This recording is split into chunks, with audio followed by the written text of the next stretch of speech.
We live! Hello, Tenevis Ford, for the love of God, I'm worried about you.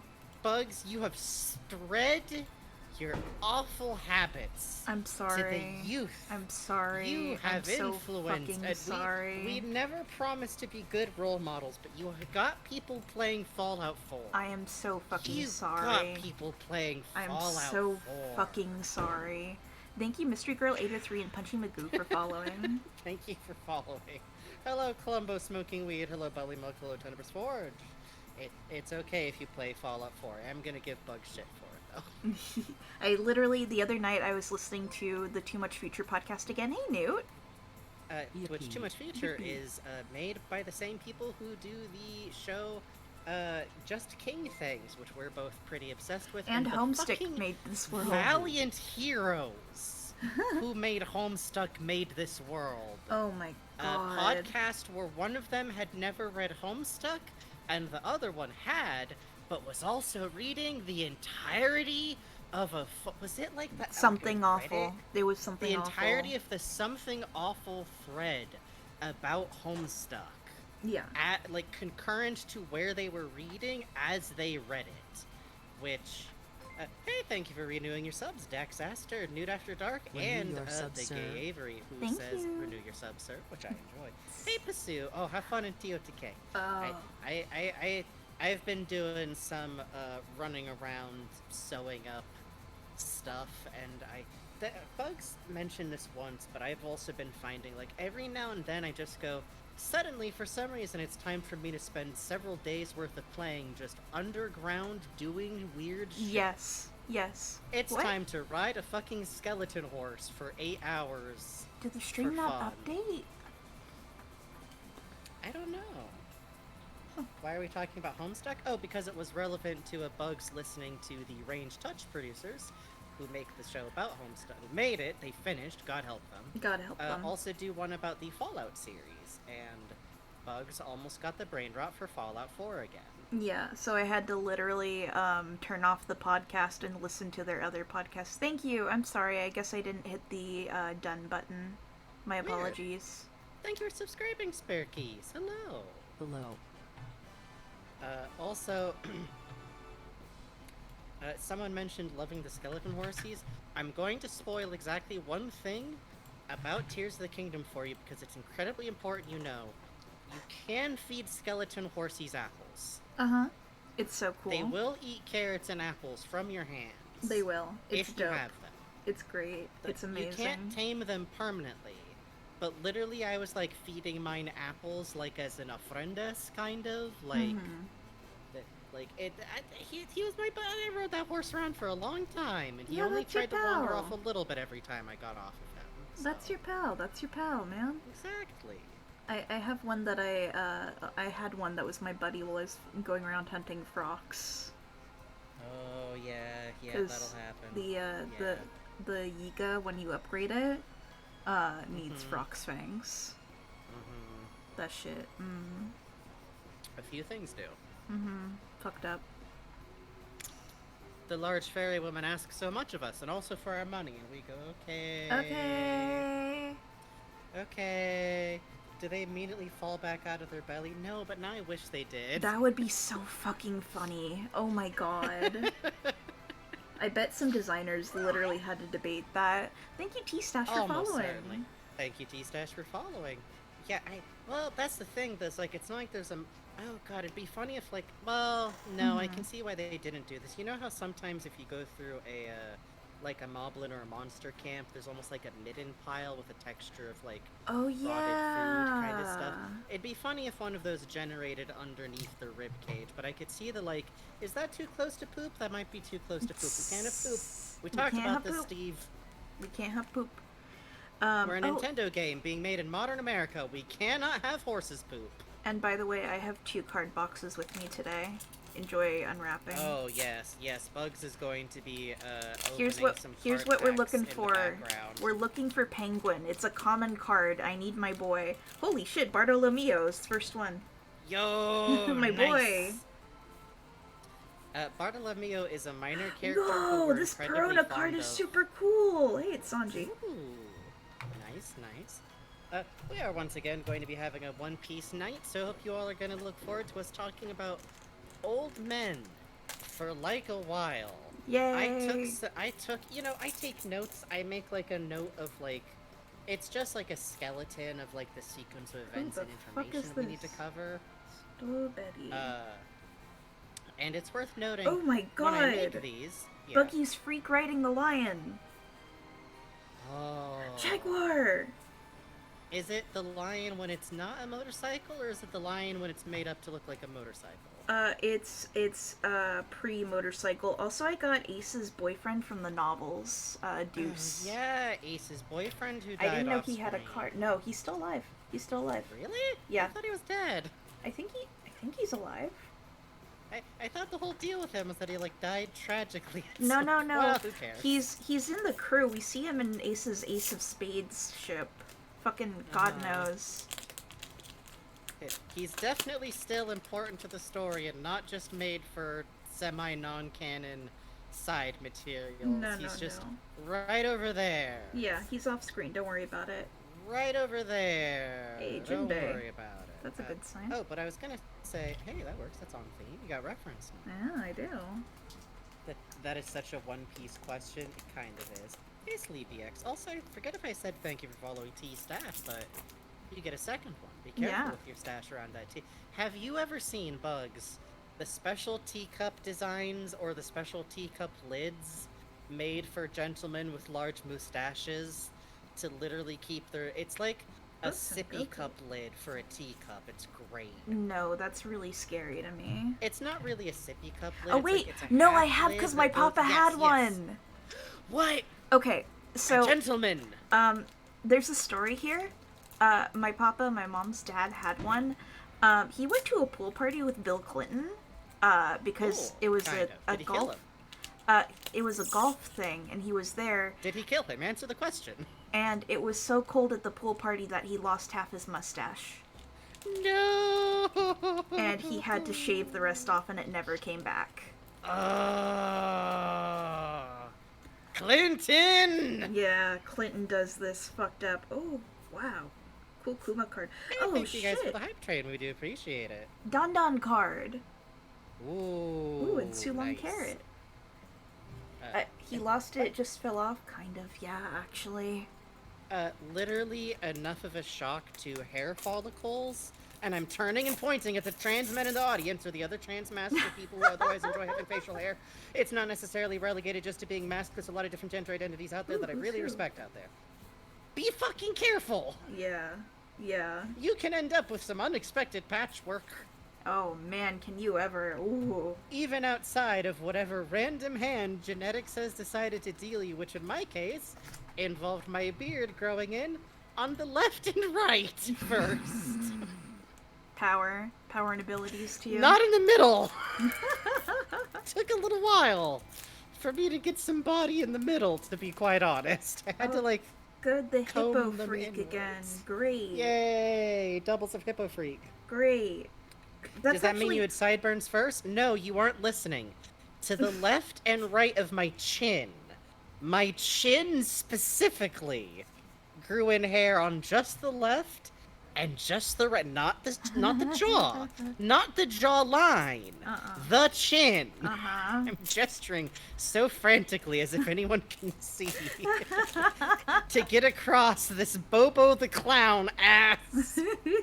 I could have done that put your head upside down with googly eyes on the chin thing from the 90s and just really had something going there. Does anyone remember what that was? I feel like we were like menaced by that in the 90s do remember on Children's that. Entertainment. Nickelodeon really loved that shit. I think the last time I saw one of those is there's a character on The Amazing World of Gumball who's like that design. A girl in his class is one of those. Hey, Corazon. Ooh, Corazon. What'd you get? Did you get the boy? I got really full parallel art of fucking Emperor Ivanakov. Nice! Holy shit, it looks so good! Oh no, Pursue! Oh, I understand. I understand. Sometimes you just gotta find out. You do. The one hilarious... The one hilarious piece of advice I got given by my stepdad, who I love very much, is he was like, well, eventually you'll be able to grow a full beard, and you're gonna feel compelled to have a full beard, but you don't have to. Hey, Bon Clay. Which I get what he was talking about. I do. But it's also it's funny advice because it suggests, like, past regrets. Yeah, yeah. Or when you look back at a photo and go like, Also, pardon the noises. I'm rearranging my pillows a little bit. Film Red Zorro in here. Hey, Mihawk! Holy fuck! Nice! Oh, hey, Full Art Ace. I know you. Was I saying something earlier before I got distracted talking about my terrible, now filled in, scruffy beard hair situation? Somewhat, mostly filled in. I forget. Smile. I forget too. That's okay. Streamers are allowed to do this. Slayer's X came out. That shit was cool. Wait, oh, yeah! Oh, man! No, I'm sure most of y'all already follow Holly, but, like, you should watch her play Slayer X and also, myhouse.wad? Myhouse.wad, yeah. Yes, We're halfway through the myhouse.wad VOD because, like, we both missed a significant chunk of it. Yeah. And I could probably watch infinite iterations on Doom clone or Doom mod game that has, like, a psychological horror underbent. Am I claiming that that's what Slayer's X is? Yes! Absolutely yes! Admittedly, it's more like psychological and then horror, because it's more like it's a game that happens to have what turns out to feel like a lot of autobiographical fingerprint of the character who made it, and the horror part is more just that there's scary guys shooting at you. Watch out. Technically, if you can still call the later Silent Hill sequels psychological horrors, I think you can call Slayer's X a psychological horror, kind of. Sort of. Caesar! Oh. You know, there are people who think that Caesar is half sheep mink because he has the horns. Who cares? It's Caesar. So my theory would be that he, like, surgically gave himself those horns, and that says something given the wide breadth of type of people in One Piece. Yeah, that's true. Yes, we watched the Game Clam conference. That shit fucked. Oh, of course we do. We literally took, like, you know, usually by our pattern, we would have had a stream Friday. We took Friday off for the Game Clam conference, like, straight up, dead ass. Yeah. Every year since the first one, we have been watching the new... It's like, you know, I don't catch every game announcement, like, thing. Bugs caught a lot of them this year. I make time for Nintendo. I make time for Game Clam. You know what I'm saying? Yeah, exactly. There's only, like, some platform. Oh shit, these both came with promo packs? What the fuck is this? Ooh, nice. Hang on, let me see what this is. What are you? Hey, it's... Who the fuck is this? Scado. It's someone from Whitebeard's Good luck. crew. Alright. If it's Whitebeard's crew or Kaido's crew, good luck. You will never know. You will never find out. Yay. Who the person in front of you is. Oh, I see. It's a guaranteed super rare card in these. Oh, shit. Oh, it's, super rare penguin. Super rare penguin. Perona. Oh, shit. Even better. Ghost Wife. Well, not even better. It's just to zoom in on her other card art. Thanks. What? That's so funny. Girl, come on. Phantasmagoria Eclipse says, I played the Pikmin 4 demo. It was very good. That's good to hear. We haven't played it yet. We've kind of been debating about that a little bit. Nice. Yes. Because, like, we kind of feel like it'd be more fun for us to play it, like, new out of the gate with the intro and not, like, it's been a month. Exactly. We don't remember what we were doing or what the new controls were, but it should be noted we have already figured out what the name for our captain is going to be. Which is going to be Tocha.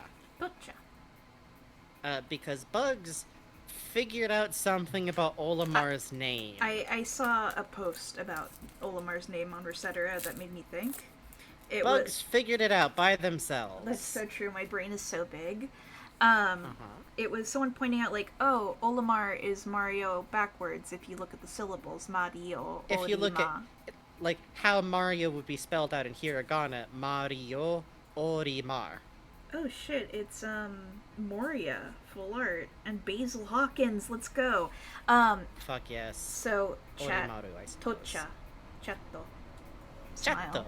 Because, Frankenbugs is kind of It's long. a little hard to We were earnestly talking about splitting it into like a first name and a hyphened surname. Yeah. Before Bugs was like, maybe we do chat backwards. So it's Maybe. Chato, Tocha. Haha. And Tocha feels like an actual like name that you would run into in a Pikmin game too. Yeah, so. yeah, that's exactly it. That's the kind of vibe we were going for. Yeah, and also, like, our only other plan is to try and use the character creation system that they have to make a butch woman. Yeah. That's literally our only plan. Yeah. Please look forward. Please look for. What is happening in the background? Oh, Bugs is opening One Piece cards with 0 video feed whatsoever. Yeah. To show you any of it because we aren't doing hand reveals. Uh-huh. So. Hey, I just that's got why full Bugs art is... of Mr. 3. Oh man, I love like the early designs that really make you go like, so it's that kind of manga, huh? Yeah. So yeah. we're doing this, huh? You okay, see, normally okay. when you do an unboxing, you show a video, but we are avant-garde streamers, and yeah, so... we're out here. Oh my god! What'd you get? I got Hotted Mind Broken Killer. Oh, you got a Yay! Wano era killer. Fuck Kamazo. yes. My baby. Good for you. My Good for baby. you. Oh, and it's full parallel art of Kaido. Okay. Yeah, someone in chat's gonna look up what he looks like during that period of the manga and go, him? That's right. I like blondes. You like blonde, but with like the face covered in bandages. Yeah, and lipstick. I mean, the lipstick's fine. It's just the bandages. And lipstick. Are kind of... You can get away with a lot in design if they're if they're blonde with lipstick on. It's true. It's true. It's true. He says as if Frankie doesn't have his own sins. Don't worry about it. We're going to talk a little bit later in tonight's stream about my weaknesses for skeletons. Exactly. You know how every now and then people are like, oh man, the Undertale fandom is so wild. Nice! Penguin next to Monet. Penguin! Oh, Oh, God, he it's came Solo home. Queen. Your Penguin! waifu came home. Penguin! My boy! Finally, all the prayers you've been doing. Ooh. If you're asking yourself, what was that banging noise? Don't worry about it. But if you're asking yourself, who the fuck is Penguin? The answer is, he is a minor character on Law's crew. Who looks like how Galapagos finches aren't actually the same bird as like an American finch. Mm-hmm. To Benry from Half-Life Yeah, AI. it's really funny. It's really funny. It's some conversion evolution shit out here, man. When I see the fan art for him, like, I'm like, you guys should be friends.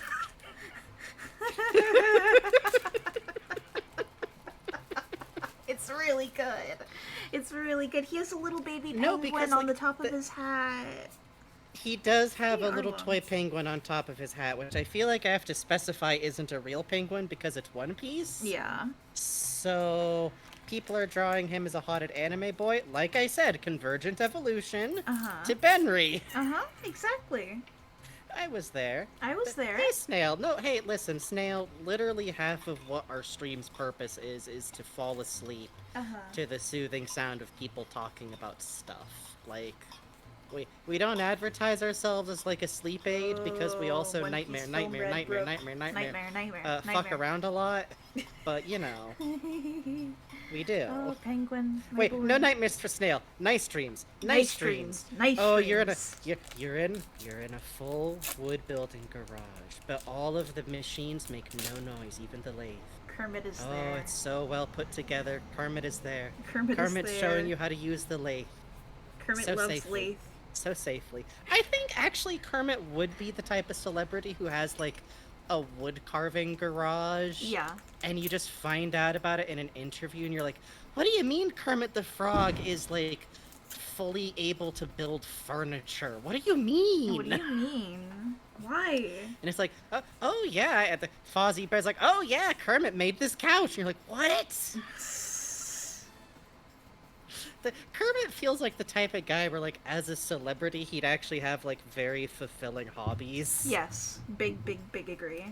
And you're just like, oh, he plays mahjong. I guess that makes sense. Oh, well, so long as he's happy. Yeah, there's just like a photo of him like down at like the local like mahjong. Oh, I'm gonna put you two together, my boys. Yay! Oh, you got the duo set. I got the duo. I hope I get Beppo. That would be nice, but I don't think I will. Oh god, someone. This is the most nerdy thing, but Kermit like, oh yeah, I know Ginger Root. I play mahjong with his grandma. Like, this is the situation we're talking about here. Yeah. Yeah. By the way, y'all listening to Ginger Root yet? You should be listening to Ginger Root. I'm asking nicely to listen to Ginger Root and also watch the narrative music video series for his fucking concept album Nisei Mono. Saying that again, Nisei Mono. It'll come up immediately on Ginger Root's channel. I like to shill for things. I will not stop shilling for Ginger Root because this shit's... Do you like soothing bangers? Do you like the feeling of, like, someone's playing banging synth that you can dance to and soothingly singing about, like, imposter syndrome? You will enjoy Ginger Root. You will enjoy Ginger Root. You will enjoy Ginger Root. You have no choice in this matter. Sorry. You have no choice. I got a really pretty card of Odin's wife. Aww. That's nice. Her name is Toki like Toke. That's fucked up. Yeah. Your life expectancy rate in One Piece is, and this is one of my larger problems with its like gender stuff. your survival rate if you're a mom and wife in One Piece is really bad. Yeah. Yeah. But at least she got to do shit. Yeah, you don't even get the braid over the shoulder type warning. Somewhat better than other examples of the series. Otherwise known as Zoro's mom died off screen. Apparently. Another Shaichi. Pursue, please don't. I know the over-the-shoulder braid look, it's cute, but listen. Be careful. Be so fucking careful. Do not say anything about wanting to see the flowers next season, for the love of God. Yeah, never stand wistfully at the window and go, I just hope they grow up to be a strong child. Hey, film Red Jinbei with his leather jacket and everything. Hey! Oh, man. The number of times that Jinbei gets put in a leather jacket is great. We're gonna talk about it, but, like, we are going to talk about, like, oh no, Pursue! You're fucked! You're fucked, I'm sorry! No, it's fine. You just gotta do a cuss in public. That'll negate it, I think. I think. It's like a good luck charm. Yeah. Holy just go shit! Fuck. Rare art Bon Clay! Holy shit, this looks cool as fuck! Nice! Okay. I gotta take a photo of that one so I can see my man. Absolutely, I will. Hang on, let me get that right now. Smile. Yeah, you're fine. I'm excited because tonight we get to talk about, you know, the last two main members of the crew, and we've talked about, like, after this, we might, like, do a couple of, like, the side characters left that we're very fond of. Yamato is, like, in many ways, technically, like, not an active crew member, but in the position of, like, will be one, hopefully. Yeah. So we do want to talk about Yamato, and there's, like, a few other characters that we could talk about. There's Law. There do be Law. We could blow a whole episode on Law and Yamato, who are like the yin and yang of Sir not actually a crew member. Yes.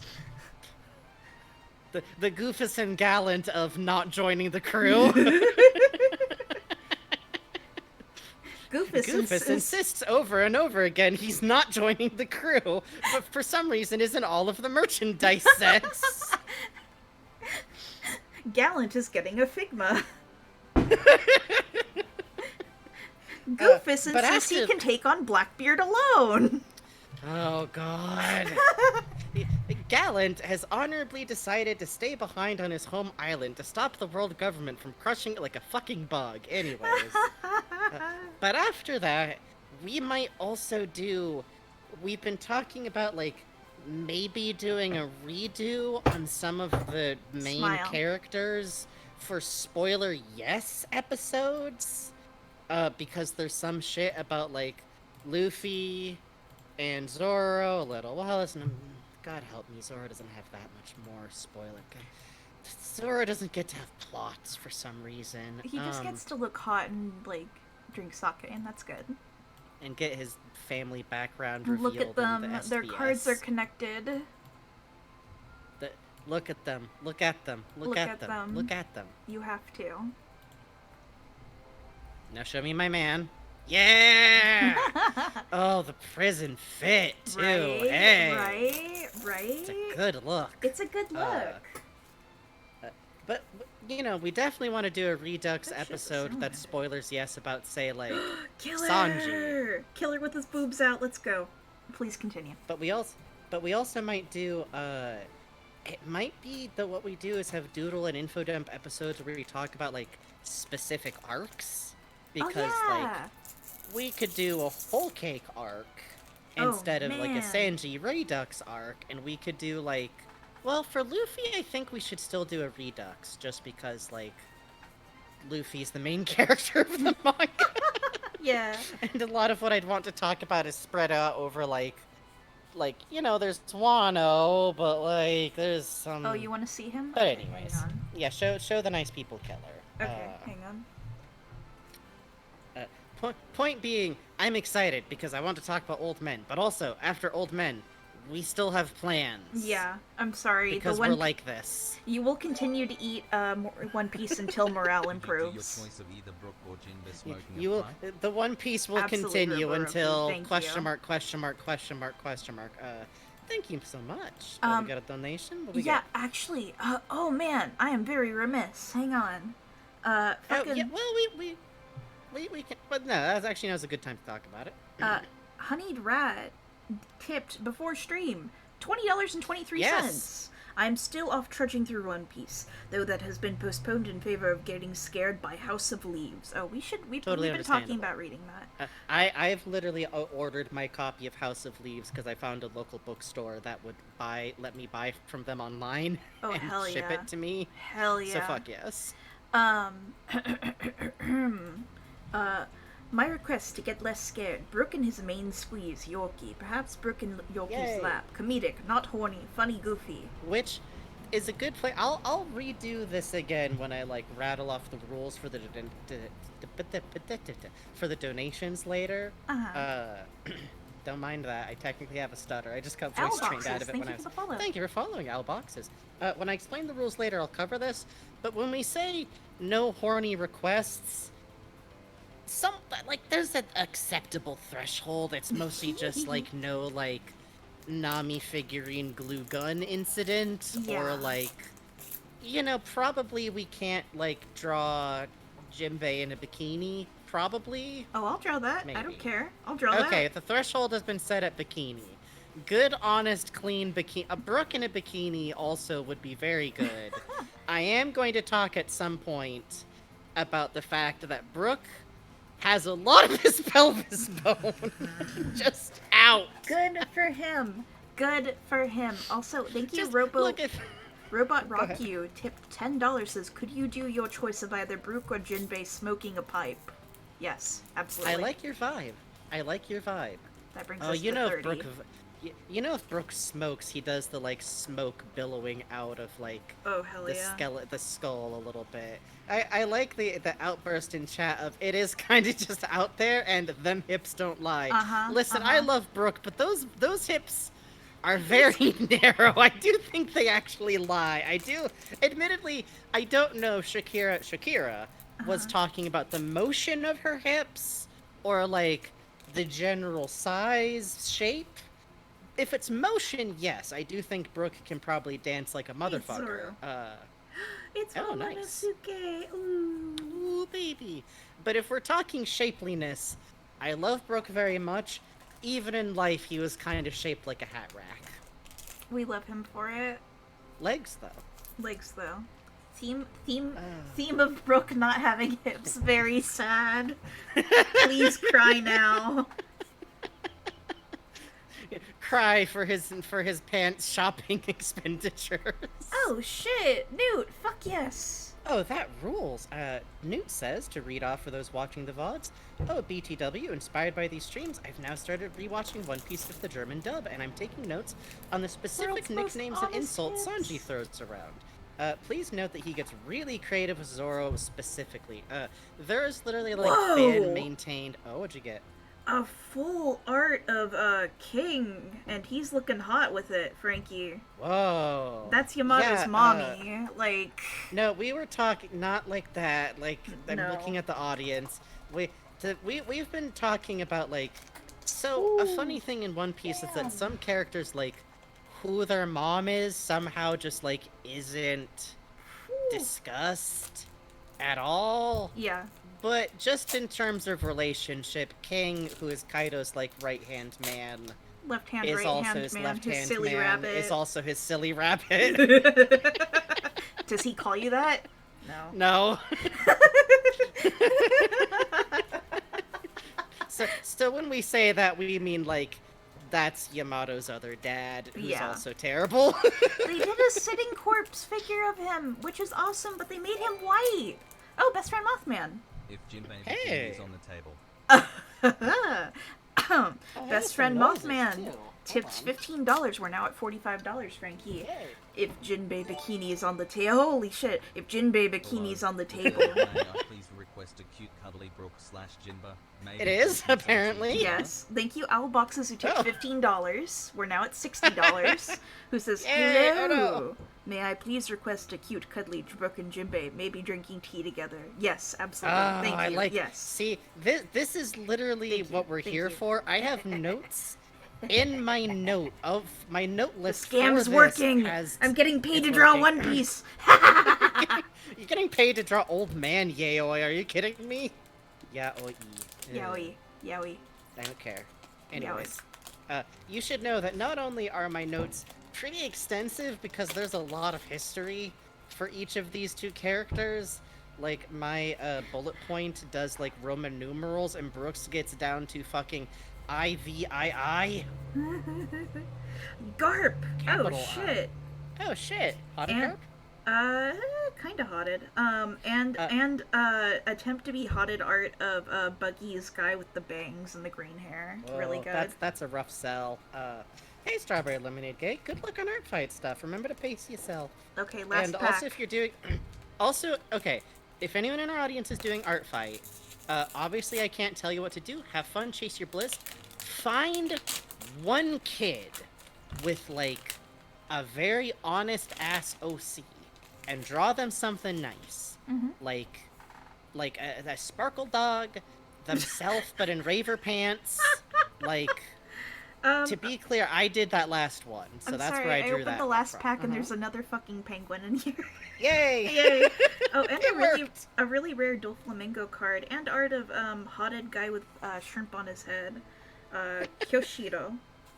Nice. But yeah, just find, like, one kid with, like, doing their best art, and make the fucking day if you do an art fight. That's a fun way to do it. Yeah. But also, what was I going to say? Oh, I got noises I gotta do.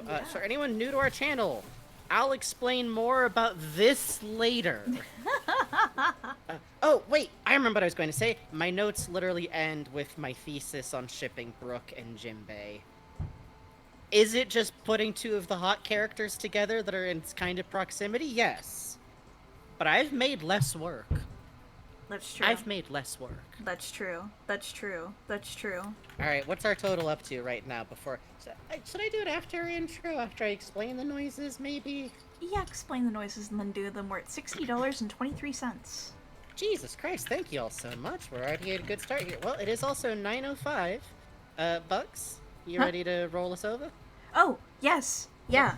Wait, you don't have to actually. You can like keep admiring your cards while I do our intro. Yeah, maybe do that for a second. I have to look at my... Okay, but Bugs is gonna admire their trove. Thank you again for donating monetarily so that we can buy Thank things like One you. Piece card packs. Thank you. Smile. And also our bills. And also our bills. And But also our bills. all that Smile. said, hello and welcome to Frankenbug Streams. We are a pair of out-of-work mooks who maybe have to rent in the warehouse side of town, which is why you might be hearing some funny noises. Don't worry about that. Don't worry about that. It's not even A-listers fighting out there, man. I think it's Calendar Man. Yeah. I think the Flash villain is out there. That's nothing. That's nothing. Flash's villains are what if Flash but evil, and no further ideas. Anyways. What's he gonna do about it, huh? Anyways. But as instead we are streamers. I am Frankie Frankenstein. No, there's not a villain named Captain Cold. That can't be right. There is. Hold on. Jettisoning intro. Captain Cold. Google search. I don't believe you. He literally wears a... Load. No! Yeah. No! He can't look like that! But he does. He can't look like that and also be a DC villain. They already have the good ice supervillain. You can't do that again. I actually have a figure of him, come to think of it. It's like the Flash's main villain? No. One of them. There's a villain named the Pied Piper? Yes, you didn't know about the Pied Piper? You think I've ever once in my life looked into the Flash's rogue gallery? I don't know. Oh man, sorry. I'll get back to the intro in a minute. Oh. Oh shit. Brooke serenading Jinbei. Oh. Wow. Thank you, the gay, for your tip $15. Says Brooke serenading Jinbei, your instrument of choice. Brings us to 75. Thank you so much. Thank you. All right, well, I'm gonna have put some respect on the Flash Rogues' names. No.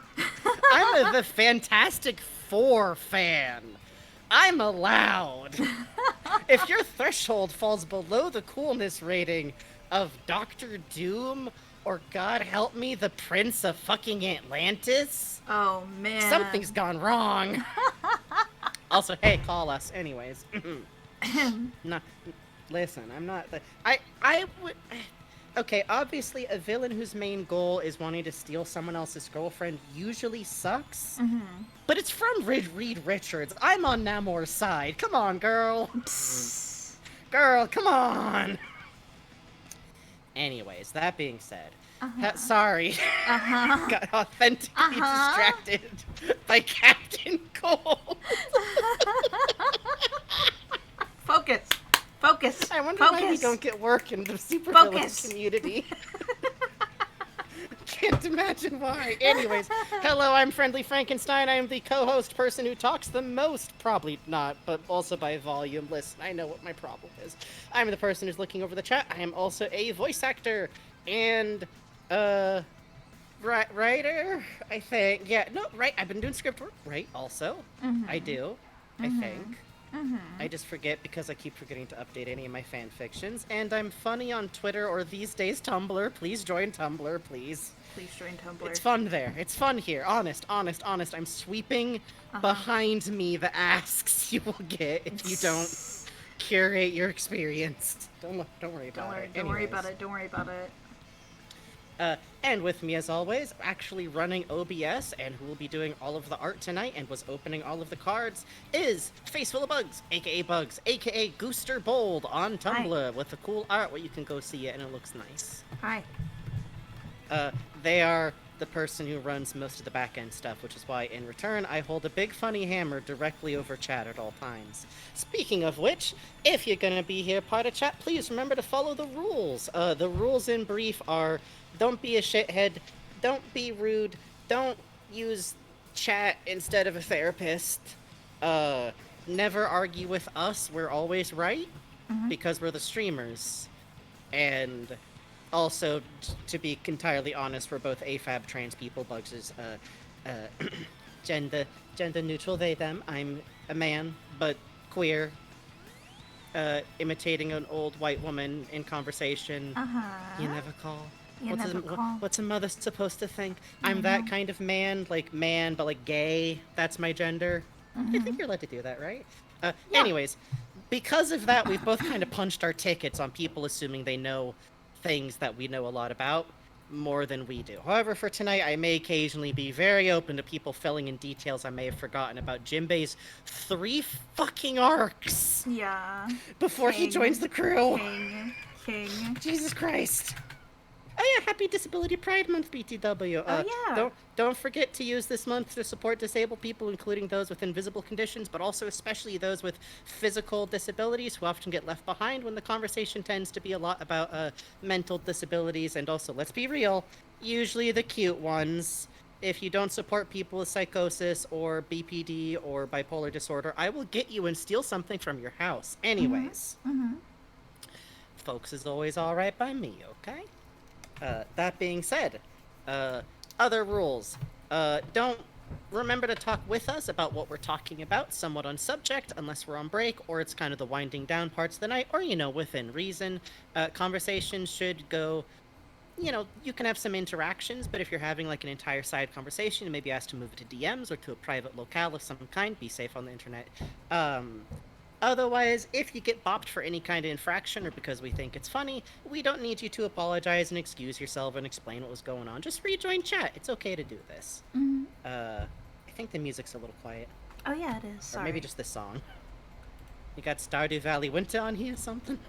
Stardew Valley Summer. Come on now. Oh, well, I should remember I'm talking to a professional here. All that being said, if you would like to support the channel, thank you for following the rules, by the way. At some point, we're going to put an exclamation point rules command in chat. We just keep forgetting. Did I forget any rules? I think we're good. The main thing is we rule like Emperor Gods. All that being said,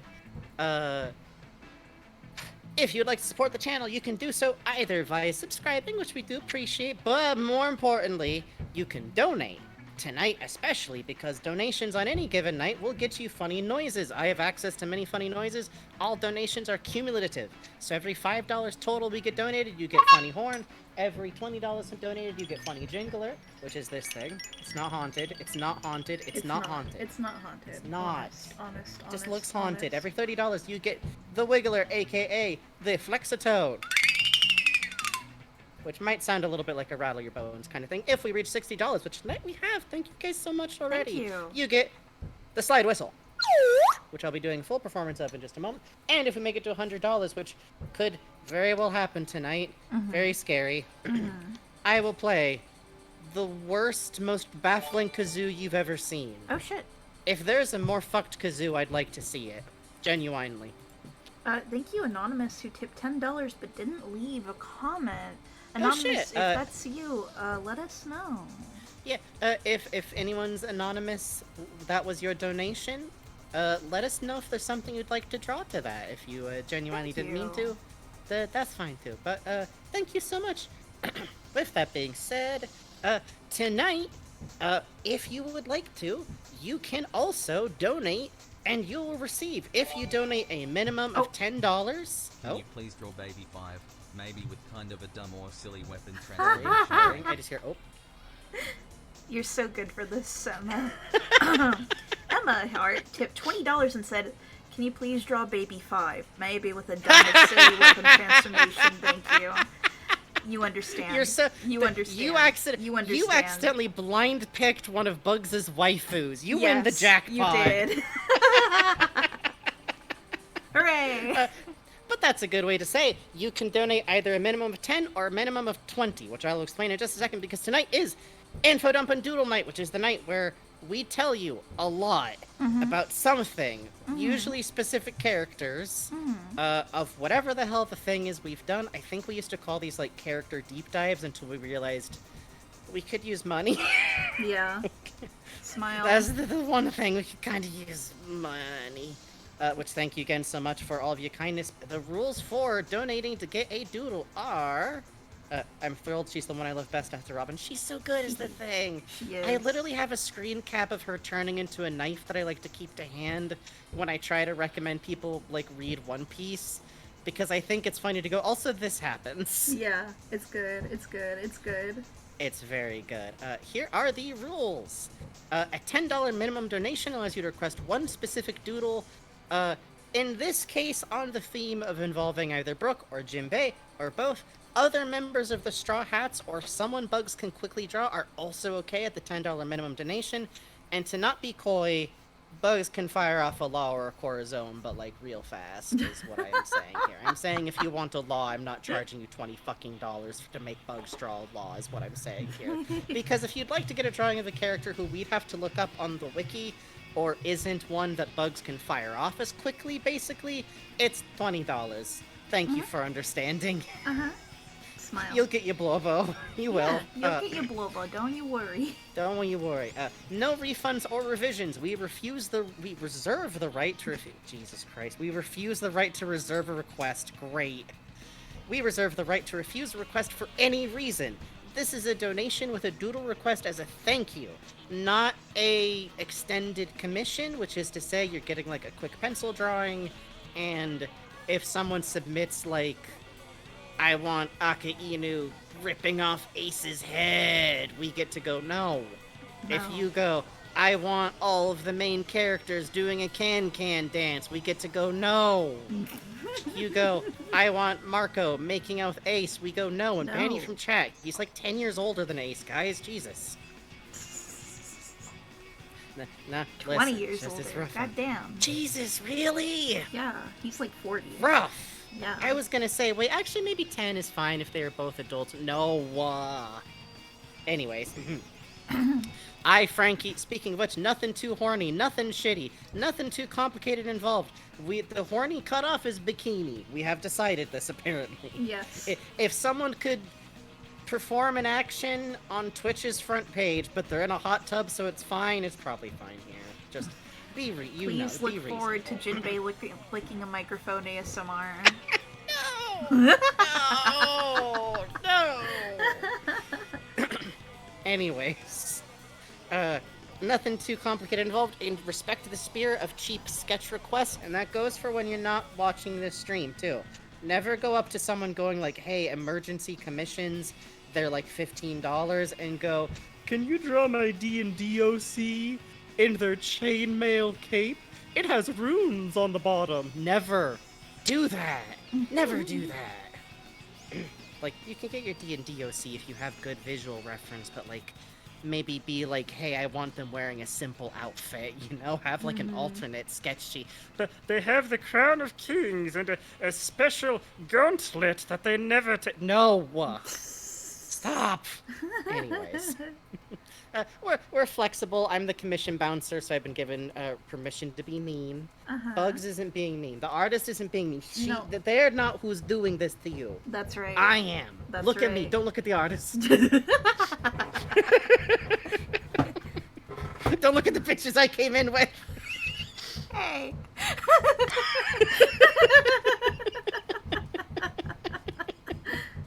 By the way, my neighbors are going fucking ham with a fireworks show, I guess. Damn. Oh, well, at least it sounds, it's like rhythmic music. We'll live. It's not too bad on my end. Chat, good luck. What am I drawing? This is Honey Rat's request for Yorkie and Brooke cuddling. Yeah.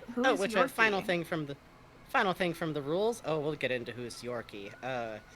Final thing for the rules.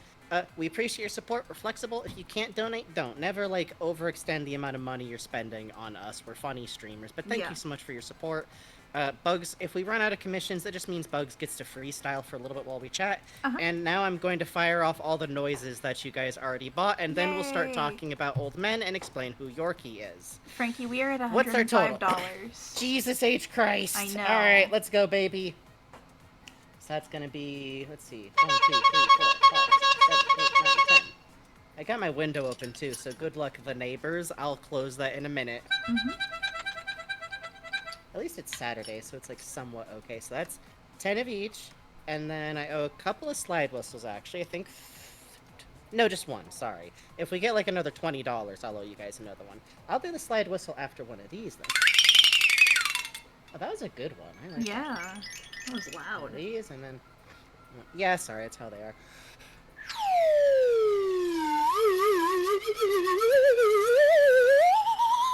Oh, that was beautiful. Thank you. I'm getting good at the full breath. Just a clown horn emanating from the window. Well, it is Northern California, so these things are to be expected. One more of these.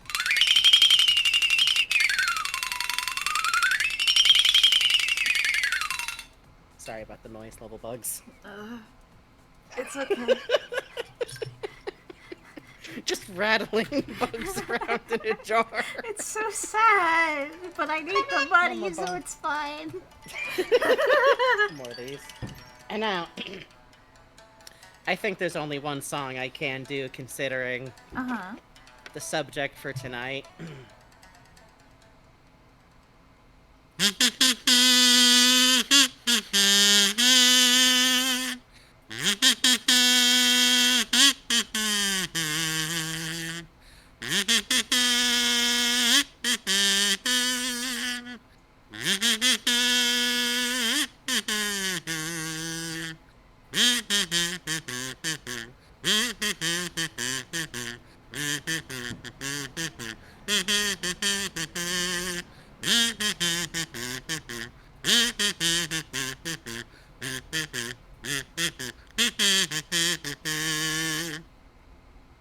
Thank you all for enjoying noises, and thank you all so much for your monetary support. I don't really have to do the pitch. I did anyways because I needed to do the rules, but I always appreciate it on these nights when y'all show you generosity. Thank you all so much. Thank you very much. Surely enjoy the mixture of dance versus one person who I can now tell has actually gone through One Piece who posted crying emotes. That song is one that has a great deal to do with Brooke, the first character we'll be covering tonight. But it's very funny because Oda, like, kind of wanted it to be, like, the kind of song that's, like, easy enough to sing that, like, kids could, like, learn to sing in baby chorus to that kind of tune. But every time they've been, like, oh, fun sing-along song for One Piece, it just makes people cry. Yeah. It just makes people cry. Makes people cry. I was looking up how Brooke talks in Japanese last night. Yes, which we will talk about. Oh my god. Because I was writing for the stream. Oh! Hang on. I've One been good scared. hug between Brooke and Jinba. Thank you, Raven Bonafoy. Tip $10 says one good hug between Brooke and Jinbei. Absolutely. Oh, fuck yes. Thank you. So, see, y'all understand. Y'all understand what we're here for. Let me get to them home. I was looking up how to write, Jinbei-san, fundoshi o misete kudasai. And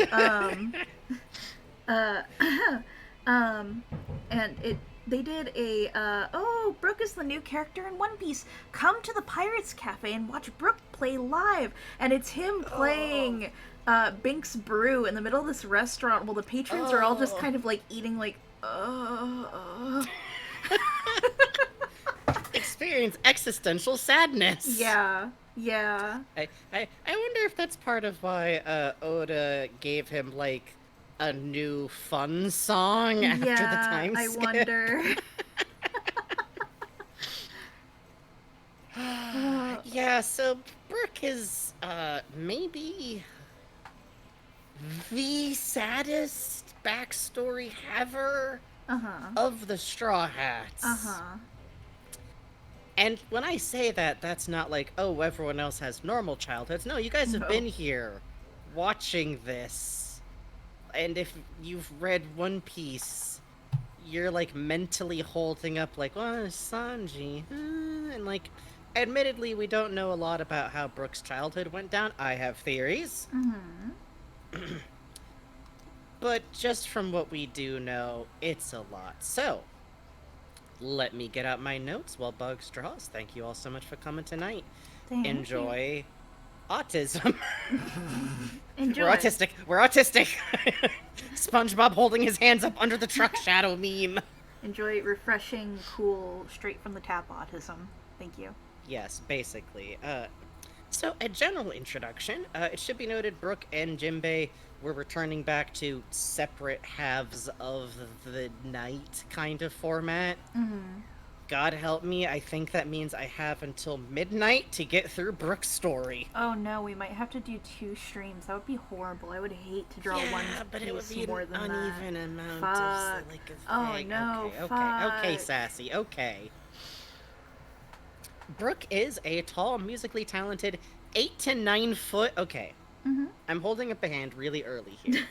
You guys are gonna go to the One Piece wiki and go, Jesus Christ, why does Fandom Wiki look even worse than it used to? I don't know. I don't know what happened. Uh-huh. But you are going to look up character heights and see that there are concrete numbers associated with them that people swear are real. Brooke is approximately 3 Luffys tall. Mm-hmm.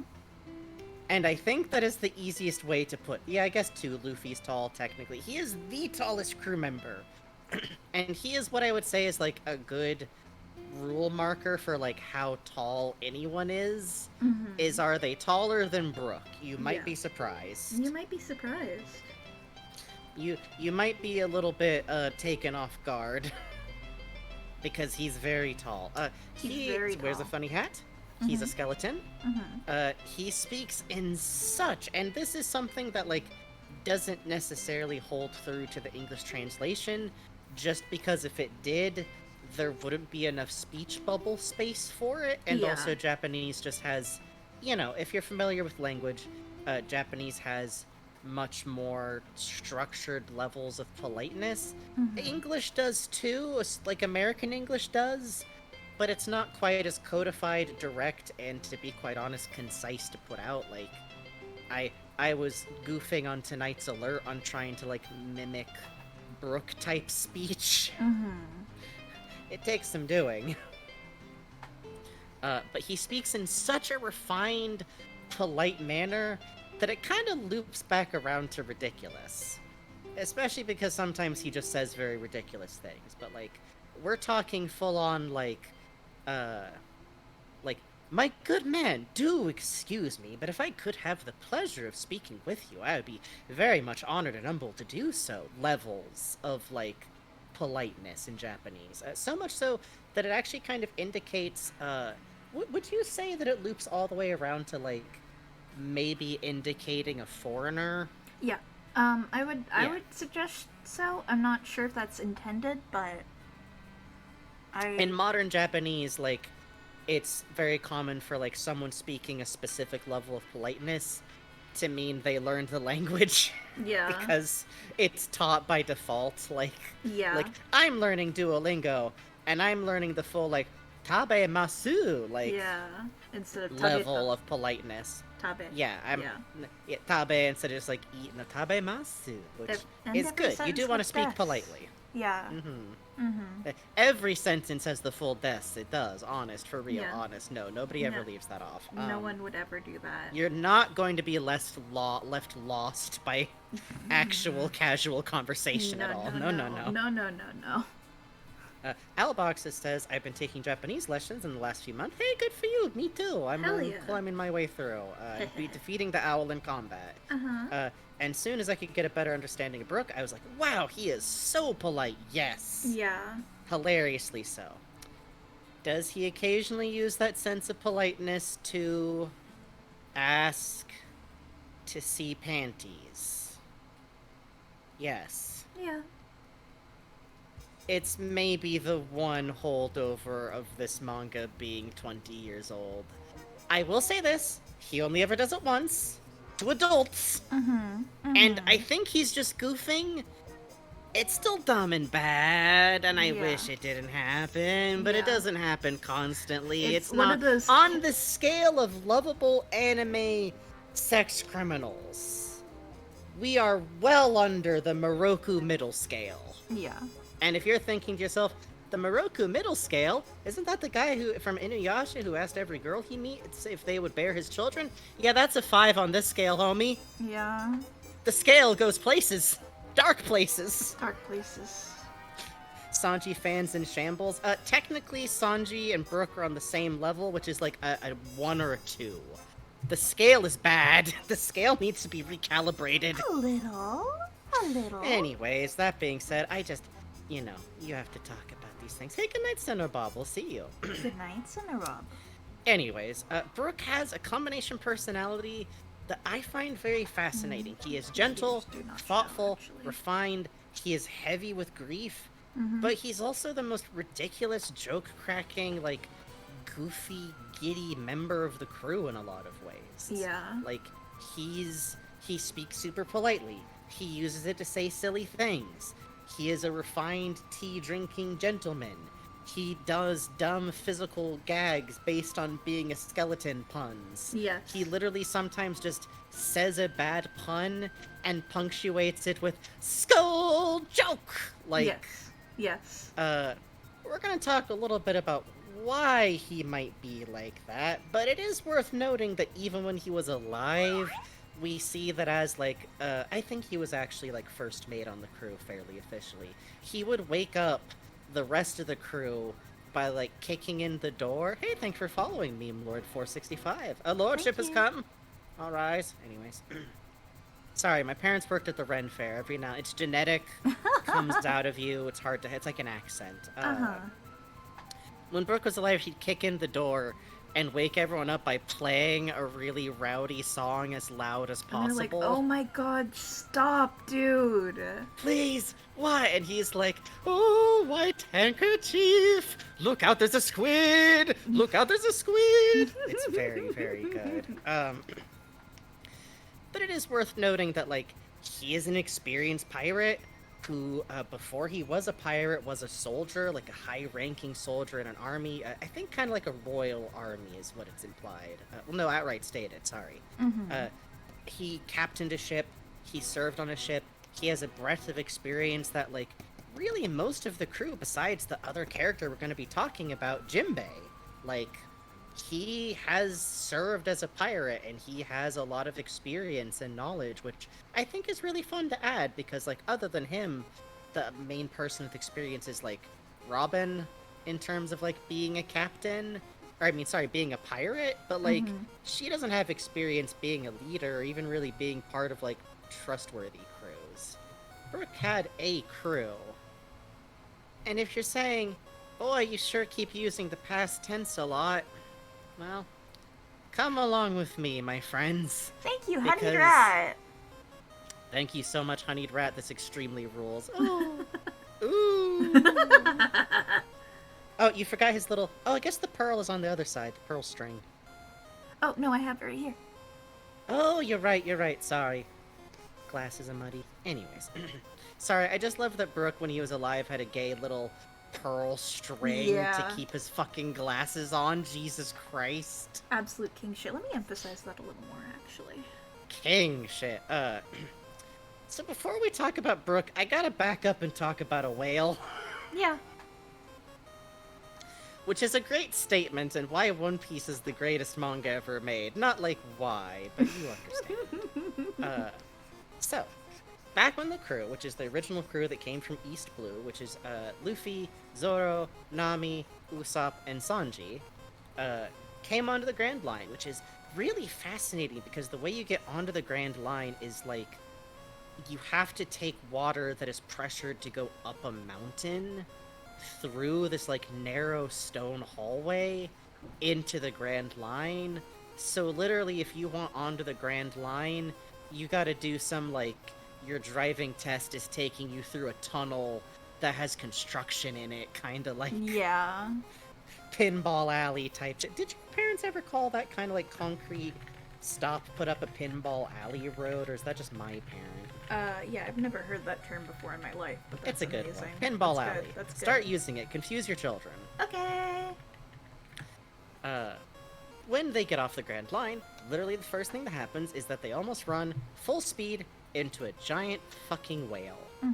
To be specifically, this is... I'm just gonna hold it specifically. We're just gonna move on. We're just gonna continue with our lives. This is Laboon, a massive whale who is covered with, like, all of these scars all over his head, and he's just sitting at the entrance to the Grand Line, just howling, wailing, making these big sad whale noises. They manage to just barely avoid, like, crashing into it. And Luffy maybe punches a whale? Maybe? Who's to say? Who's to say? Also worth noting that this involves a little bit of fun plot that we can't get too far into, which is them going inside the whale, and it turns out there's an island in the stomach of the whale because it's so big, but the inside of the stomach of the whale has been painted to look like there's sky and stuff because the doctor who's looking after the whale lives on the island in the stomach of the whale for fun sometimes. And also there's a pair of big goobers named Mr. Is it Mr. Sun? What's his fucking name? Mr. 10? Oh shit. Some goober with a crown on. And Miss Wednesday. And Miss Wednesday. A goofy pair of Jesse and James level never-do-wells who are definitely not going to one of them. Oh, Mr. We are getting 2 different numbers in chat. This is good. Mr. 7, Mr. 13. Don't worry about it. It doesn't matter. He doesn't matter. He's not the one who winds up being plot important. He's not. I'm going to spoil it for you here. He only has a baby with a muscle woman. And is he not, in that way, the most important character? And yeah, Mr. 7-Eleven. Mr. 69. Yep, that's right. Great. Let's see. Konbini wa doko desu ka? There we go. I know all the Japanese I'll ever need to know. Awesome. Hell yeah, brother. Is he the one with the chain back? Yes. Shut up. Do you know what Benry means? Convenient. No. Anyways. All that being said, eventually they wind up back talking to the doctor properly on land about the sad plight of this whale, who was left behind when he was still a baby by some pirate crew that was going to go explore the Grand Line 50 years ago. And he has never moved on. He has remained loyally waiting for that crew. And the doctor, whose name is Crocus, by the way, explains that, like, he's tried to explain it to this whale over and over again. What the hell was that? That was a new one. Oh, boy. Alright, anyway. Bear with us, chat. It's gonna be a fun one. Welcome to July in SoCal, baby. Low rent. God help us, this time they will run out of fireworks eventually. Oh yeah, for sure, for sure. Yeah, that was Romeo. That was not Romeo. You gotta change that cat's diet, man. I don't know about the cat food you're getting right now. Seems rough. Anyhow. This whale is, like, still mourning, still waiting, and Crocus explains the Grand Line is so dangerous.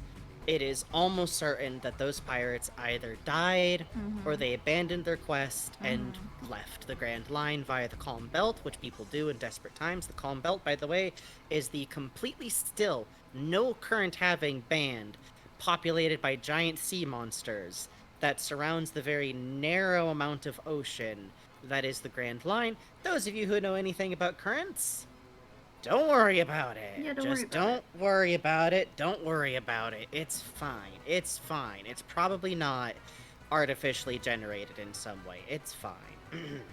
It's fine. But Luffy makes a promise of this whale. Okay, your crew members left you behind. You need to stop banging your head against the Grand Line. You're gonna, like, kill yourself. I'll come back for you so that we can finish our fight.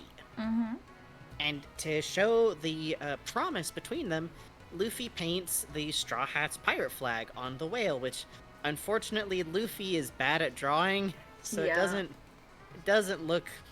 I have a theory that the way Oda generated that drawing is I think he did it with a mouse, like a computer mouse. Oh, I could see that, yeah. Because it's always the exact same one from panel to panel, so I think it's being copied in some way. And I think that would be a very funny way to generate a bad drawing on purpose. Yeah, agreed. The Handwicks are, by the way, would like to mention, I looked it up, it's Mr. 9. All of the guesses were wrong. Awesome. Everyone wins. Yay! Yay! Mr. 7-Eleven is gonna be like what I think he is for the rest of my life. There is one Mr. 9 stan out there who is crying their fucking guts out listening to this VOD. I'm sorry.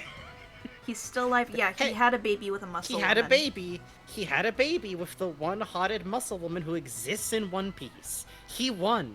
He won One Piece. He chose the path that Gol Rogers himself would approve of. Like, yeah. No, I'm not kidding. We see him with the woman who is disguised as a nun, who's like the one built like a brick shithouse woman we meet in early One Piece. I should say there are other large women, but nobody as muscular is all I'm saying here. And they have a baby. The baby has a little crown. It's great. They're doing good. It's great. Good for them. They won Baroque Works. But Luffy makes this promise with Laboon. He draws his sail on his head, and also part of why he does that is he's like, okay, you can't go bashing your head against this rock wall. You'll scrape the paint off if you do, and you don't want to do that, right? So they're able to leave knowing that Laboon will be, like, much safer, and that they'll make their promise that when they finish going all the way around the Grand Line, which, by the way, requires you to go through Raftail, Raftail, whatever you want to call it, the last fucking island where the One Piece is. So, you know, they make that promise, and they're able to leave, and we're gonna leave Laboon behind here for now, but I'm just gesturing gently that you should keep in mind this plot arc for later. But I do want to note that, like, I always kind of enjoy this moment because not only does, like, the entrance of Miss Wednesday kind of kick off, like, the first large overarching plot of One Piece, and in some ways, like, I think everyone agrees, like, Alabasta feels very much like where One Piece kind of, like, gets its footing under it, like, for good, is how I would say. Yeah. Like, it not in the sense that, like, you're never gonna go through a plot arc again, where you're like, where are we going, Mr. Oda? Where are we going? Where are we going? In that it's like the central thesis very much is stabilized. It's very incredible. It's good. Let's see. Where am I at in my notes? Not only is it where that stuff all pulls together, but like this is what sets the tone for the Grand Line. Yeah. In case you didn't get that from the villain of Sanji's arc, who's literally like the East Blue's toughest motherfucker, limping sadly off the Grand Line. Which, man, I will say one fun thing about One Piece is that when you reread it, you look back and you're like, this idiot thought he could take a fleet onto the Grand Line? He thought he could... Oh, man, this is nothing. This is a putz. This is like somebody riding a bike merging onto the US 101 in Los Angeles. Like, he never had a chance. Yeah. No chance. No, your submarine is pressured for it. Don't worry. Go. Not too late, Elon. Anyways. Smile. What if you found a new wreck and they'd name it after you?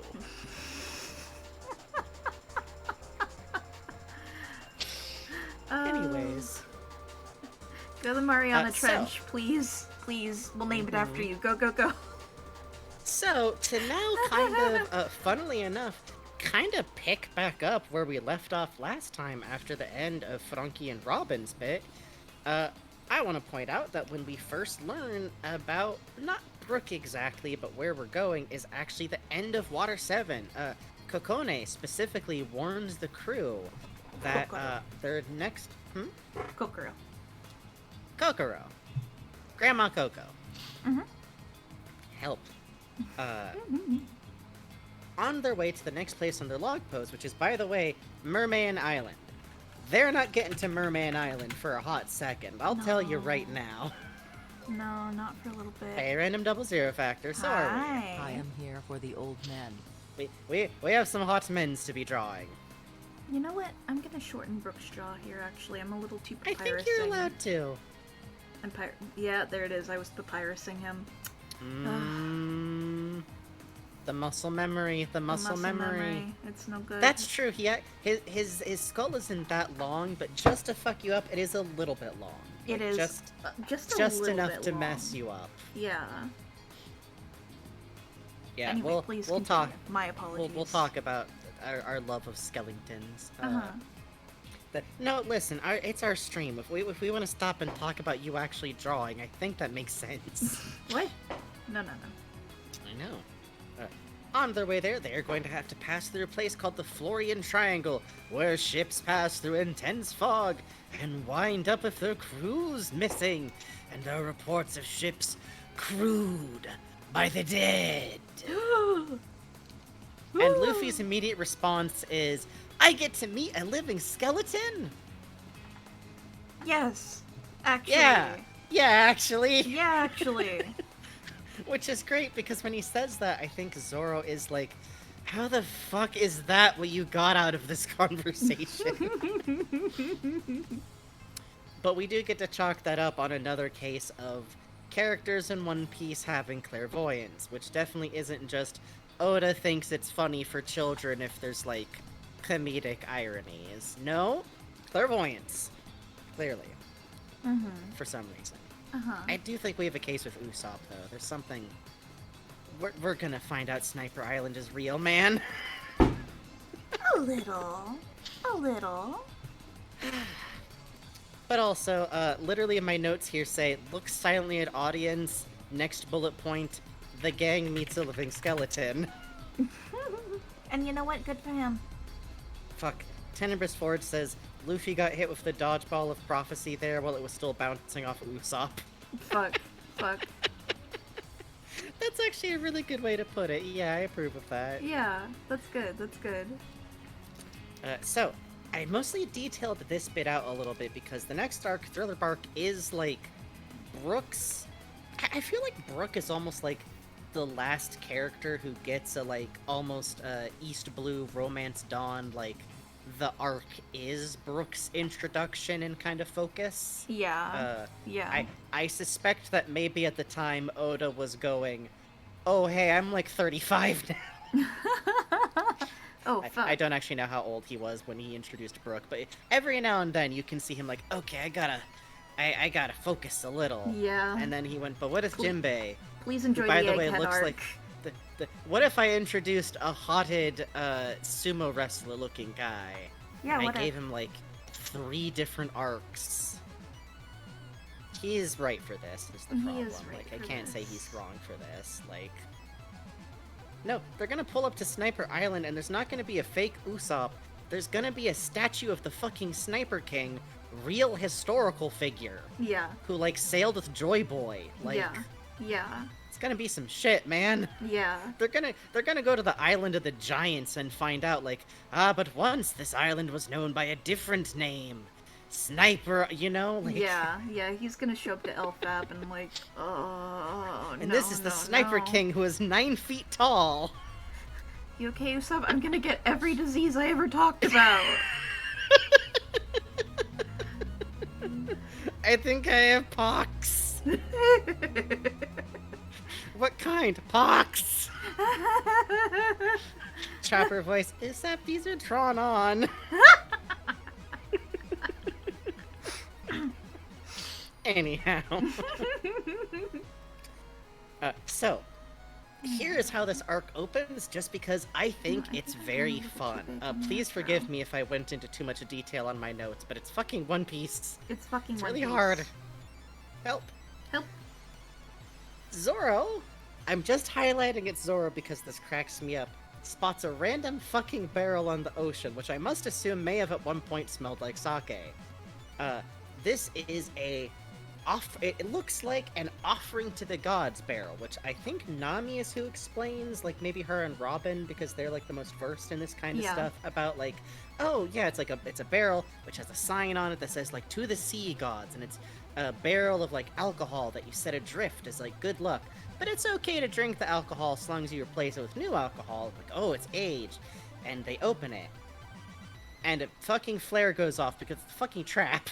Yeah. Which I think is mean. Also, kind of an interesting note on that. I believe it's Robin, Nami, and maybe Zoro who point out that the kanji on it say offering for the gods. Oh, yeah. That's actually a worthwhile point. If we ever do a Zoro Redux, it's going to be half me talking about how fucking weird Zoro is once you start paying attention. Yeah. Zoro, canonically from that interaction, and semi-canonically from One Piece covers, which, you take canon from that with... Crocodile does have that pug. You cannot argue with me. That pug belongs to him. I'm not going to argue with you about the pug, but I will say, they've got, Usopp drawing. It's yeah, Usopp is canonically a good artist. Zoro can use kanji, which in the time period they're in would be a buck wild level of literacy, which does make sense because he was trained as a swordsman, and a samurai was trained as a swordsman. He'd also be getting educated in other ways, including with some very cutely upper class skills. Mm-hmm. Am I saying I think Zoro can flower range? Yes. Yes. I am. God help us all. Yeah, so something worth noting about the language in One Piece is that a lot of it is Romaji. Romaji is when you were writing out in Japanese, in English characters, or a no, you're right. Kenji desu. Yeah, exactly. I've been really enjoying words like T shato, where it's literally English letter T shato.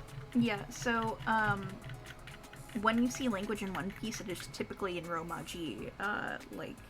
Which you can partially take as this is a manga, so of course everything's in Japanese. I actually like the idea that in world government standard middle language is literally Japanese, but written very simply. Yeah, I like that a lot too, to be honest. Romaji is world government standard. Yeah, which would make sense on some degree too, because even though One Piece isn't really a historical setting, it's a fantasy setting, which to me is different. Mm-hmm. It is kind of roughly set in a there's no standardized schooling.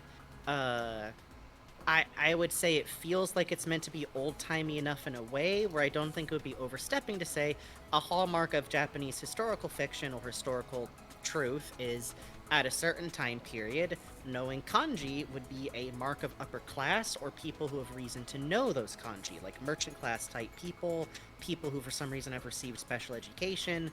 Kanji, by the way, just to back up slightly, if you're not familiar with Japanese, you may have seen sets of fairly simple characters and then sets of fairly more complicated pictographic characters.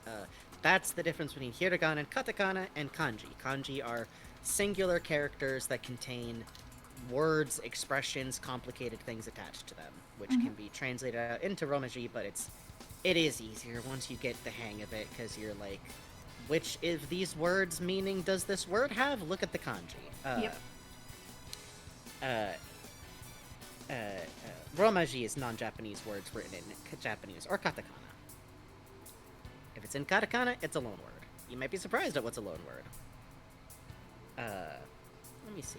Oh, also just to back up and explain, every now and then I'm oh right, people might not know a lot about the Japanese language. Yeah. So I hope that nobody's worried about this talking down if you do know all this stuff, but just in case, I don't know. Yeah, exactly. And in the case of kanji versus katakana and hiragana, One Piece actually has its main dialogue is all written in kanji or katakana because it's a comic for little kids. Something written for little kids will have less or no kanji in it. That's actually how you can tell what the Yep. Actually. Yes? One Piece dialogue has a lot of kanji in it. Oh, sorry. What was I thinking? Oh, right, sorry. I was thinking of the fact that Oda, doesn't use kanji for some things where you'd think he would. Yeah. Okay, sorry. There are things that have that, but One Piece is, middle grade enough. Yeah, exactly. Oh, God. Sorry. No, it's okay. I swear I know what I'm talking about. There's a lot of One Piece. No, so, when there is kanji in One Piece, it has little characters above it, that tell you how to read it. That's what it is. Okay. And what's interesting is, with One Piece, sometimes you will get, kanji with English words as how to read the kanji. So, for instance, Gum Gum Pistol is Gamu Gamu no, and then the character for pistol. with written beside it and how to pronounce it, pistoru. It's really interesting. Which I think is a really fun way to, like, square the circle of using an English word that might not be, like, common and making sure people know. It's almost like a flip of, like, here's the hiragana of how to pronounce this kanji. It's like, here's the kanji that explains this English word, if that makes sense. Yeah, you can see some of it in recent chapters of One Piece. If you look at when the characters for Stussy arrives, you can see, I know. That would be Stussy Buckingham. When you see what's explaining what she is, the kanji under her will have the word kuronu, clone. Yes. I enjoy these things. Yeah, sorry, Bugs knows the language stuff better. We're both I probably learning, should have though. just ceded. I probably should have just ceded the floor to you for a No, second. that's there. okay. That's okay. McPicklebreast says that makes me want to try rereading One Piece in Japanese as practice. That's what Bugs has been doing, actually. Oh yeah. I'm not. I just restarted doing it. I'm slightly more than halfway through Volume 1. Yeah. It's very accessible because the kanji has the pronunciation guide to it. Because it is meant for, like, middle grade, but also it's a kids manga series. Yeah. Which is very funny. Yeah. Every now and then at the end of the day, I do try to sit down and remind myself this is made for, like, kids who are bluey age. At the low end. Yeah. I'm not. Maybe Oda would be like, wait, no, about that, but it is. It is very funny now and then when Oda gets a question from, like, a kid, and he's like, oh god. Yeah. You can tell a little. Yeah. Oh, hello. Hi, you like my manga. Good. But rewinding back, I think we were just mentioning that so Zoro can read kanji, and that's an unusual talent, and it's very funny because Zoro shouldn't be one of the literate members of the crew, but he is. That's how it do sometimes. Yeah, that's kind of how it do sometimes. Compare, by the way, we're not just, like, making a guess, or, like, Luffy at the very least is not literate, and he's doing his best. He's doing his best, and God bless him for it. But when the barrel that they pulled out of the water that they thought was an offering god explodes with a flare, which, by the way, is just a flare going upwards. The barrel doesn't explode on the crew. Like I said, this is for baby children. There's no pipe bombs in One Piece. Is there an attempted bombing of a town square? Yes. That's allowed. Is a man boiled alive in oil? Yes. But it's for kids, so don't worry. It's fine. It's fine. Odin was meant to boil. Yeah, someday if we ever do the, like, going over specific arcs, please look forward to 3 years from now when we talk about Wano arc. Oh, man. Actually, I guess we'll just talk about it a lot during Yamato's episode. But anyways, no, Lukewarm Orange Julius does point out he didn't die from the oil boiling. He died from a good, clean getting shot in the head, which is fine for children. Hooray! Hooray! Please, And then we he read fell One Piece. into the hot boiling. Just like the Joker.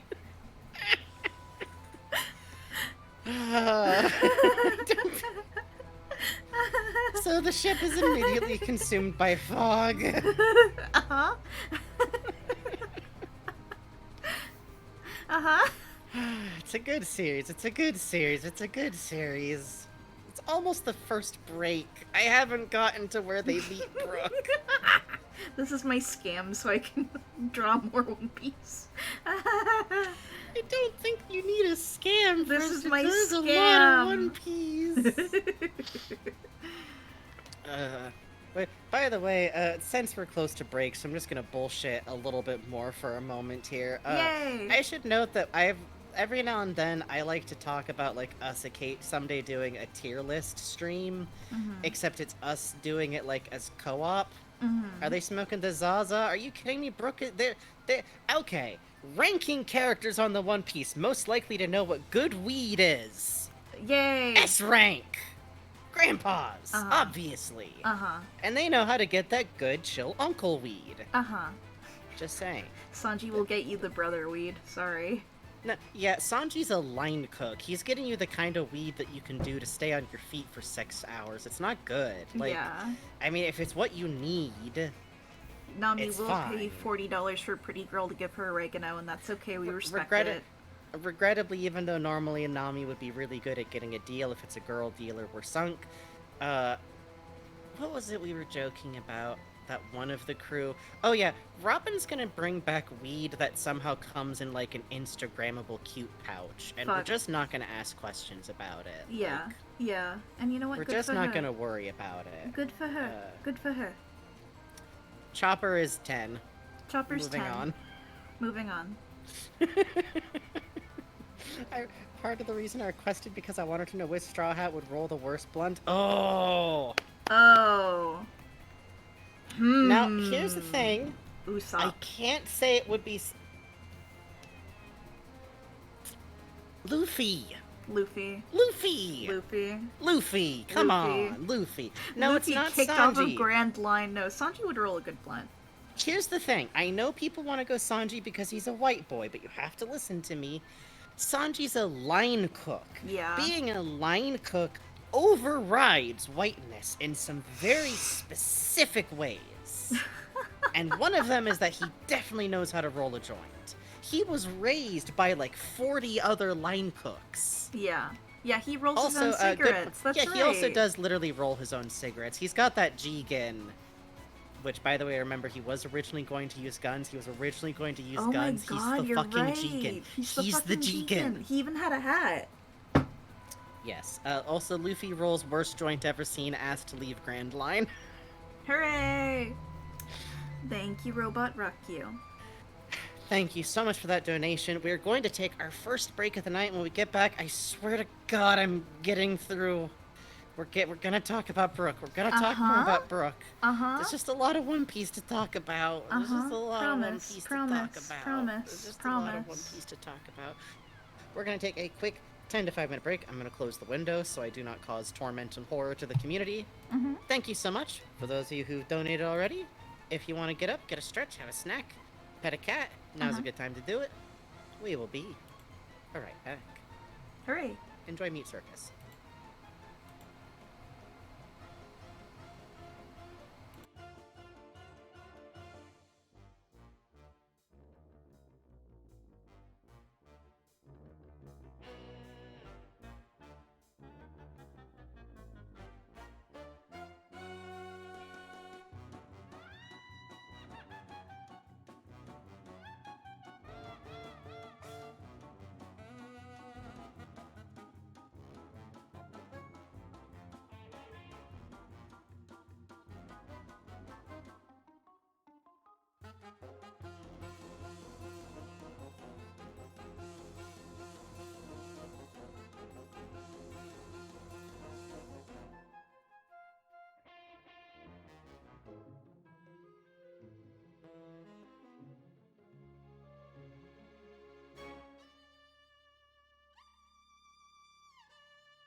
I am here for the fishbone grandpas, but also hi, hello. Feels like I haven't been in the chat in ages.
You're in pretty good shape for a man of science.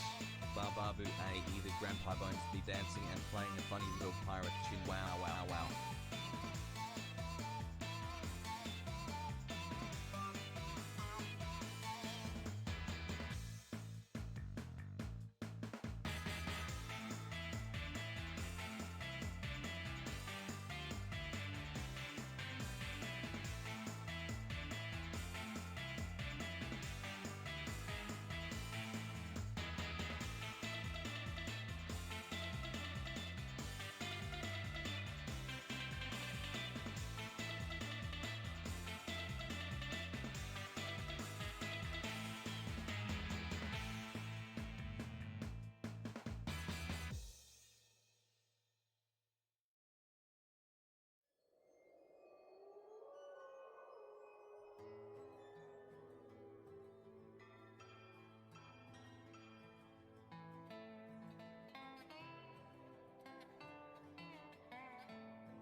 Hello.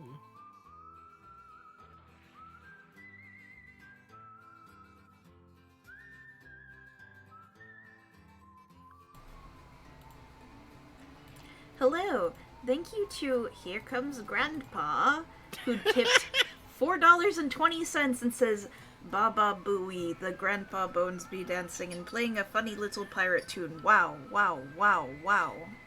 Thank you. Technically, it's under our price threshold, but just for referencing the most insane repeating joke that no one can possibly have context for that we do, you get a honk. Thank you. It's a Mickey Mouse short. Just watch the Mickey Mouse shorts, but not the one set in Japan, because for some reason... Grandma. Here comes Grandma. Here comes Grandma. Here comes Into Grandma. the Spider-Verse came out in 2016. Why was it like that about that, anyways? Watch the Mickey Mouse shorts. They're good. Except for the Japan one. Except for the Japan one. Otherwise, watch them. They're good. Some real high puffy Amayumi shit. Go watch the one where Mickey and Minnie are both, I believe it's Thai boat salesmen, and get the song that Chip and Dale sang for all of 3 seconds stuck in your head forever. Yeah, it's good. It's good to curse yourself. Yeah. Let's see. Also next worthwhile, up. by the way, for being the only series recently to not do Daisy Duck just, like, So brutally dirty. badly. So dirty. DuckTales, looking at you again. we could. If it wouldn't consign Bugs to drawing Disney ducks for several hours, we could I'd just do it. Whatever. have the world's most, like, half positive, half very negative duck-based Doodle and Infodump. Just me talking happily about Scrooge McDuck and then threatening the showrunner of DuckTales 2016 with, like, a boffer hammer fight. I forget. I literally, shoutouts to friend of Jake. I was doing studies on Jinbei last night, and I realized the one reason I can figure out how to draw Jinbei is because of Mr. Ingo Pokemon. Thank you, Yeah, Jake. he's got Ingo mouth. He do got Ingo mouth. He does. I was gonna say they're similar as characters, but I would say only in that, like, Jinbei has a kind of a specific affect is really the only similarity there. And also Jinbei's is calmness over a secret cauldron of bubbling anger, which we'll talk about later, yeah. which I love about him. Yeah. He's like a good example of, like, making an older character and thinking through, like, well, what were they like when they were young, and have they, like, mellowed since then? Which I think is always very fun. I do That's too. why I enjoy older characters. Older Yeah. characters have time in their life to have, like, grown and changed and done things. Yeah. Which, literally, I remember the exact moment when I was a teenager when I was like, man, making OCs my age, I can't have them done a lot of stuff or it starts to feel a little goofy.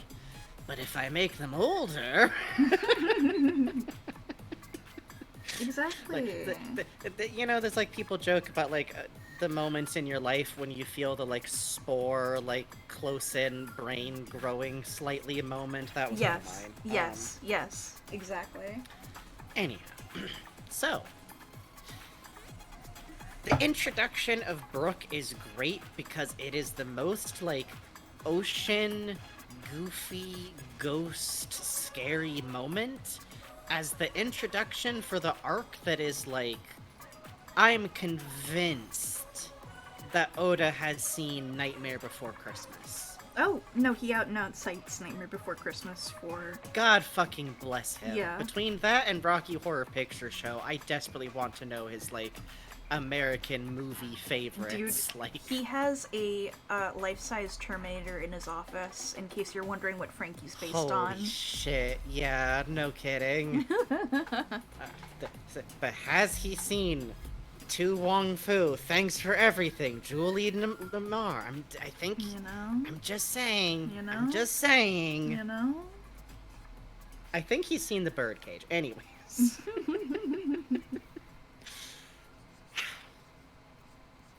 the trapped barrel that they pulled up goes off. Suddenly, fog sweeps over them. Out of nowhere, they are in the Florian Triangle now. Like, setting that barrel off somehow caused this. You've got to skip this, you son of a bitch. I can't believe. What?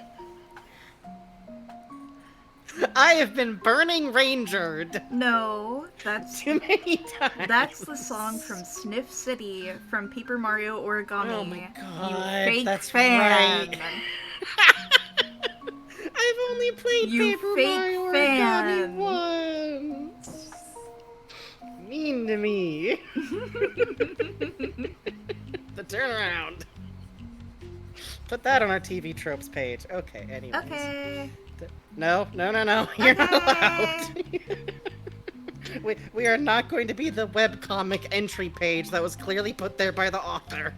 Does Jinbei have a belly button? I don't...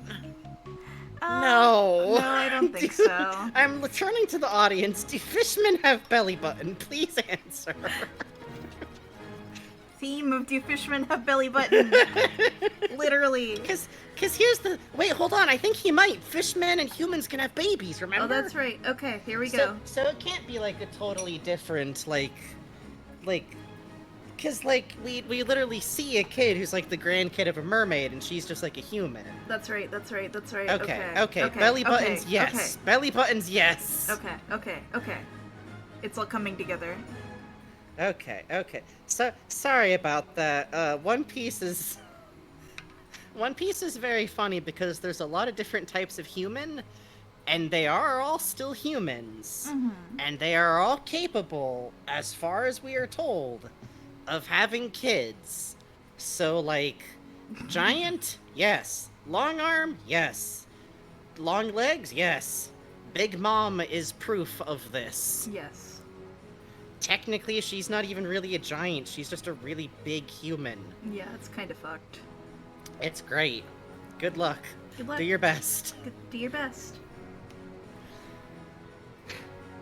So, they see, literally, the exact described, terrified... This song also, we gotta use, like, the fall playlist for, like, 10 seconds or something.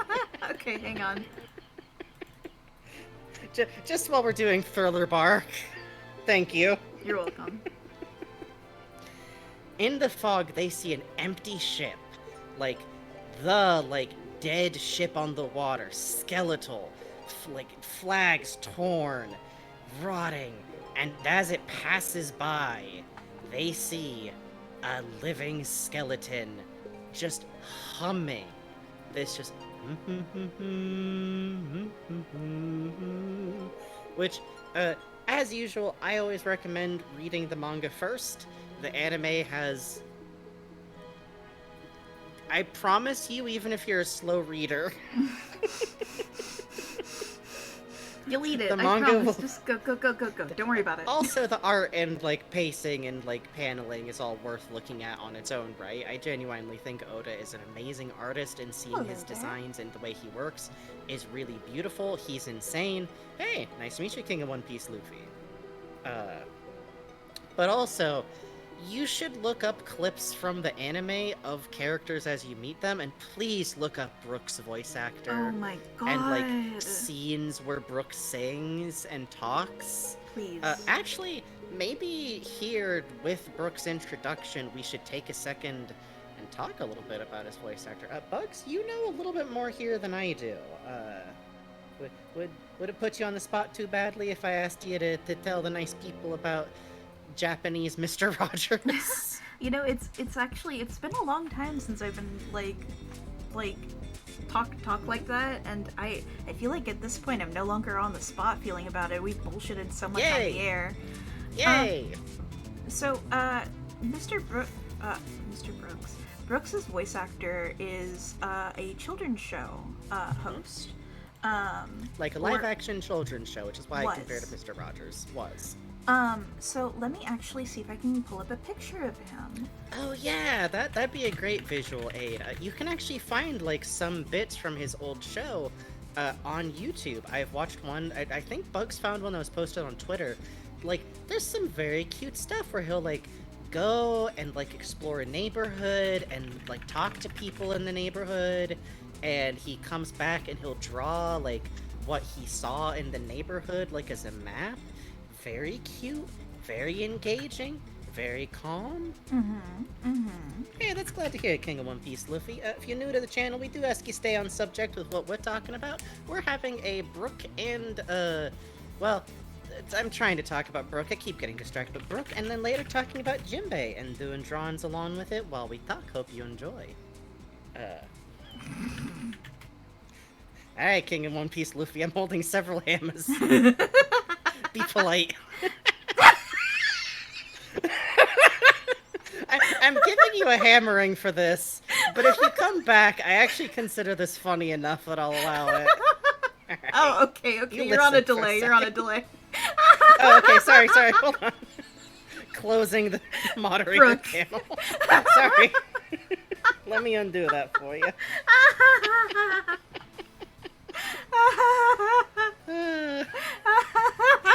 Apparently the button press already went through. I'm genuinely sorry. Get him! He said, Brooke, kill him! Brooke, kill that man.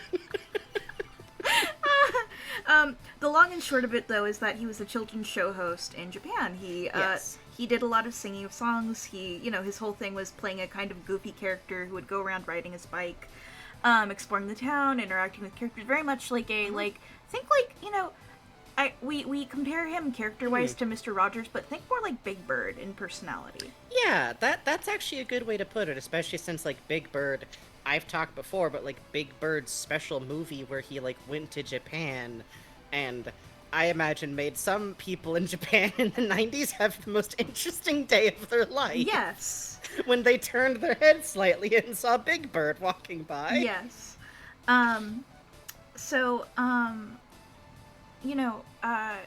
He was very popular. People still get, nostalgic for the show. If you look up the theme song, there will be people talking about, like, oh my god, I remember watching this all the time. So, imagine if a character shows up, skeleton or whatever, in a show, and he starts talking, and it's, hi, I'm Big Bird. But... yeah, or like Paddington Bear. Yeah. Like dead on just the voice of, like, Big Bird, and you're like, hang on? What do you mean? Mr. Rogers, I think, is a good example here just for, like, tonal whiplash. Yeah. Because, once again, Brook in One Piece, like, the first interaction him and Luffy have is Luffy going, like, do you still poop?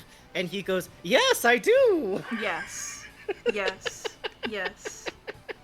If I was watching an anime and heard Big Bird, I would feel like I got punched with the... Actually, you know what? I have the perfect comparison. Imagine if you tuned in to watching, like, a cartoon, like... I don't know, let's say something like, Great theme. OK Great KO theme or, for like, this Gravity moment. Falls level. Uh-huh. Or like... No, wait, hold on. Imagine you tuned in and there was a fucking cartoon adaptation of Undertale. And fucking one of the dudes from Blue's Clues was the voice of Mettaton. Oh, no. Like, Mettaton starts talking and it's just Steve. No, Steve is the voice of Asgore.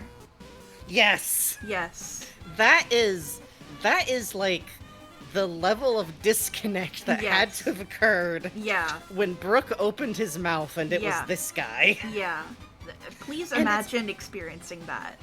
Especially because, again, part of why I recommend people look up what Brook sounds like in Japanese, which, King of One Piece Luffy again, sorry. But mentioned earlier, enjoying both the English and Japanese vocals. I'm highlighting this as part of my apology for getting you hammered. My really browser funny. runs a little slow. But Brook's voice acting is so gentle. Yeah. It's so, like, literally talking like Brook is, like, this kind of register. Yeah. It's very soft. It's quite high-pitched. It's even, like, when he's joking, it goes, like, kind of shrill. Yes. But his voice actor has such good range, because you have that, like, light, soft sound, and then the, like, skeleton joke kind of intensity or like his joke telling but then there's moments where he just drops. Yes. And you're just like, oh, right. Okay. Right, this is a pirate. Got it. This is a pirate. And you know what? The stomach should be on top. Sorry. No, I was just spacing out and looking at my notes. Which, you know, to bring this back, like, he is a pirate, he is a talking skeleton. You need to know that Luffy, the second thing Luffy basically ever says to him, and, like, I consider this an important part of, like, Brook's personality and place in the crew, is to ask him to join. Yep. Luffy loves Brook. Yes. Immediately. That's his guy. Like, out of the gate, instantly. Luffy doesn't know what he does, doesn't know who he is. He sees funny living skeleton in a gentleman's outfit on a ghost ship, humming forlornly to himself, and goes, "Would you like to join my crew?" Yeah. And Brook immediately goes, "Ah, I would love to." Meanwhile, in the background, Sanji and Nami were sent having, like, with Luffy. conniptions. They were sent with Luffy explicitly to make sure he didn't do shit like this. Yeah. Thank you, Cosmion. We got it as one of our requests tonight because our audience are brain geniuses. We've and cultivated you like a mold into our beautiful shape, and it's good. Like a bonsai. Yeah. Yeah, but they get in trouble with Zoro. I just think a detail that has to be laid out is that they actually get, like, scolded by Zoro when Luffy brings back Brook to the ship. Yeah. And it's one of my favorite things. Most of the rest of the cast basically panics or is aghast. Chopper and Usopp are scared out of their lives, obviously. Something that I love is that Frankie is weirded out, but is, like, then immediately adjusts. Like, Usopp is, like, wearing garlic and carrying a cross around and shit. Good for him. Usopp spends the rest of the arc dressed like a priest. Yeah. Which, to be honest, results in one of his most baddest ass of looks later on. Man, it really does. Torn up. If we do a crew members redux, I might do Usopp again, and you might just hear me, like, go over some of the same stuff. We but, like, have to, Usopp so we and can... Thriller Bark. Dude, we have to pitch them on, like, Usopp and Luffy's whole thing with Gear 5 and shit. Like, the romance there. Come on. I mean, we don't have to, but we do have to. But we could. But we do have to, though. Yeah, literally, Thriller Bark, like, I'm gonna have to skip over in the interest of time. Like, I can't just recount Thriller Bark arc. God help me. A lot happens in it, but it is one of my favorite, like, self-contained arcs. It has such good moments with Usopp. It's, like, the first time where, like, Robin and Frankie, like, pair up together and have, like, a Goth Island tour date. Yeah, it's really cute. It's great. Robin grows arm angel wings to hold him while they're falling. Like, come on! Yeah. It does get you a goth ninjas. girlfriend. That's right. It does. Yes.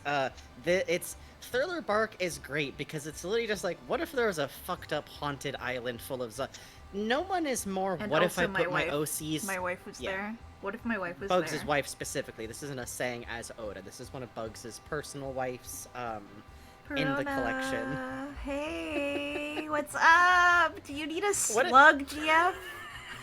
Or whatever I am? I don't fucking know. Come on. You're a beetle. I'm something. Lift your arms. Let me count them today. You might not be an insect today. No. Go away. Thriller Bark was when Oda went fuck it Halloween time. Yes, extremely that is the vibe. Bugs twirling their antenna like That's hair. Right. Yeah. Tee-hee. It's a grooming behavior, actually. Tee-hee. Don't stress them. Don't stress them. Takes like a week to grow one back. Ow. Jesus. Ow, stop it. The spritzer. Joke's on you. They love the spritzer. It creates damp detritus in their enclosure. It's real trouble in summer. Do you think living with Perona would require to live with Moira? Yeah. No. That's like her.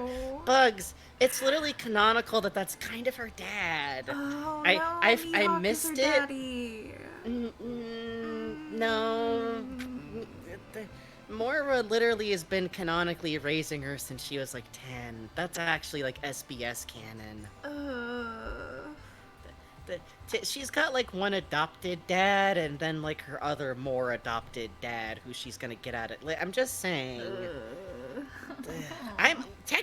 I'm good for working for Moira. I'm technically the right profile, no, but like I'm not doing that. I think you're on theme. He's gonna kill me and put me in a fucking chipmunk. Fuck that. I mean, yeah. I like the sun. It's nice. It's my friend, man. Gecko XB. No, Promote you're that going man. to hell. You're going to hell when you Promote die. that man. Promote that man. No. We'll drop for $20. Fuck out of here. No. $30. 35. Anyhow. Get a VIP. Keep maybe. My beautiful artist's hands are being abused. Oh, you've taken D&D OC commissions before. You're fine. Brooke gets brought back to the ship, and there's a very cute scene where this is kind of where we first learn, like, the bones of his backstory. Sorry. Warlord meetings were just meetups of everyone who's dated everyone else and Hancock. Clown mania. Enjoy. Thank you. Which, by the way, this is technically not, like, super canon, but it's a canonical detail from later on that Brooke's favorite food is curry, but Sanji doesn't like making it for him because of how messy he gets when he eats it. When we first see Brooke eating Sanji's food, it gets all over his face, which, by the way, is where we learn... But literally one of my favorite first Brooke moments is going like, I do so love the time before the meal. After all, I am a gentleman. And then he just starts banging his fork and knife on the table going, mercy, mercy, mercy, mercy. Just like, food, food, food, food. Not even like food, it's like, chow, chow, chow, chow. Food, food. Yeah. Like, he burps, he farts, he picks his teeth. It's incredible. He picks his teeth while going like... it's God, it's horrible. But it's a personal fan canon of mine that first meal he ever ate that Sanji made was curry. And the reason it's his favorite food is because it's like the first meal, like the first hot meal he's eaten in a very long time, and the first thing that Sanji cooked that he ate. So that's my understanding of the scene. Technically, it's not super supported in canon, but also join me. Join him. Come on, it would be funny. You should do it. Let's see. Basically, after the meal, this is when Brooke explains a little bit of his deal, which is that he has the powers of the revive fruit, or I think I once saw someone translate it as like life fruit or soul fruit. I think those are both interesting. Yeah. Soul fruit, I think, could actually be true, to be honest. But I'd have to... The fruit names being what they are, in life, eating this fruit only made it so that he couldn't swim, so it wasn't a great deal. But he explains briefly. Let me see. I wrote down specifically what he said because he gives a very, like, short version of his backstory. And we only find out, like, details about it later, which I think is really interesting. Also, I want to make a note. Later, after we finish some of this, I have some theories about Brooke having that fruit and where he would... Oh, yeah, Big Mom's fruit is the soul fruit, which means it might be the weird thing where, like, Brooke's is a related fruit to hers. Thank you, Lukewarm Orange Julius. Just this once, you get to live for correcting me. Anyways. I'll allow it. He died decades ago. Let's see. He describes very briefly that his crew entered the same seas and perished, which is when his powers activated. However, because his soul was lost in the fog when he returned, he didn't find his body for a literal year. So when he got back to his body, it was already all bones. Yeah. Which I kind of love, because that already starts the horror up so badly of, like, What do you mean his soul was lost in the fog for a year? Yeah. Like, that's nightmarish. Mm-hmm. And then him being revived was on the ship full of the dead. Mm-hmm. Long dead. Mm-hmm. Which is, let me tell you, the story doesn't get better, it gets worse. Yeah, a with little more bit. details. Now, you may be asking here, hey, wait, why does he have hair? His answer to that, when Zoro mentions having never seen a skeleton with hair, is, quote, I have very strong follicles. What a king. Oda is the greatest author of all fucking time. Like, anyone could think, like, oh, a skeleton with hair would be fun, but then you think, like, oh, well, why would a skeleton have hair? Is it a wig? Is it glued on? Oda says no. He has strong follicles. Yeah. It's his real original hair. Don't worry about it. Yeah, don't worry about it. Smile. Don't worry about it. He is a king for this. You can just do that when you're writing, you know? It's fucked true. up, but no It's one true. can legally stop you. It's true. It's true. Oh, that drink looks so refreshing. Right? I want a pineapple rum. Oh, I have pineapple juice. I forgot. You fucker. I got the Fuck little you. Dole cans. Fuck you. Fuck you. I'm gonna open one on Fuck break. You. Fuck you. Thank you, best friend Mothman. Thank you, best friend Mothman. By the way, this is also something we learned, and this is just the funniest thing to me. Due to literally unrelated reasons to being a dead skeleton, Brook also has no reflection, will be destroyed by sunlight, but it's literally unrelated to the rest of his condition.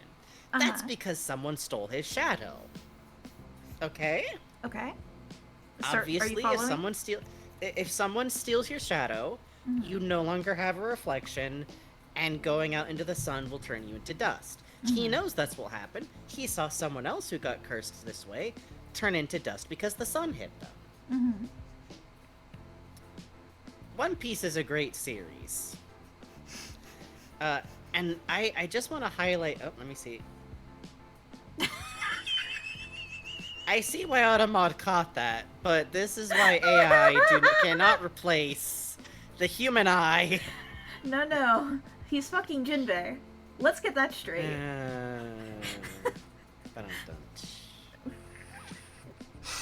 But this is the point in Brook meeting the crew, which again, this is a small moment, but I have to highlight this because Brook, like, bursts out cheering, saying he's so happy. He says, what a wonderful day this has been. I met people. Yeah. And he says, like, after 50 years adrift on the sea by himself in the fog, he says outright, like, I was so lonely, I was so scared, I wanted to die. He's now just so happy.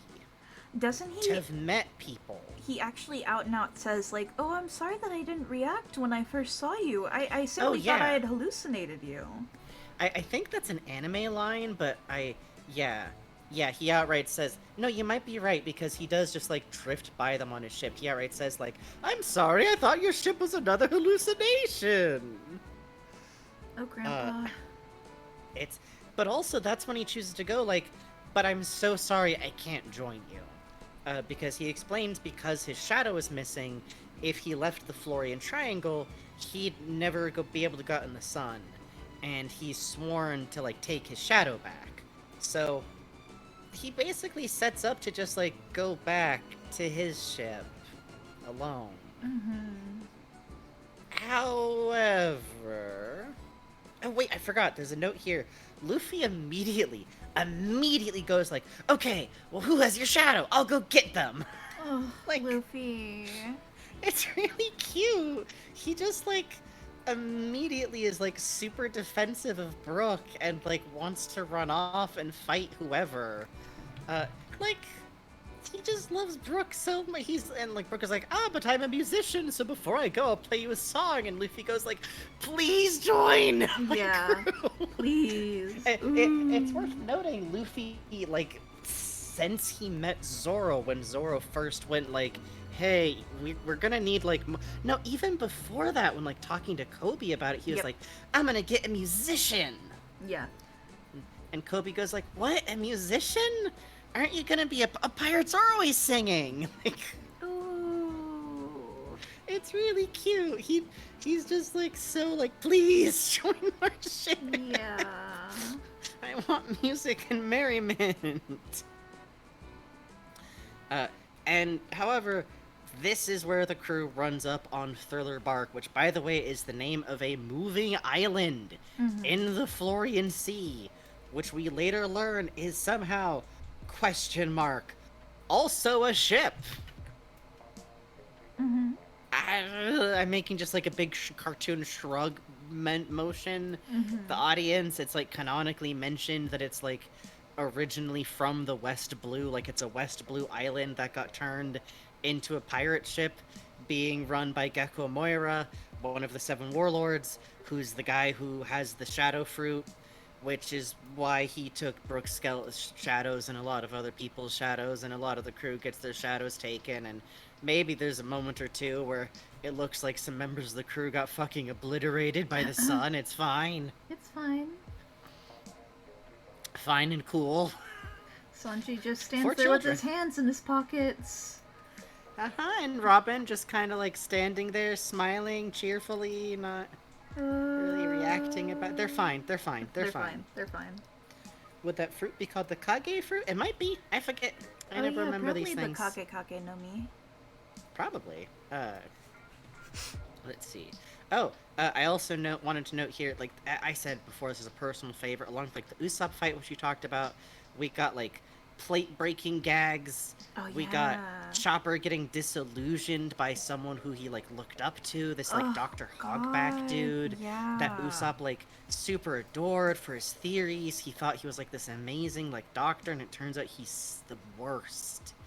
And has been like making Frankenstein zombie corpse bodies to be puppeted by Gecko Moira's shadows, which just like steals a copy of the personality and skills of the person that the shadow comes from, and like takes the personality and memory away from it and uses it to just marionette a body around. So fucked.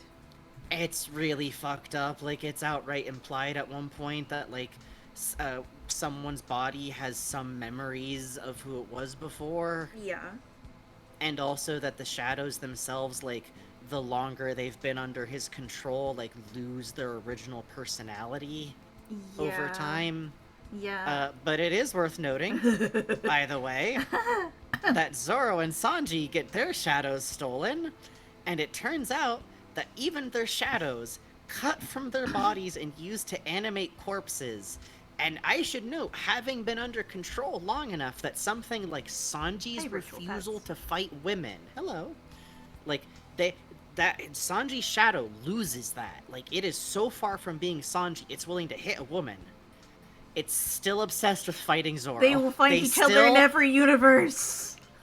Literally, they are still obsessed with fighting each other, despite having no memory of who they are, their prior connections to each other, and being in the bodies of a dog-faced penguin and a Sanshore samurai man in a, like, underwear and a goose inflatable thing. So, there's this thing in Japan where if you want to pretend you have a penis in a safe for work thing, you wear a swan floaty, and it's a jokey, like, it kind of looks like one, doesn't it? Yeah, but and it's not. like a gag. He's got like a gag mustache on and like a gag samurai head wig kind of thing going on. Yeah. So if you go to the Daiso, you'll see all sorts of things on sale. You'll see so many magical things, including $1 mugs that are actually pretty nice. One of mine lasted for like 5 years. I have a mug around here that says, like, there's a bear. I'm like, yeah, there is a bear. That's so true. There is. And yes, everyone gets their shadows back, because it's not a spoiler to say Luffy ultimately defeats Moira and it kicks fucking ass, and it's great because he tries to beat him and be like, okay, now give everyone their shadows back, and instead he kind of just physically beats the shadows out of him like he's a big piñata, and it rules. Yeah. Yeah, it fucks. Very good. It's awesome. That's one of those fights and then that's Luffy very... turns into the Hulk to do it also. A little bit. A little bit. Luffy goes through some tribulations. Let's see. Yeah, but the important thing is that, like, when they first get on the island, I want to highlight, Brook actually leaves on his own, tells the crew, leave immediately, get out of here. Do not fight the person who's here. Which, like, first of all, I have a bullet point after this that just says, they do not do that. Mm-hmm. Not at all. Not even a little. But, no, but I just like that, like, Brook immediately is like, I am an adult. I am who has promised to do this thing. Please be safe. Leave. Yeah. Like, Brook is very honorable in his own way. This is so awesome for me to relive Thriller Bark through you guys explaining it. I'm glad because occasionally I wonder if you've already enjoyed One Piece, if this is insane to listen to. Yeah. I'm glad it's not. Yeah. For real. We love talking about this shit, so thank you. We do. I love how fucking violent Luffy. Yes, no, like, no lies, literally one of my favorite things about One Piece is, like, I do enjoy protagonists, I've talked about this a lot before, who are, like, I think there's room in shonen to, like, have characters who don't want to fight. I forgot his ice scar. But, like, you forgot. Understandable. Oh, yeah, he's got a big chest scar, too. Oh, he does? Fuck me. Hang on. We're gonna talk about this later, but remember, which I forgot, that Akainu punches through him to get to Luffy? Fuck, that's right. Yeah, we're gonna talk about that. Grandpa Jinbei puts his fucking life on the line for this kid in a very literal way. Ooh. Y'all, the reason I got into One Piece actually seemed way more approachable. First of all, got him. Got him. Second of all, every time someone says that, it makes me very happy. It's a great refresher, and you care about the series really shines through. I'm glad. Yeah, it does occur to me that, like, maybe other people don't read One Piece and then immediately start rereading it. It's fun. It's fun. It's fun. I might do a third thorough. Let's see how insane I am.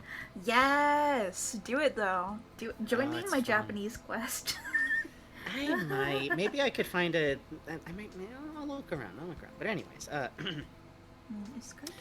it should be noted that of the crew who wants to go explore, it's literally like Luffy and Robin and Frankie want to go ashore, but because... And I can't get too much into Thriller Bark, but I have to emphasize how incredibly funny it is that Frankie's like, look, I can show you one of my cool new super toy merchandisable mini additions to this really merchandisable ship is... Burandu no sponsor. Well, anyways. Burandu no sponsor wa Bandai. Yeah, exactly. God, there's some good model ships out there, though. I want to get the I have Polar had to Tang talk one. I have had to talk myself down from getting a model ship of the Thousand Sunny, like, Dude, multiple times. I went to, in Little Tokyo, they have a, there's the Tokyo Jungle, which is split into 4 separate stores. And one of them is all Gundam and models. And I was like, let's fucking go. This is where I got my, like, Yokai Watch models. They're gonna have some One Piece shit. I go in, it is a shelf full of Whitebeard's ship and Shanks' ship and nothing else. Yeah, I'm like, what do no, you mean? there's some... The different ship models get, like, some great amount of, like... They do. Love in the model building. Yeah. I would love to build Sunny someday. Phantasmagoria Glitch, you haven't missed much. I keep getting a little sidetracked because Brooke's really good. We're just getting to the start of Thriller Bark.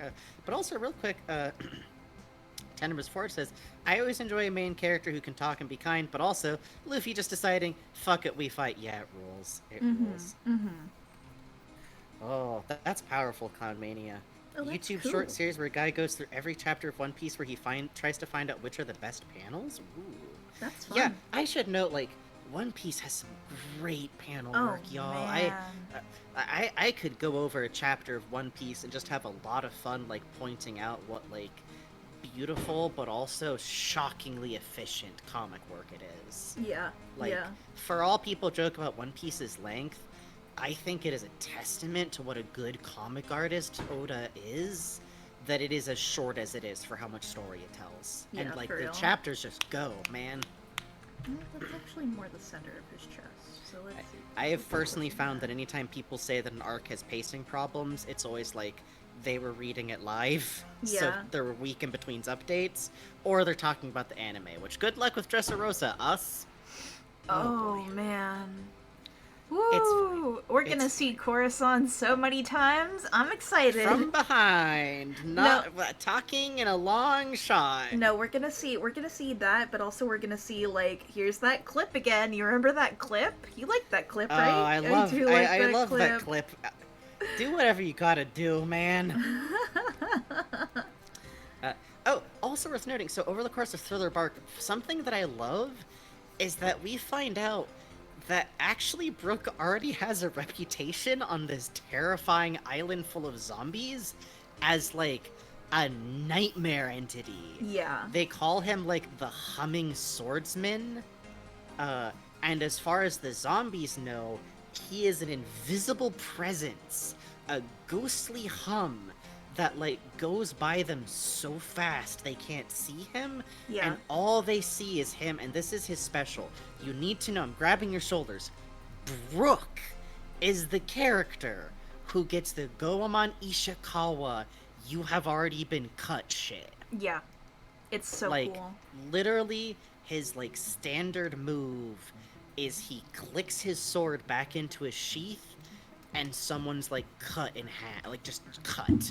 It's great.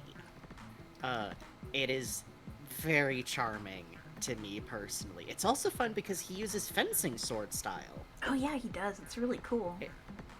Yes, his short sheath is also his cane, which is great. It It's means cool that his cane... as shit.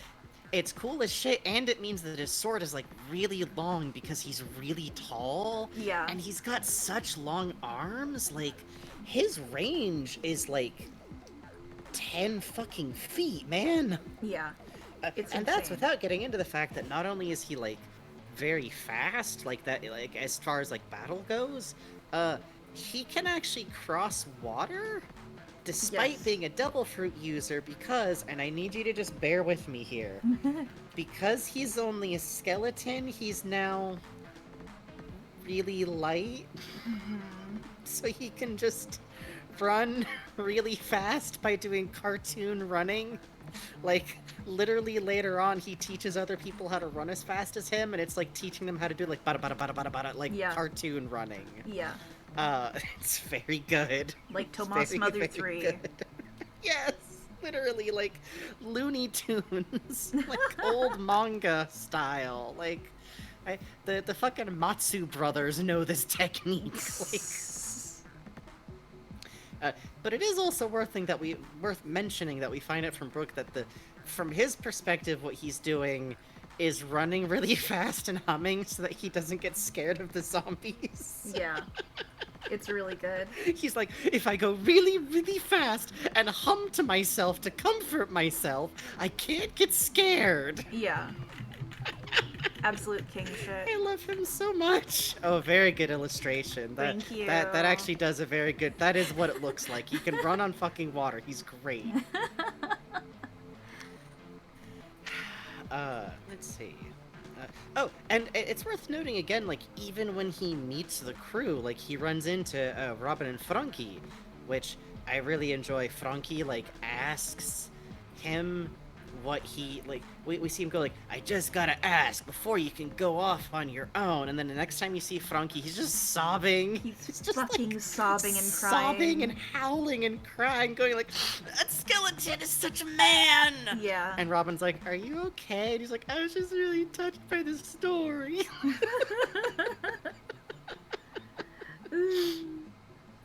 Which, I love Frankie so much. I do too. Which is how later on the crew gets to hear more of Brooke's backstory, which I'll get into.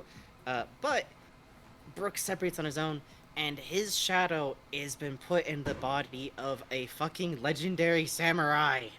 who kind of looks like Zoro. He kind of looks like Zoro. It's a little Kind weird. of looks like Zoro and might maybe be based on Oda's older version of Zoro from his last story. Ryuma.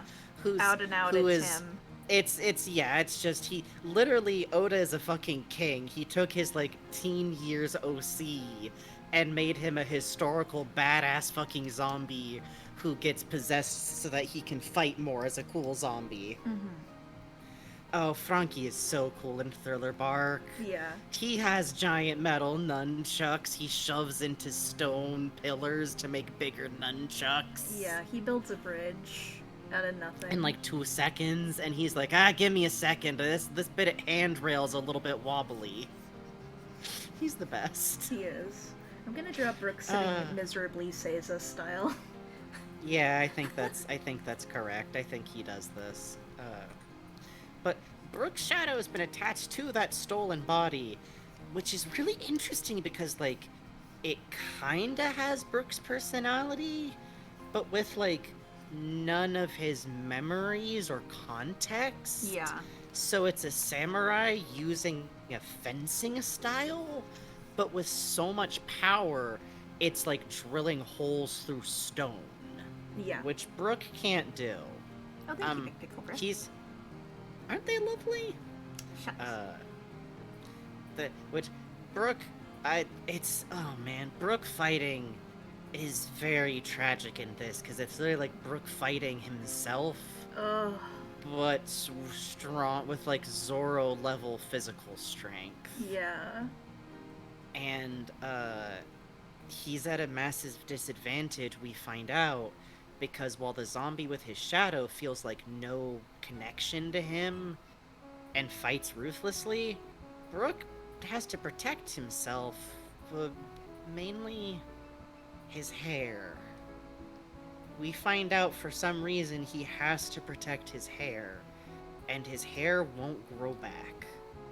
He's dead. He has all the hair he's ever gonna have, and the samurai that has his shadow, like, ruthlessly goes after it and like mocks him for it. Yeah. And there's this like moment that's like one of my favorites where he like the shadow him uses one of his techniques and he says like, you don't have the right to use that technique. You don't understand. My techniques were honed from my time in the army, but they were renamed by my comrades. Ugh. Which that's why, like, his comrade on the ship, I think he even, like, names who says it, no, I didn't write that down. Oh, well. Like, his technique, like, 3-step hum strike, like, he names, like, a specific crew member who renamed this strike, and it's like, you can't use those moves if you don't remember the people we loved. Oh, it hurts. Just a little. Even Brooke's fighting style is a memorial to people he loves. And the fact that there's this version of him using those moves with, like, no context is, like, making him furious. Let's see. It's worth noting also, like, Zoro winds up taking over the fight, although Zoro's stated reason is so he can steal a sword. Zoro's been missing a sword for a while. And is like, I'm gonna take that one from that guy. But he does kind of save Brooke's bacon, and there's even like a cute moment I like where he's like he kind of like asks Brooke like, "Is that a problem?" And Brooke is like, "No, go for it. I don't give a shit. I almost died."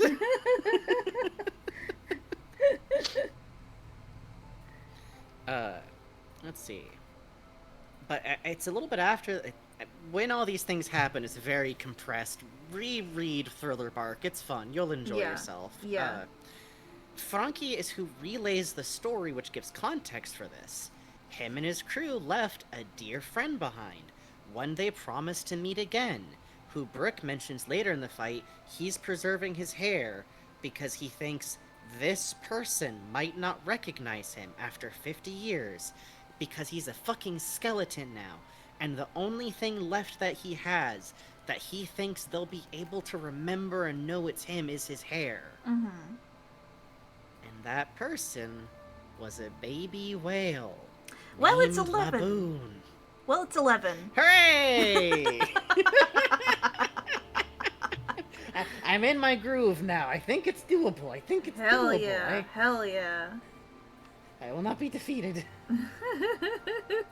But, yes, we will tell the story of plot-relevant whale with sidebar on. Oh, 4 kids. Oh, no. Oh no. Oh, 4 kids. You sons of When bitches. we get back. Yeah, 4 kids wasn't doing good, but we are going to take a quick 5 to 10 minute break. Oh, do you like that, Plutes? Please enjoy. Yeah. It's powerful. It's powerful. We're gonna take a quick break. Now's a good time to get up, get a snack, move around, have a little wiggle, get away from your computer a moment. We will be right back. BRB.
Hello. But being, well, not exactly late, but taking a little bit more than 5 minutes. I had catastrophic, like, food stuck in teeth in a way where you have to, like, actually go get floss. Like, no, this simply will not stand. Oh no. Yeah. I've been there. The piece of fried chicken could not be born. Sad. Would have sad. been like picking at it for the next hour. No way to live. No way to live. Romeo does say, well, and also, Oh, Romeo. Oh, well, Bebo was quiet, which means I had to go and, like, pet her special because she wasn't yelling at me. what? Oh, hey, good luck, Bubbly Moco. Hope your power comes back on. That's no fun. Ganbate bubbly. Yeah, don't fuck up your data for us or nothing. No. Nothing's worth it. Ooh, I should have put my pineapple juice. The VOD will be here. The VOD will be here. It will. Cousin Trent is being, he's very diligent. He's a good kid. Yeah. Thank you, Cousin Trent. Yeah, I hope space camp was fun. Knitting camp? Space Unicycle knitting. camp? One of those three. Uh-huh. I think he was going to iCarly background gags camp. Oh, good for him. Honestly, lucrative field. No Nickelodeon shows, though, not until a certain man is shot in Minecraft. Smile. Any day now. I know the monsoon is soon because grasshoppers so many. Oh, yeah. Oh, cool. No, not cool. They come into your house. Yeah. That's where I want them. You don't want that That's where I many want them. You don't. That's where I want them.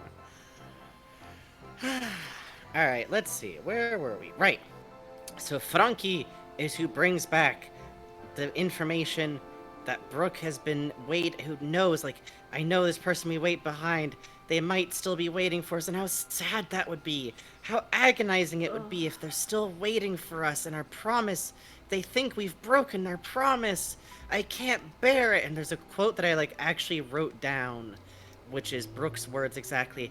I can't just die hoping to be forgiven, because when a man promises to return, he must return. Like, which, if you were wondering, like, how did Brooke bear being on his ship alone for 50 years? How did he not, like, I don't know, just throw himself into the ocean and roll into the Marina Trench or something? Trench. Cousin Marina Trench. Uh-huh. But, like, that's why. Because Laboon. Because he had to hold out for any chance to meet Laboon again. Because he was a little baby whale they adopted. That was his little baby boy. And that's why he's stressing about his hair. Because the crew would always joke, like, oh, Laboon loves you best because your hair makes you kind of look like him. Yeah. And he's like, I need to have my hair so Laboon will know it's me. Ooh. Oh, random 00 factor. I'm so happy. Oh, I do like little isopods. They're good little so guys. Cute. They're my friends. Hotel might not be a good place for isopods. No. Many debris to eat. It's fine. I don't know. Probably better outside or in a terrarium. Well, that's true.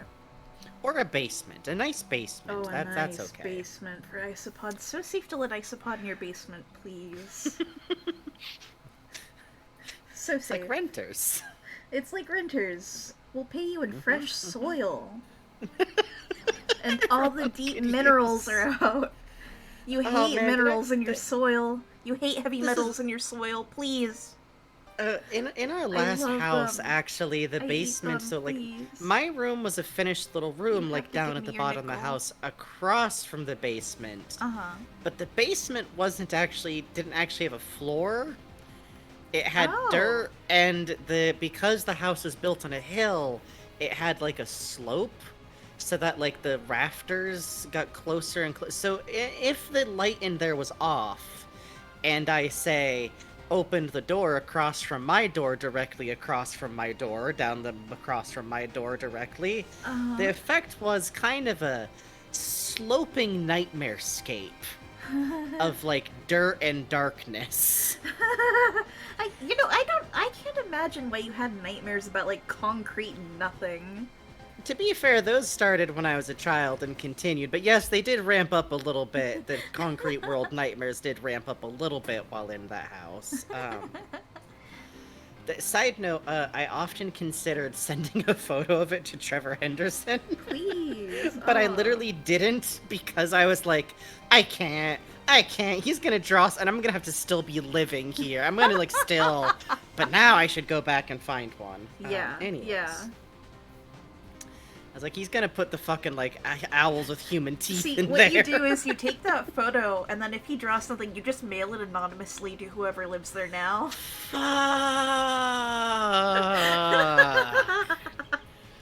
You're the devil. It's a good idea, though.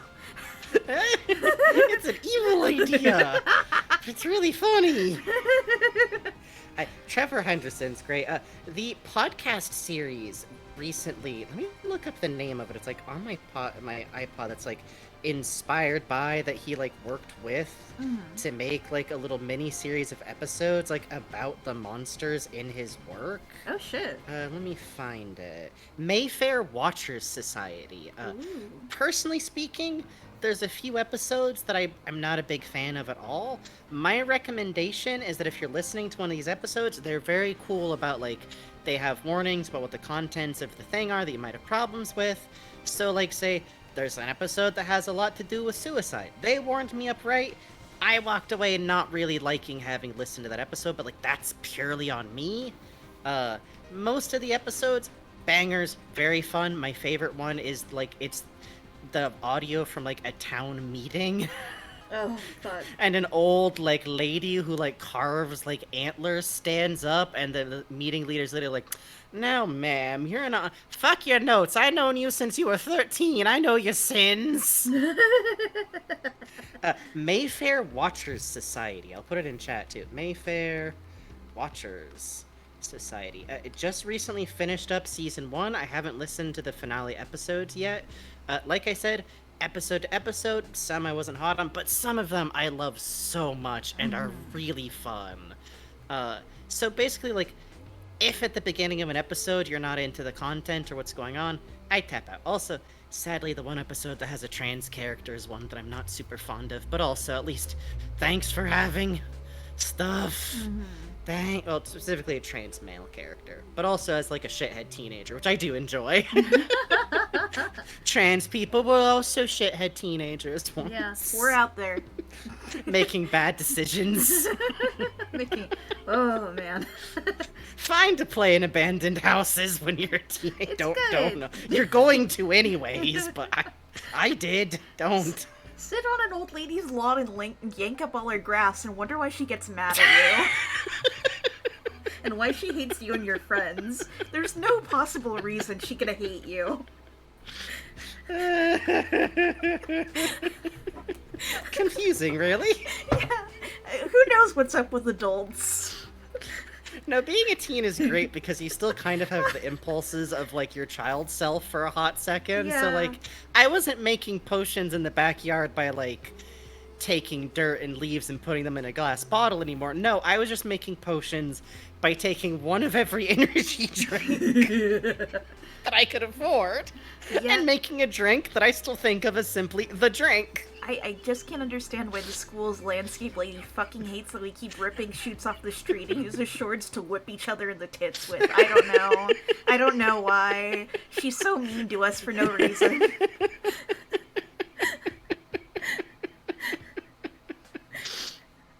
But yeah, you should, Mayfair Watcher Society, I just the kind of thing I want there to be podcasts. Like, I sometime on Tumblr, I gotta remember to put out, like, hey, anyone got more horror podcasts for me where I don't get jump scared by, like, some white ladies listening to true crime type shit? Fuck. Yeah, huh? I just don't want to have, like, and here's a breathless moment by moment of someone getting stalked, or, like, and then, like, 20 kids got killed by the experiment. Like, come on. Anyhow. Not specific subtweets, by the way. If you're capable of guessing which podcast I was disappointed by, you're clairvoyant and you have a special talent, and you should only use it for evil by charging business majors like $100 a session. Anyhow. Ooh, I gotta catch up on Silverses. Anyways. Sorry, I like horror. What? I didn't know that. I know. That's weird. It's fucked up. We're gonna have to stop streaming together. It's I don't like fucked that. I up. can't support that. Okay. Okay. Anyway. Alright, let's see. Where was I? Right, okay, so. Gonna do a bit of a yada yada here. And by a bit, I mean... I'm gonna just have to gloss over the entirety of most of the rest of Thriller Bark because it's too much to get into. I can't get into the fact that Gecko Moira, the villain of this arc, looks like a Hot Topic bowling pin Gajinka. I can't talk about the fact that there's a giant evil stuffed teddy bear that Usopp has to fight. The man that looks Nami like and a Usopp bowling and pin Chopper have to hide inside of also. that they have to hide inside of because it's hollow and has a giant zipper on the back. Yes, I can't get into the fact that, no, listen, I'm holding chat so gently between my hands, lifting you up like a sucklet plushie. The villain of this arc looks like a bowling pin is trying to be a scenester. I got a parallel art of him.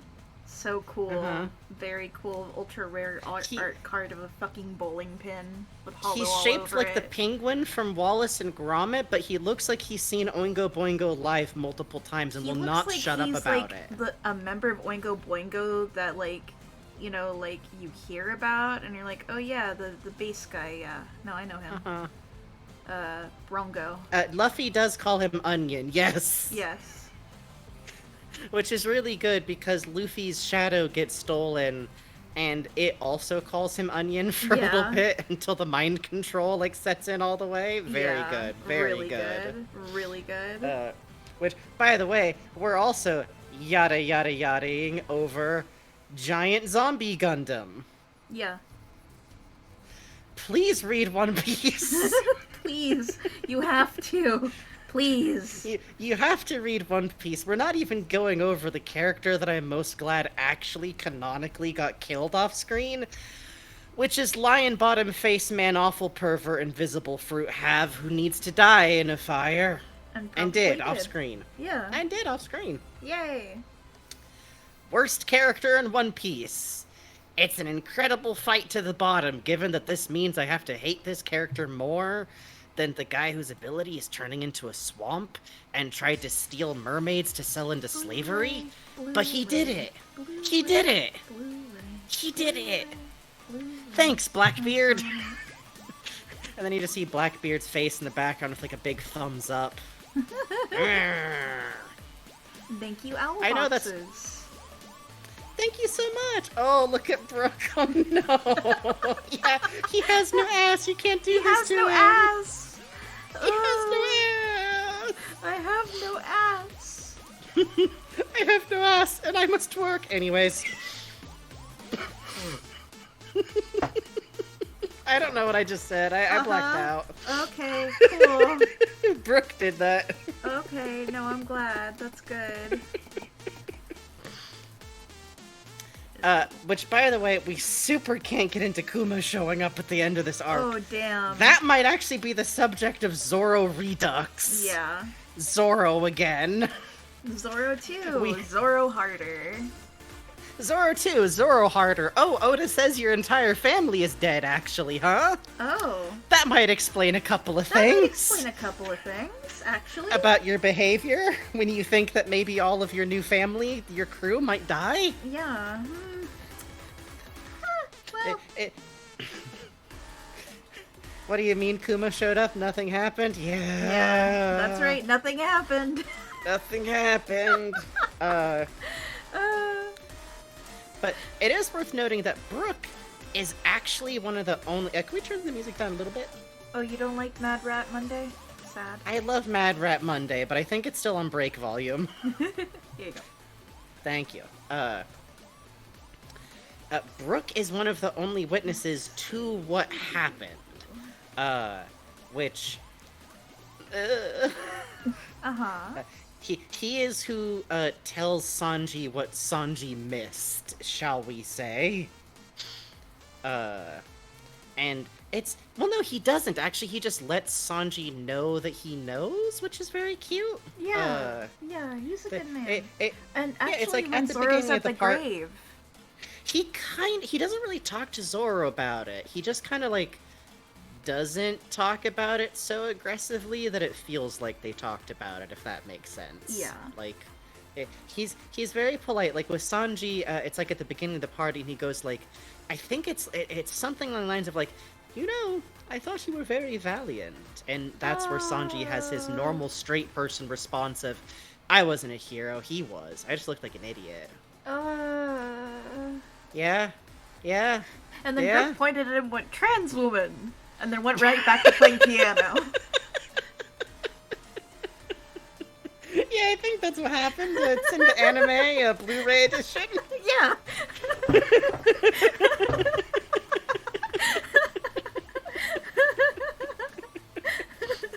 What? Nothing. You heard me. Who wants to hear a song? Let's do the time warp again.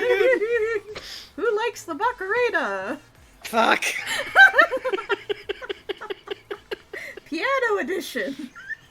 Yeah, the other day was the first time I ever saw the Hotel Transylvania scene without it being edited to have Nightcore over it. Oh yeah, I didn't realize it was the fucking Macarena either. It's really good. In my brain, yeah. I think Gennady should make more clown cars, actually. No, I think he should. I think When's the next Hotel Transylvania? Particularly after Unicorn Warriors Eternal, I'm like, all right, buddy. All right. Get back in the clown car factory. I think maybe. Anyways, sorry. Maybe our spiciest animation opinion is that we don't think Gennady should ever be allowed to do story. He's such a good animator. Oh, the designs really in good Unicorn animator. Warrior Eternal are so good. The story is dog shit, man. Why was Samurai Jack yellow? Anyway.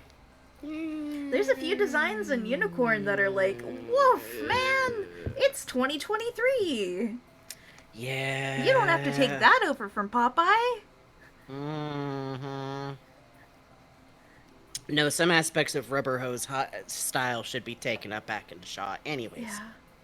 Which, to be clear, this isn't a like, oh, he's problematic. We're not like that. We just think he sucks a little. We're just a little. He's a nice guy. You're allowed to do that. He seems like a nice guy. I met him. He was very nice to me. He kind of sucks. I cannot physically. I've actually heard he's pretty good to work with too, which makes sense why he gets a lot of work. Like really one of the best things you can do, especially if you're ever going to be like a showrunner or a director, is like be nice to work with. Oh god. Yeah. And don't fucking destroy the people who work under you. Nightmare. Anyways. Nightmare. I might not see Spider-Verse 2, y'all. Anyways. Not a value judgment. Not a value judgment. Hyper-personal decision. Anyways. I think I'm gonna still see it. I probably will. I just have to wait to stop feeling weird about it. Anyways. Like I said, Gennady seems great. Have a few questions. I think all of his shows were plotted out in a college rule notebook. Listen. With, like, ballpoint pen during 5th grade science. Okay, but Oda literally does that. We can't use that as a criticism. But his execution's not... Okay, you're right. Yeah, Moira is built like a bowling pin. I can't stress enough I wasn't joking about that at all. Like, even a little. Yeah. Yeah, you know what? Maybe that's why I get mad at Gennady, is because everything he does could be kick-ass if it was just, like, a little more, just a punch more something. I don't know. Anyways, sorry. Grandpa Frankie and his animation opinions. No, okay. So, alright, Brook lets Sanji in know a little bit as he starts to play an old pirate. It's very funny because he's like, do you have any requests? And Sanji's like, oh, can you play? And Brook goes, let's sing Bink Sake! Yeah, immediately over. And Sanji's like, why did you ask? Okay. And this is the somewhat infamous song Bink's Brew, which I beautifully serenaded with the kazoo earlier. Again, thank you all so much for your support. Truly appreciate it. It's a song that Luffy knows, because Shanks and his crew would sing it. And Brook says, all the pirates sang it in the old days, during hard times and happy times. Which I always just love as a quote. I don't know why, but like some. Oh, Yeah. In fact, there's a flashback later on where we see Roger and his crew singing it together. Yeah, which makes sense. Brooke actually at one point mentions, I think much later after this, but like someone's mentioning like current events, and they're like, "Oh right, Brooke, like you don't really know any CPs." Like, I think I remember some newbie named Gold Rogers. Oh. Like, Brooke is literally from the generation before Gold Rogers rose to power to like give you a sense of how displaced from time he kind of is. Yeah. I'm glad, Nia, sir. Mostly I apologize because I have a slight time limit to get any of this talked up. I think I'm good, though. We're pretty much near the end here because, first of all, I actually wrote a note here in my notes, very important. Luffy is laying on top of an open piano, like a kitty cat. like a fucking kitty cat, at like an impossible diagonal angle.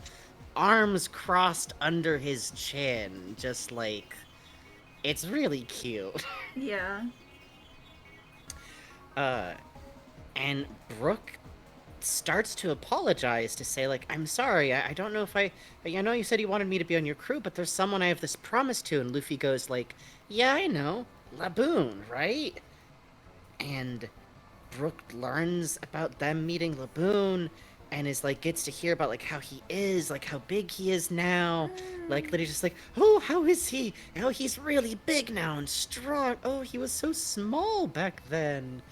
And he bursts into tears, just going, I'm glad. I'm so glad.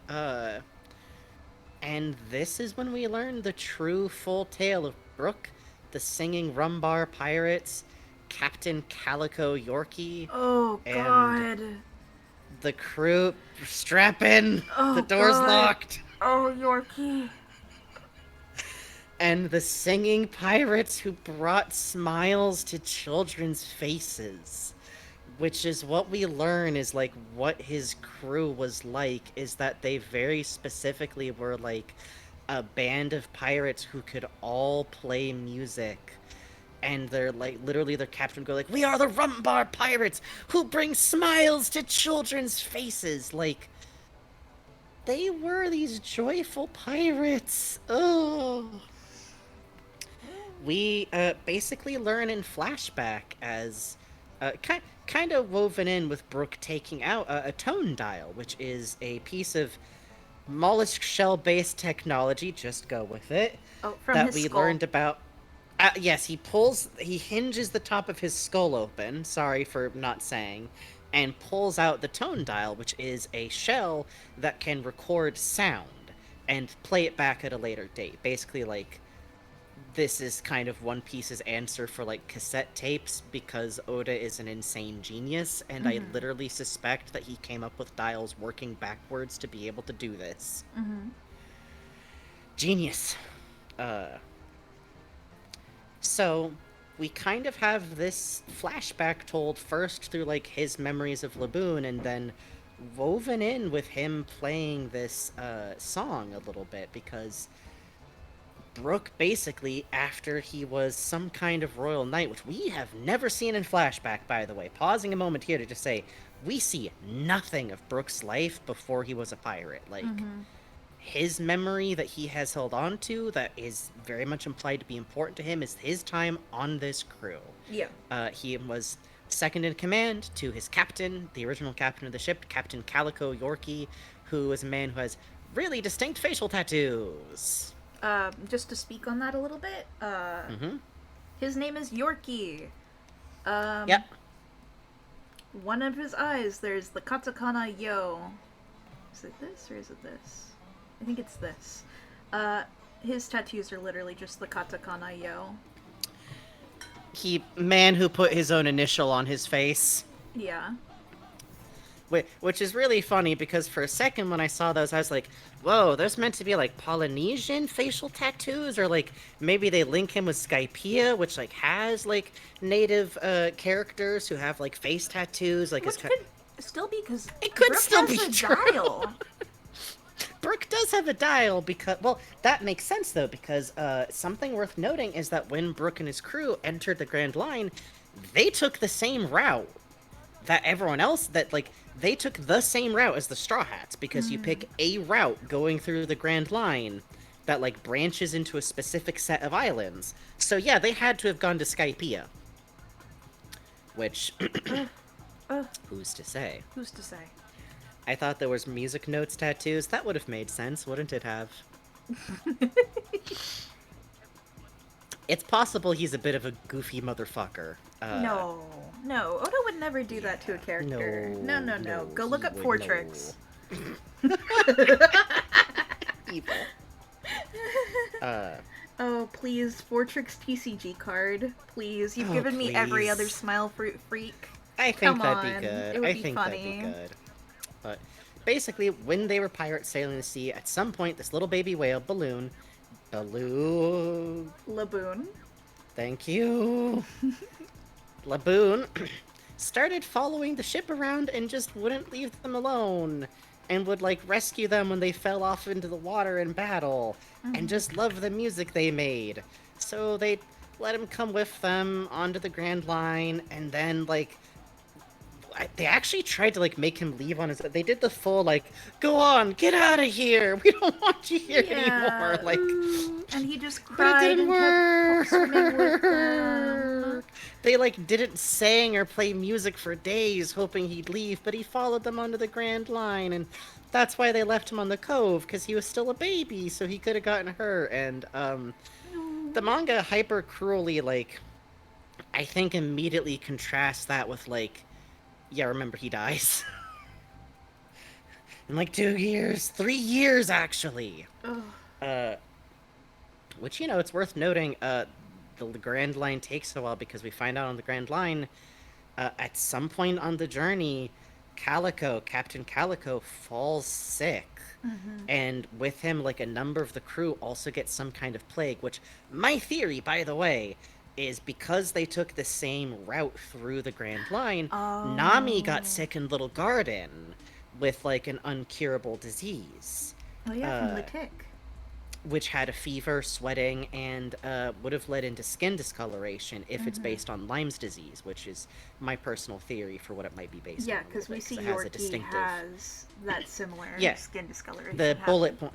Yeah, the, like, bullet mark kind of thing. Which would also make sense why, like, multiple members of the crew could have gotten it, but it didn't kill the rest of the crew if it wasn't actually transmissible. But they didn't know if it was transmissible or not. No, not Laboon, Calico! Captain Calico! Laboon got left behind! Laboon does not die. This is in the past. Oh, boy. All right, let me start over. Okay, so there's a skeleton named Brooke. Okay. Wait, sorry. Sorry there's this kid named Luffy. Sorry for giving you a hard time. Okay, moving on. Captain Calico, who is the captain of the ship, and is not Laboon. Laboon got left behind as a baby whale at this point in the story. This is after that, when they're traveling on the Grand Line, with the rest of the crew. Leave it be. But they don't know if it's transmissible or not, and also, like, Captain Calico, like, tells the crew, like, oh, we're gonna go off and sail on our own in our beat-up old ship, okay? Which, by the way, part of why I forgot about this, the reason the doctor who stayed with Laboon thought for sure they were dead is their ship was found floating around or, like, spotted leaving the Grand Line. This is that ship. Yeah. Their original ship, which the captain and the sick crew members left in, like, functionally to die. But he said to the crew, like, don't worry, we'll go and find a doctor. You all continue without me. But when all of them leave, there's literally a scene with Brooke where, like, he clasps his hand and, like, begs Brooke to take care of the crew for him. Okay. Uh-huh. So, they think that what he has is infectious, and he's in bed, and he's surrounded by his crewmates, and he's got a mask on. And, all the crewmates leave, and it's just Brooke there. And he leans over, and he goes, like, take your mask off. And he leans over him and holds his hand, and both of them are crying. and he's risking death just to talk to the man he loves one last time, face to face. It's a little bit tragic and romantic is the thing. Then, like, that's... And also, like, Calico is putting on such, like, a cheerful face to the crew. Like, we'll go and find a doctor. And it's only when it's just Brooke there that he, like, breaks down in tears. Just like, crying. Look after them. Please, you gotta... No, and also, like, please apologize to Laboon for me. Yes. I'm not gonna be able to see him. Oh my god. Oh, it hurts so good. It's really... Which, by the way, we'll talk a little bit later about some things. Yeah, don't worry about it. We'll have to see One Piece film Gold first to be sure, but I'm pretty sure. But it's such... And we see the ship, like, off into the horizon and learn, like, Brooke takes over as captain and gets his own bounty, becomes, like, notorious enough to get, like, a $33 million bounty, which is not fucking bad. Mm-hmm. And then, well... He gets them all the way to the Florian Triangle, and we discover that what happened is that they fought a crew that used poisoned weapons and scuttled their rudder. And this is when, in the party, in the present, he takes out the tone dial and explains that him and his crew, when they knew everything was going bad, recorded this last message to Laboon. And that message is the song Binks Brew. Which, there's this beautiful moment that in both the anime and the manga is one of my favorite moments in One Piece. But I think in the manga, it's especially, like, artful because of the way that, like, it interplays all the way in the past when his crew was still alive and having this last moment together. Him on the ship alone, singing to himself. And the present now, because everyone hearing the recording as he begins to play the piano starts to sing it too, because they know, everyone knows the words. It's a song that every pirate knows. So there's this moment where, like, the sound of the living singing with his old crew and Brooke, like, it feels like Brooke is, like, existing in all of those moments at once as he plays. Oh, and the anime interplays it with him alone on the ship singing to himself. Yes, that happens in the manga too, but, like, in the ship. Man. I would say the anime strength is that it gives you the actual interplay of the same melody, cutting from, like, the old voices, the new voices, his voice, and the manga has this beautiful shorthand of, like, gray border panel background, black border, and current, like, white borders, black and gray showing, like, flashbacks and nested flashbacks, so it looks like a fog is rolling in and out over the panels, like, with his memories. And if I could be go ahead. And also, like, the way that as he plays the song, you hear, you know, from the old recording, crew members dropping off. Yes, literally, like, a part of this sequence is they are dying. This is the last thing they're doing. They ask him, like, hey, if your fruit really does work, then you can get this recording back to Laboon, can't you? And one of the most, like, devastating moments of it is when the instruments drop off, you hear Brooke going quietly, like, it seems we're just left as a quartet now. A trio. Duo. Solo. Oh, and he's just Why would you all leave behind he goes like, why would you all just leave behind just the accompaniment piano? Oh, it hurts, man. It is one of the most, like, deftly handled and this is even worse, like, just to, like, finish detailing out the moment, like, the one thing Oda makes sure to show us, like, the manga has this, the anime has this, like, he says that, and it's just his piano playing, and then he smiles. Because he loves this crew and this song. And then, thump. Oh. And then, back in the present, he just looks up at Luffy and goes, could I join your crew? And Luffy says yes. Just immediately, just like that. It hurts. It's so good. It hurts. It hurts. It's good. Go read One Piece. You should read One Piece. And by the way, Bink no Sake is a genuinely fun song, which I just want to highlight a little bit here because I think it might have some like coded big plot elements in it. There's a line near the end, which there's a couple of different translations of the song because translating song is the fucking devil's work. Yeah. But there is a bit where it's like, one of the translation I've seen is like, so spread this laughing tail. Like, it kind of clocks raft tail. Yeah. Which is interesting. But also it should be worth noting that Oda is God's bastard for the fact that the last verse is, "It's time to ship out Bink's brew, sing a song and play along for all the ocean wides. After all is said and done, you'll end up as a skeleton, so spread your tail from dawn till dusk upon these foamy seas." Oda, you bastard, I had to learn how to sing this song without crying.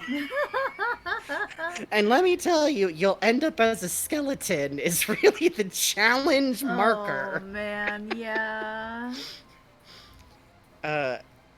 And it's worth noting, that's kind of where Brook joins the crew. And while he has a lot of, like, very cool moments later on, I would say Brook's role on the ship is kind of cemented, like, right away. There is a filler arc, there's a filler episode where, like, they try to have it be about, like, Brook trying to fill in on the ship, but it's actually a really disappointing episode, because it's like, well, what if Brook trying to help too much made wacky sitcom mishaps happen? That's true, Which but is a shame. There are some cute moments in that, though. I like when he's drinking tea with Robin. No, there's some cute moments. I just wish it had been about, like, the actual problems he could have had integrating onto the ship. Like, maybe he's not good at remembering to go to bed, or, like, tries to take every single shift on watch, or do too much, and, like, would have to be told to, like, relax and just play around until he's needed to do something specifically. So that's why I wish it wasn't just like, "Oh, Zoro, let me help you with your swords. Oh no, I polished them with butter." Yeah, that's true. That's true. Oh, Phantasm Glitch, you may have missed me explaining, his fruit literally has the power of revive you from the dead. Once. Which I guess is all you need, technically. Which, to be fair, is just what he thinks. It turns out his fruit has kind of more powers with it than that he figures out, especially over the time skip, which is something that's worth talking about because, during the time skip, everyone kind of powers up and, like, learns how to do skills and does... So Brook kind of becomes a world-famous superstar rock star. Yeah. Over the break. As one does. Known as the Soul King. As one does. Has it ever been said that his fruit only works once? No, that is an assumption that Brook makes, or that, like, one of his crew member jokes about. I believe that his fruit is actually capable of resurrecting him, at the very least, until the end of his natural lifespan. Which, in One Piece, is like 130 years. Yeah. Good luck. Good luck. It's worth noting that in One Piece Odyssey, they even have, like, his skeleton, like, quote-unquote, drown in the ocean, but, like, his soul is fine. He's just like, "Could you go get my skeleton for me? There's crabs." Yeah, please, I can feel them in my bones. I don't like it. Yes, yes, he got lost in the fog when he first came back to life because of where his ship was, and only found his body after it was a skeleton. So it is quite possible that if that hadn't happened, he would have just immediately returned to a perfectly fine human body. Yeah. So that's interesting. Yeah. Side note, since I have a little... Well, I should mention real quick before I dive into conspiracy theory, I do want to highlight... Brook has one of my other favorite moments in the whole series later on in Whole Cake Arc, where he calls Big Mom, one of the 4 emperors, young lady. Yeah. Which is my favorite. Also, and he literally... he's so nice to Sanji. He's very sweet to Sanji. Brooke's role on the ship is like one of my favorites because he's this very like caring but also silly character. He fits like a nice dynamic, you know? Yeah. But his mom with Big Mom is really dope because she's going like, oh, you like she's like mocking his plans, going like, oh, you sure have a lot of plans for someone who could just wind up dead. And he goes, young lady, you never make plans expecting to die. Ugh. Ugh. He's extremely cool. He is. He really is. Thank you to Gay Avery for this. Thank you so much, the Gay Avery. We do appreciate it. And since I've clocked in a little bit early, I think I can now steal a little bit time to talk about a theory of mine. Because about Brooke's fruit, we don't know when he ate his fruit. The first time we see him in flashback, he is already a member of the Rumbar Pirates, and it is indicated he has already eaten it. Like, one of his crew members kind of, like, teases him about it a little bit. So, he either ate the fruit while a pirate, but before that point, and it's never mentioned, or he might have eaten it before he became a pirate, because between royal fucking knight of some kind and pirate is a series of question mark, question mark, question mark, question marks. So, his fruit grants semi-immortality, which is a prize that we happen to know from Law's arc. Some pretty powerful people might do some pretty fucked up stuff to get. Oh, yeah. For pretty good reason. Good night, Pasu. Go to sleep. Night. We'll see you in the VODs. I'm about to hit yours next. Sleep good. It will be on the VOD. Yeah. I'm just taking a moment to shade Jinbei. Understandably. You gotta shade Jinbei, otherwise it looks weird. But I have a personal theory that I wonder if, since he served a king, and there's kind of a background radiation in One Piece with kings, what would happen if you're king, because he was the head of a group that... It's translated a little funny. It's like he was the head of a kind of like group in the army that was like a raider or like a hunter or pursuer class of some kind. What if you were sent by your king to get a devil fruit that lets you live possibly forever or possibly just until an unnatural amount of old age and not die? What if a fruit like that existed? Maybe that would even be like starting a war, because like surely multiple kingdoms could wind up fighting about something like that. What if somehow you went from loyal royal member of a guard to fucking pirate at some point? And you have a big, weird, super suspicious forehead scar that you had when you were at the earliest point seen of you being a pirate still in the West Blue. That is literally such a deep scar that it continues to his skeleton. The crack you see on Bone's skull is not damage from after he became a skeleton. Yeah. It matches a scar he had when alive. Yeah. Which sometimes I wonder if he did die once already. You know? He didn't. He looked ambiguously aged, is all I'll say. It is my personal theory that Brooke willingly ate a fruit to keep it out of the hands of possibly a fucking king. Yeah. And deserted, if not more than that, given that he is, to be honest, a man of honor in his own way. Yeah. He has a very strong, like, moral core and sense of kindness, and I don't think it would be out of character to guess that something like that happened, especially because he, like, let his crew rename his techniques, which would have been from that time, which to me speaks very much of, like, replacing that loyalty with something else. Yeah, which, interesting to note, his technique names are French.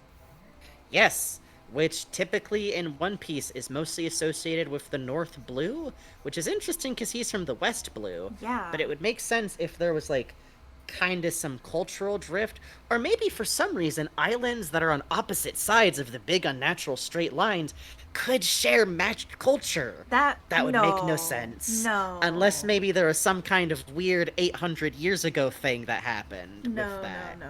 I don't think that. No. I think it's just coincidental French happening in two places.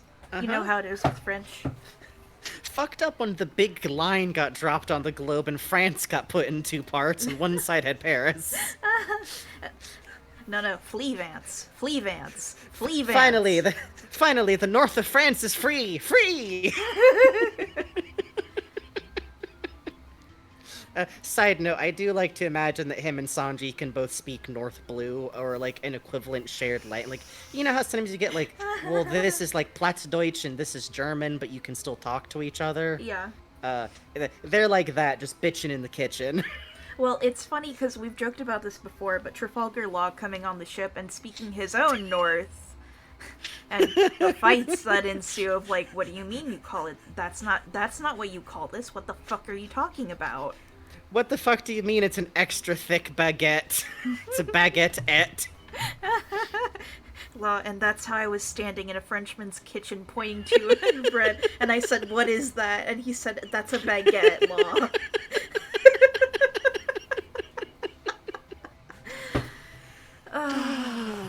But Baby so Five. that go ahead.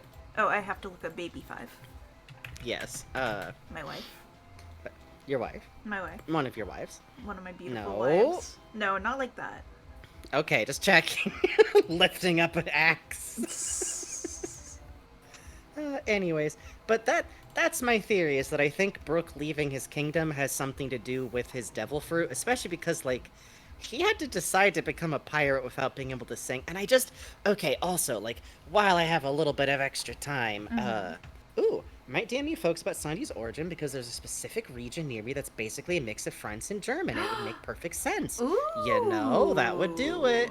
That would actually do it. You do get that. Europe, as near as I can tell, them borders are a little bit wigglier than we've been told. Because, you know, it's all just roughly the size of California. To be fair, my home county would have declared war on our southern, the county right below us, if that was an available option. Yeah, that's true. I'm drawing one normal and then one freak Baby Five. You're allowed to do that. I think that's a good plan.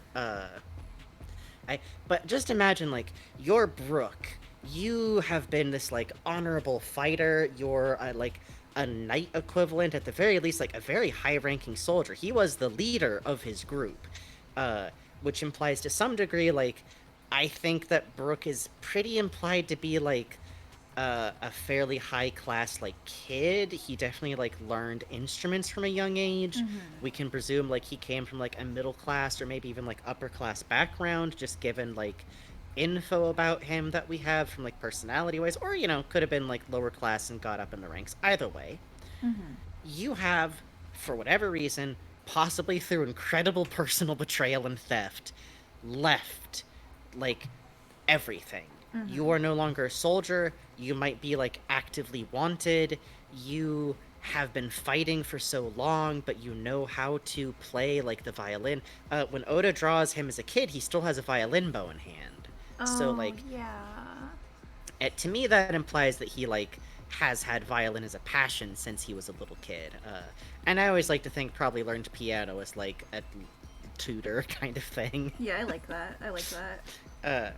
And you see these pirates in a dock, and there's this music, and they're, like, playing for little kids and laughing, and, like, the captain is, like, conducting and has this silly feathery hat, and, like, what a moment of, like, freedom and joy that is. I think part of why, like, Brook and Luffy just have this, like, immediate, like, kinship is, I think, to them, the ocean and being like pirates means the exact same thing. Yeah. With, like, none of the baggage, to be honest, that a lot of other characters in the series have associated with pirates. Like, for very good reasons in most cases. Yeah. Once again, stepping to the side to highlight that pirate in One Piece is just sea criminal, and a lot of them are genuinely terrible people. Hey, shoutouts to Zoro. Shoutouts to Zoro! No reason. Don't worry about it. We'll get around to it. Please look forward to Zoro Redux, where I spin you some yarns about characters that currently only exist as a family tree. Yeah. Enjoy. Yay. But all that to say, like, I think Brook and Luffy both have, like, piracy as, like, freedom and like leaving where you were and being out there with like people that you love. And like I just think there's something wonderful about that, and I love the idea of Brooke having to have like chosen to kind of leave behind a position of like power because he didn't want people to get hurt. Like, no matter how it went down, I think if the idea that like he took the fruit so that like the king or like a royal power couldn't have it, he probably saved a lot of people. Oh yeah, By no, doing absolutely, that. absolutely. Much like we're saying, hey, in One Piece, most pirates are actually bad.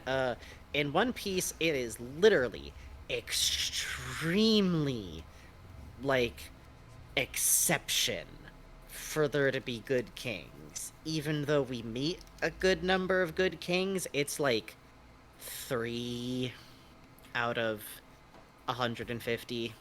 Yeah, I would say there's like one good king we've met so far. Well, we've met. Oh, yeah, you're right, because the guy on Drum Island is like the newly elected leader. That's Yeah, different. yeah. Okay, so he doesn't count. No, the Mermaid King. Oh, the Mermaid That's King. the other Yeah, one. he's good. All right, so But- 2. And to be fair, the Mermaid King, his island was actively excluded from the world government until about like 3 years ago. Yeah, you know So how it is. he's not exactly a member of the normal structural power because well, we're gonna get into this really soon, but there was a Tumblr post I saw recently that was like, hey, if you're gonna make like analogs for racism, you can't have the reason that people are oppressed be either like no reason or like because they caused some disaster, because that's not why actual racism exists. Actual racism exists because people were motivated by convenience, political convenience specifically, and like monetary reasons. Like racism against black people exists because slavery was convenient and turned a profit and started American like economy. Period. Nightmare. Here's the thing, when I saw that post I went, and that's why even though Oda might have been wobbling on his steering now and then, he actually does that.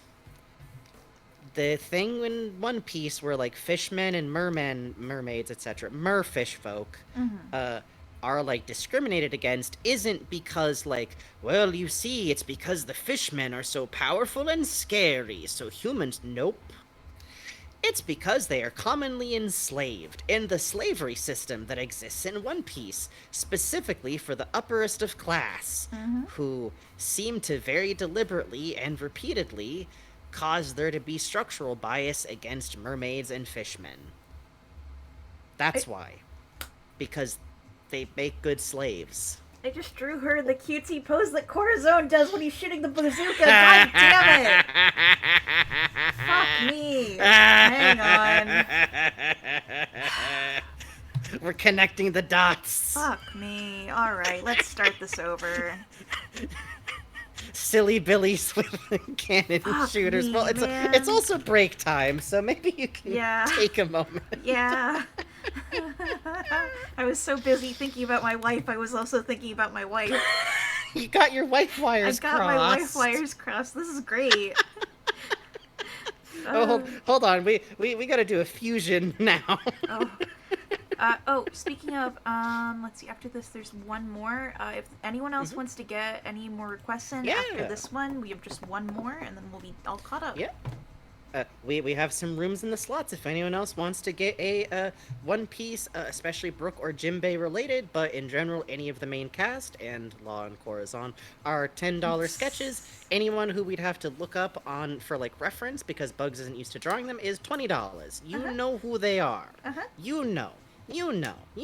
But if nobody else has any other commissions, that's fine. Thank you so much for the work that we've already gotten today. Like, thank you. Worst case scenario, Bugs gets to free draw and just draws Jimbei cleavage while I yammer about the hotted large fish man. Hooray! Thank you again so much already. We're gonna take a quick 10-minute break here for Bugs to rest they hand, and I'm gonna stand up and let where I'm sitting cool down because for some reason streaming makes me put off like 20 degrees more heat, and I don't know why. Okay, BRB. BRB.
Hello. Ah.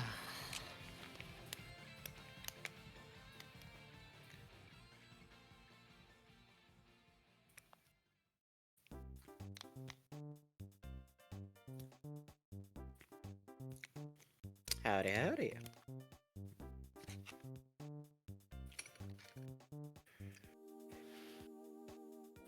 Make myself a cup of coffee, I think. Do I have a cocoa packet? No, they're over there. Oh well. What? I know, I left them over What? there. Have to wait. What? Hey, who Ow. is it you wanted me to keep an eye out for you for One Piece TCG cards? Is it just Bon Clay and Frankie? Yeah, I think mostly just Bon, Clay, and Frankie. Okay. Cool. The- I'm the- looking over, like, okay, I got the One Piece box. What are the, like, $1 cards I'm missing? Like, Beppo. Get my boy Beppo. Got 2 penguins, no Beppos, ain't that the way? I got 3 fucking penguins. Which, by the way, 3? is also... You could also use that as dialogue if you wanted to have mafia people playing a card game that does not exist. I got 3 polar bears, 10,000 rats. I call. Let's see. Shout out to the person who made the Pokemon team in Scarlet and Violet, by the way. 3 bears and 10,000 rats. Yes, holy shit. Extremely powerful. I Fuck can't... Doke The Flamingo, worst where part the is I fuck feel... he at?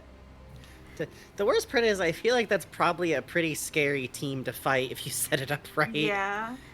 Thank you, Get Miss... moused into the ground. Thank you, Miss Nefertiri, for following. Yeah, thank you for following. Thank you, Vivi. It's very kind to you. Thank you. Thank you. Theme of following let's see. us. Yeah, this is definitely the theme for that. Let's see. Alright, scrolling back up to beginning of Jinbei, who, you may have gathered, I had a little bit of trouble putting together notes for because he's kind of a slow burn. Yeah. Ow. Sorry. Sound of alarm going off I forgot to turn off. Hurting me. What is playing? We don't have the music tab going over the... This is the boss fight theme for Shion. Jesus Christ, you're a monster. Oh, right, I said... We can swap back to the summer playlist now that we're not doing Brook anymore. Okay, my neighbor, by the way, started blasting bass, so enjoy me bumping to something that you can't hear. Yeah, always fun. Always good. Here we go. This is the spirit. This is the energy. Hell yeah. Music for homosexual fast dancing. That's right. That's right. God, it's gotta be one of my favorite phrases ever. No homosexual fast dancing. This is so sad. Disney is an arcane and draconian place, I tell you. Mm-hmm. There would never be any homosexual fast dancing between employees at Disney or anything like that. No, yeah, that's always the fun of, like, Disney. To be clear, we're talking about something that happened in, like, The 90s. the 90s. Yeah. This is not, like, recent Disney weirdness. This Yeah. is... Oh, it's the 90s, and homophobia's real. Mm-hmm. But, like... Meanwhile, all of their animated movies were being, like, scored and definitely animated by gay people, so... Mm-hmm. And not to theorize, but... The two of the 7 old men who did the Jungle Book together, and they're like, yeah, Baloo and Bajir is just based on our friendship. I'm like, oh. You guys live next to each other, huh? Wow, that's crazy. That's, both married. Yeah, no, I believe that. Mm. Friendly arrangement, anyways. But Jinbei has a bit of a slow burn, so with Jinbei you're going to be getting a lot of when he was introduced, and then I'm going to kind of quickly explain where he then comes back, and then leaves again, Hooray! and then comes back and joins the crew permanently. Hooray! Especially because we meet him in one arc, and then we find out his actual backstory in the next arc he shows up in. Which, I guess to be fair, like, reading the manga, like, one pretty much flows directly into the other. Like, it's, the Impel Down arc, and then the Marineford War, and then the hiatus in world happens, and then it's Fishman Island. But all the same, good God. Jimbei is fucking incredible. He is a whale shark fishman, which, if you're wondering what a fishman is, that's the leg-heavy version of mermaids, but they're considered, like, kind of functionally the same species, basically.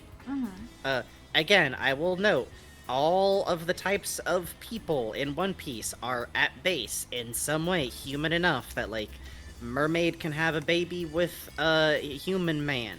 Don't worry about it. Yeah, don't worry about it. Don't worry about it. And he's basically this, like, calm, but in this, like... Jimbei could be an escaped Yakuza character. Yeah. But he'd be, like, either the enemy who's not a shitbag and, like, respects Kiryu, or the guy who's, like, oh, actually, you never knew, but when Kiryu was 32, he had this mentor guy for a while. Yeah. But he wouldn't... How to put this? He would not be the guy who takes off his shirt and attacks someone with a steel bat while riding a bicycle. But he would lift up his hands to block the steel pipe if someone rode a motorcycle directly at him in a sewer holding a steel pipe. Yeah. But he might actually make that work. Yeah, I would say so. He is this, like, stalwart figure who comes off as calm, but what you learn about him is, like, actually he's got kind of a temper, which we talked about this earlier. He's just, like, learned to, like, hold back. He lashes out a little bit. Like, he's very fun when he joins the crew because he's, like, one of the people trying to, like, make Luffy make sane decisions. Oh, good luck. Good luck, brother. Him and Zoro have a bond this way. And he's kind of, like, mellow in some places, too. He can be very, like, charming and grandfatherly, which sometimes makes me forget that, like, oh yeah, also he's the dude where, and we'll get into this later, when he was young, his captain had to tell him to not actually beat the Marines to death with his bare hands. Right. You know how it is. Right. Admittedly, totally understandable, sir. Yeah. And he's just got this very, like, intense feeling to him, while also being very charming. And he's also both, like, you know, I would say in build, he's very much meant to resemble, and his fighting style involves a great deal of commonalities with, like, sumo fighting, particularly in, like, stance. He is a fishman kung fu user. Yeah. And he is able to use his martial arts powers to, like, control blasts of water, which fucking rules. Like, yeah, it's cool in shit. some very specific ways. Like, he can summon, like, water spouts. Yeah. Don't tell me what goes to Christmas Future. I'm telling you. I'm getting into it in my own pace. How fast do you want me to explain these things? But, like, he's both, like, a sumo wrestler kind of build. He has these powers, but he is also fairly explicitly meant to resemble a Yakuza officer. I wasn't joking around before. His title, which is translated in English, in the official English version, is First Son of the Sea. In Japanese, it's pretty much explicitly a Yakuza-type title. Yeah. It's like First Officer of the Sea, like the sea's first, like, boss. Yeah. You could kind of translate it as, like, the ocean's boss, Jimbei. Good night, Boots Boots. Which rules, and that's not, like, it's really funny, because you'd think, like, oh, so he's, like, a member of a Yakuza? No. No.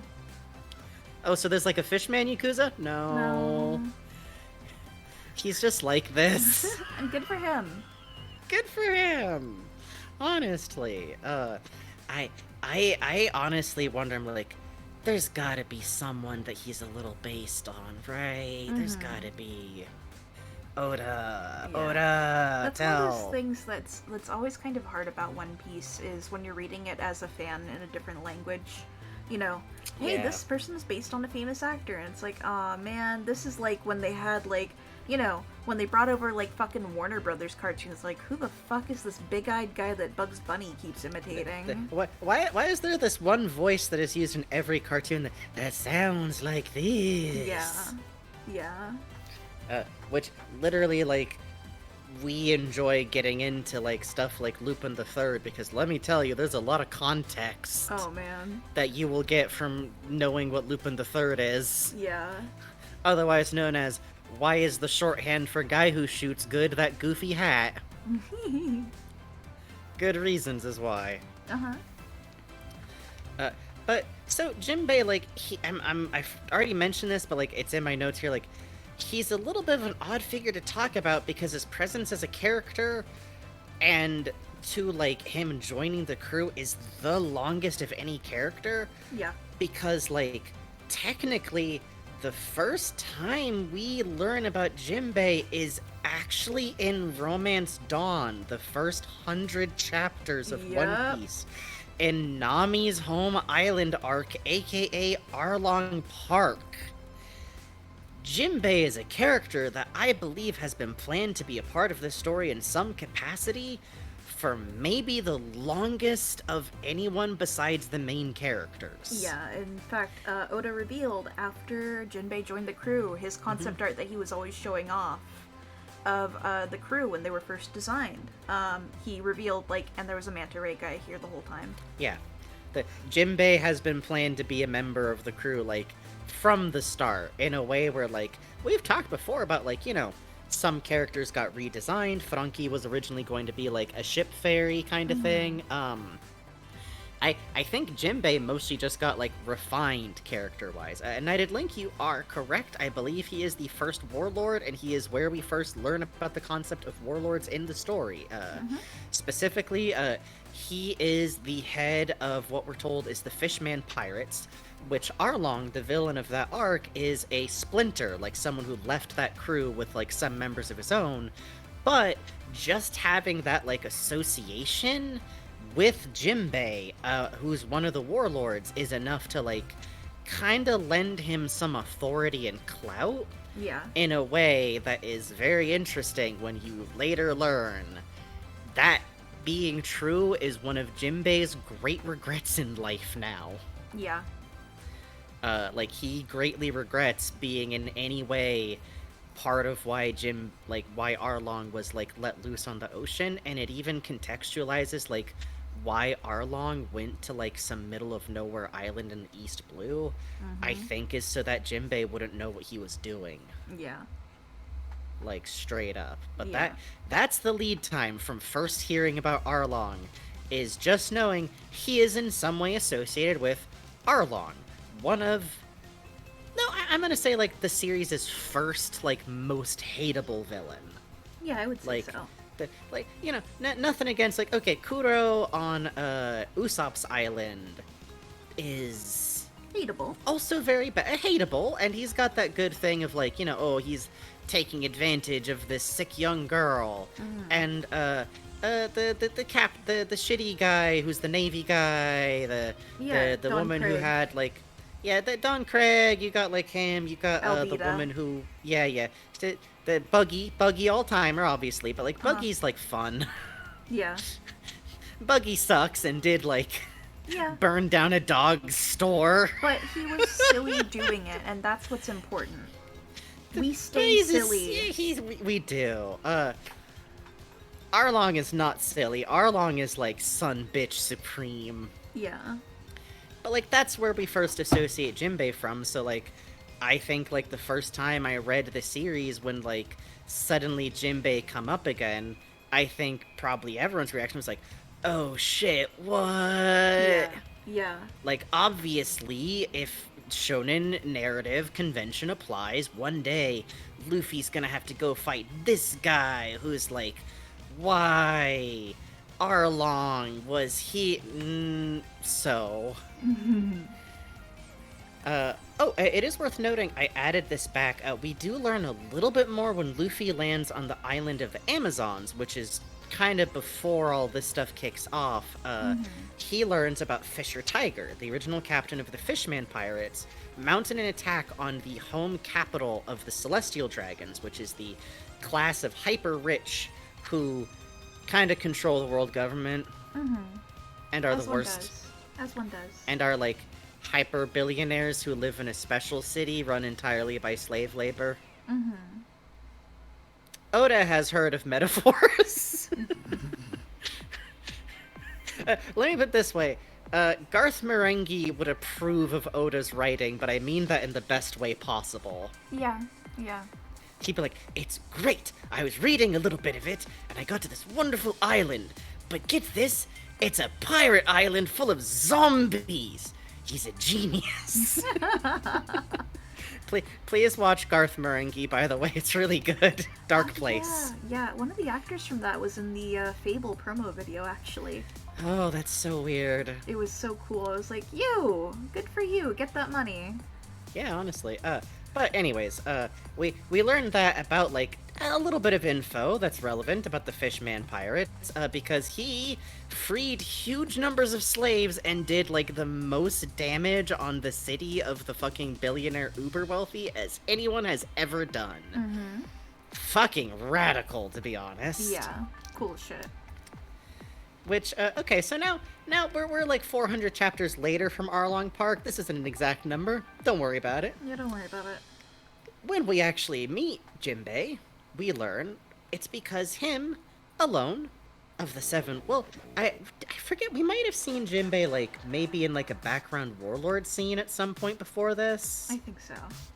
But that's okay. I completely forget. Yeah. But our proper introduction to Jinbei is in the fucking jail cell with Ace, having alone of the warlords completely refused to be a part of the government's plan to execute Ace, and out of complete, like, defiance, is chained next to Ace in the same cell, being literally beaten regularly for his refusal to be a part of this. Which it's literally both, like, his stated reasons are both because he just, like, doesn't want Ace to die, but also he's literally like, you idiots have no idea the amount of chaos and pain you're going to unleash on the world with this stupid war. Yeah. Which is kind of how we learned that, like, actually Jinbei is in some way a very honorable, thoughtful person. Who might, like, alone of the warlords appear to be using the power and rank he has very responsibly, unlike everyone else. a lot of what's happening. It's possible that maybe going, hey, you're such a big criminal, what if we give you, like, legal power and authority so long as you do stuff for us sometimes? It's a little...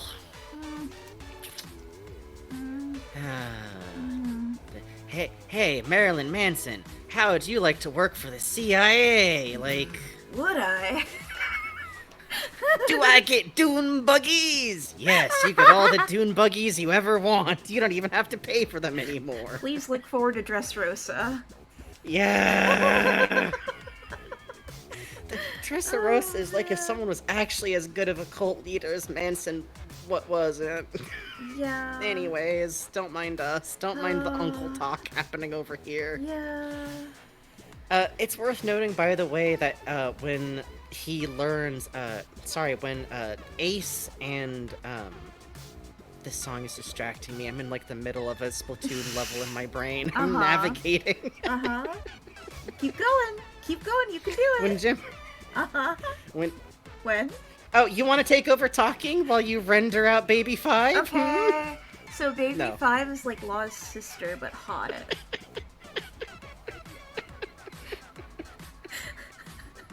Got more in the tank there.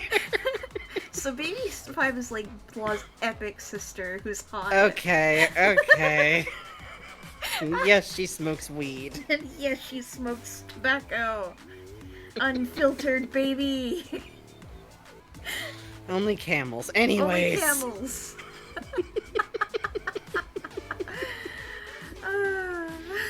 This is a good show. I like what we do here. I mean yeah, this we're sincerely. Good. Thanks for $100 worth of donations today, folks. Good shit. Alright. Jinbei in the cell with Ace learns from Boa Hancock, who does this very good maneuver of just like, well, I said I was here to see you, so... when he finds out, like, my brother Luffy is, like, breaking in to see me, he really just calls him foolhardy. Yeah. Like, this man hears about Luffy's, like, heroic dive into prison to rescue his brother and goes, like, Jesus fucking Christ, really? He's gonna die. And Ace goes, yeah. He's Wow, like that. I don't envy his crew. Oh, smash fucking cut. But you smash cut and he's like wearing an Aloha shirt and like has like a fruity drink, so... Yeah, and he's got a Actually, like, this isn't bad. he's got a like Straw Hats Family Vacation to Disney World shirt on. Fuck. He would. He's the only one wearing it. Everyone He's the promised only they one would wear wearing it. He's the only one wearing it. He had them special made. But I put Popeye on it and everything. When we next kind of meet him is when Luffy meets him, and Ace has already been... Side note, once again, I am going to have to make reference to plot lines that I cannot get into. I just yada-yada'd, like, one of my favorite arcs, which we talked about a lot in the Bon Clay episode, because of course we had a Bon Clay sequence in one of these episodes. I run the show here. We run the show here. Teehee. So again, read One Piece. Enjoy One Piece. It's only occasionally terrible. Like, what, once every 500 pages. Once every 500 pages, it'll do something where you have to put down the book and walk away, and like wait for your face to unscrunch, and then you have to go. But Sanji does still have good points.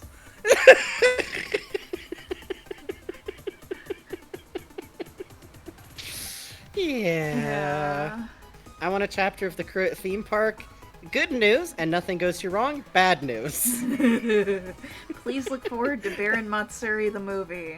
Also. No, I was talking about when they go to Sabati Park, but with the mermaid girl. Oh yeah. Hey, but you and know she who almost they gets meet there? captured by slavers. You know who they meet there? Trafalgar Bethel? Law. Oh yeah, that guy. Please go to Six Flags and meet the worst man you've ever met. Which, by the way, I'll get to explain later. I think Trafalgar Law was made, and he makes perfect sense if you understand that Oda's sense of, like, street cool, or possibly his wife's, froze in 1995 Japan. Yeah. Also... I swear, look up enough street clothes from the era, and you'll start to go, like, I see. Yeah, I see, go yes, look up the yes. Valentina Rosie, and go, oh, Yeah, that's, that too. Yeah, that's Trafalgar Yeah, Law, that, huh? yeah, Alright. yeah, it's kind of just Trafalgar Law. That's God kinda fucking just bless. Trafalgar Law. Alright, well, so long as you're having fun, Mr. Oda. So, Ace gets handed off to the Navy. Luffy's group has made it all the way down into the very, like, most dangerous section, sub-basement of fucking Ocean Super Jail. This high security, and fucking, this is my favorite moment, because they're about to leave, they're gonna try and figure out how to go back out, and beaten, bloody, tied up. The first thing he says to Luffy, like, directly, Jinbei yells, "For mercy's sake! Please take me with you. I can be of great help to you. I've known Ace ever since he joined the Whitebeard Pirates. I've heard him talk about his brother all these years. I was thrown in here because I oppose this war. I want to save Ace too. Please, allow me the chance to die in battle." Holy shit. And Luffy goes, okay. Yeah, literally Luffy being him just, like, looks at him, goes like, yeah, alright, let him out. Which is great, because everyone else is like, are you, yeah, are you sure? Yes. If you say so, Luffy. Okay. Which, even better, later on, at some point, someone goes, like, oh, I think it's, the duo color hair, gender fluid person that hangs around Eva most of the time. Goes like, well, if you count Crocodile, now we have 2 warlords with us. That's pretty good. And Luffy goes, huh? Who's the other one? Luffy does not know that Jinbei is Jinbei the 7th warlord right away. Absolute king shit. Absolute king shit. Absolute king. Oh god, yeah, good luck everybody dealing with fireworks miss. Yeah. It'll be over soon. They'll burn them all out on 4th of July, honest. Probably. I gotta remember to tell people, like, hey, I know we were scheduled for voice work and it should be fine. Yeah. Let's see. in the way that out of the... Once again, yada yada. On the way out of the fucking prison arc. Jinbei proves himself a pretty deft strategist and a powerful fighter, and is truly... It's very interesting, because, like, we see him fight, and he's very strong, but there's also this, like, weird thing where, like, he throws a move, and there's a delay, and then people get hit by some force of shock. That's because he needs water to be at his most powerful, and we find that out on the surface when he goes like, I'll go get us a getaway ship, swims off, and accidentally punches a hole through one of the holes and goes like, oh wait, I forgot we were gonna say it. He's literally just like, I'm so used to scuttling Navy boats. Yeah. I forgot. He shows his, like, greatest form, and also talks to some whale sharks. Yeah, as one does. Who like, helps By the them way, out. It's really cute. Jinbei means whale shark. It is also a pun on a type of kimono usually used as pajamas. Yes, if you have played Animal Crossing, it is very possible you may own a set of Jinbei pajamas. Yeah. Which is pretty funny. Yeah, agreed. Let's see. So, okay. Mm-hmm. Here's the thing, is that now I have to deftly skim over a plot that's so, like, dense with events and fights and emotional intensity that it's like a fucking dying star, so bear with me here. Mm-hmm. The scale of events surrounding the Marineford arc, and reminder, at this point we're well past talking about spoilers, also I think most people sadly know this about One Piece, even if you haven't read it. Ace's death is literally too big to get into. I do think, like, this could wind up being one of the things we cover if we ever do, like, arc recap, like, streams, where we just, like, talk about a whole arc. Mm-hmm. And while you draw. I think that could be fun. Yeah, I think that'd be fun, too. But a worthwhile highlight is that we find out, okay, Jinbei met Ace when Ace, having been pirate for, like, a year at the most, goes, I'm gonna go challenge Whitebeard. Absolute fucking king. Big brain Ex-rival to genius. Gold Roger, with a fleet of, like, hundreds of crew member that are his sworn family. I'ma just go fight that guy. Yeah, it should go fine, I think. I'm the biggest brain genius on the planet, by the way. Yeah, Jinbei intercepted him when he went to go do that, and fought him to a fucking standstill for 5 days until they both collapsed. Which is the origin of his fondness for Ace. They had, like, a very classic, goofy, like, fight each other and now we're friends kind of arc, which I do enjoy. What did you do, Romeo? Yeah? Yeah? Did you knock over a pot? Yeah. Are you okay? He sounded so upset about it. He does not like when things happen when he pushes them, and he does not understand the connection between pushing something and it falling and scaring him. I love Romeo. He's just got one little pea rattling around. Yeah. It's just a DVD menu in there. He gets it from me. He's your smart boy. He's my smart boy. He's going to Harvard. And I do want to note here, just because this is a detail about Jinbei that, like, I only noticed on a reread and doing some, like, questioning a little bit, I believe, and someone can correct me if you actually for sure know I'm wrong, but I'm pretty sure Jinbei actually calls Whitebeard a term that roughly translates to pops. In Japanese. Probably. Yeah, huh? No, I remember we checked it out and we went like, wait, he does! Okay, Clownmania 300 confirms, yes he does. Thank you, Clownmania, earning that jewel. Thank you. But, like, it's worth noting this because for Whitebeard, most of the people who do that are his crew members, who he considers, like, his sons in a very real way. Yeah. All of his crew consider him to be a father. Jinbei is not a member of his crew, never has been, has always been a member of the Fishman Pirates, but he is an orphan, as we're gonna find out later on. And Whitebeard's flag was what protected Mermaid Island for, like, decades. Like, when he gained enough power to start claiming islands, he is who stopped the onslaught of, like, pirates continuously attacking Mermaid Fishman Island, like, for good. Because before then, the government did not offer protection, so it was just, like, where pirates would cross into the next part of the Grand Line and just terrorize the place constantly. Yep. So, considering that Whitebeard very likely, like, stopped the violence, that is probably why Jinbei is an orphan. Jinbei's, like, position as a pirate captain, him seeming to have been visiting Whitebeard on his own, I actually believe that he is still one of Whitebeard's, like, sons, functionally. I believe it's very clear from his actions, especially during the Marineford arc, that he has a direct, fond, filial respect for Whitebeard. Yeah. Which also means that he's one of Whitebeard's sons, which I know I just said, but now I'm turning slowly to everyone who knows how this arc goes.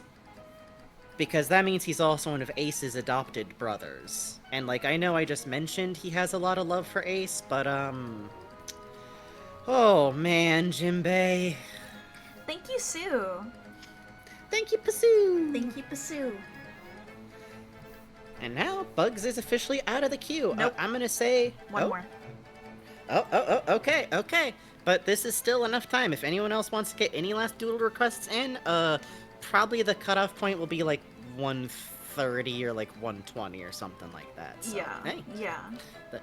Letting folks know is a few more open. But again, thank you so much for all of your support already. We absolutely do not require any more than we've already gotten. Just, you know, if anybody's got any blowbos in there. Specific to One Piece that we can draw. Unless you want us to look them up, in which case it's $20. Anyway. The compromise we've reached. All of that to say, like, Jinbei has a very fucking bad day at Marineford. Yeah. And Jinbei does not have time to grieve Ace, either. We actually get a direct shot of him, like, crying, visibly, when Ace dies. But his literal next move is to fucking grab Luffy and run. Yep. Like, immediately. And if it wasn't for one of Whitebeard's other children, Marco, who is, again, like 40 years old, looking at everybody, looking at the fandom, Ship was someone age appropriate! Katakuri's, like, right over there! Anyways. If it wasn't for Marco blocking a direct hit, Jinbei would have immediately been nailed by Aka Inu. Like, immediately. He is not looking out for his own safety. I firmly think it's like a parallel to when Zoro grabs that kid in Wano, and when you look at the angles, you realize that he was busy protecting her and was about to get shot in the fucking shoulder. Had Sanji not shown up. Had Sanji not shown up and blocked the bullets, and it's the first time they see each other in Wano. Who's to say? Who's to say, huh? Who's to say? What could that mean? I don't know. I just don't know. I just don't know what that could mean. Someday I'm gonna learn enough Japanese that I'm gonna figure out what that one word is that the nerds like to use, which is, like, delusional, or, like, delusions. Yes. And learn how to say, I am enjoying having delusions in perfect Japanese. That's why, if you're wondering why on Twitter I sometimes say, in parentheses, delusional before I say something, yes. That's exactly why. Which, the translation of delusional makes it sound kind of harsh, but it's basically, like, fantasy, dreaming, like, I know I'm making stuff up, but also...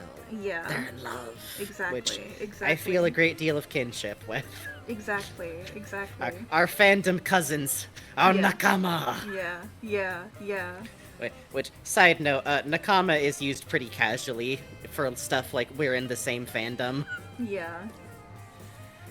But let's see. Oh, Whitebeard's crew, by the way, it should be noted here, literally we gotta go over this, like, whole thing, because it's like, they all unite at once, like, we are going to protect Luffy. Yeah. Ace fucking died. It's the last thing we can do for him. Which is especially intense with Jinbei, because he literally carries him off, begging him not to die from shock. Yeah.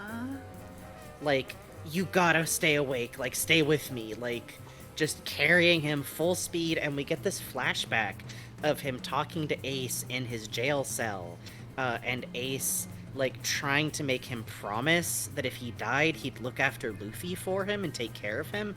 And Jinbei says, "You've mistaken me for a charitable man. I'm still a pirate. I'm sorry, but unless I genuinely like this kid, I'm absolutely refusing to promise to help and protect him. It hurts. Which is fun because it both gives us a great portrait of, like, Jinbei may be honorable, but he's a pirate, and he's perfectly okay with being, like, mean or, like, quote-unquote ruthless to get things done. Mm-hmm. And it also is, like, Oda telling us, like, he is not just doing this for Ace. He is not doing this because he feels, like, indebted for Ace. He decided on his own he likes this kid. Yeah. Ugh. It's very sweet, honestly. I think that's, like, a fun, like, character, like, study, is him going, like, no, I'm not promising to look after your fucking brother. I am a pirate. Like, yeah. And yet, here we are! And yet, here we are, Grandpa sitting there watching Luffy going, I don't know if you have enough sunscreen on.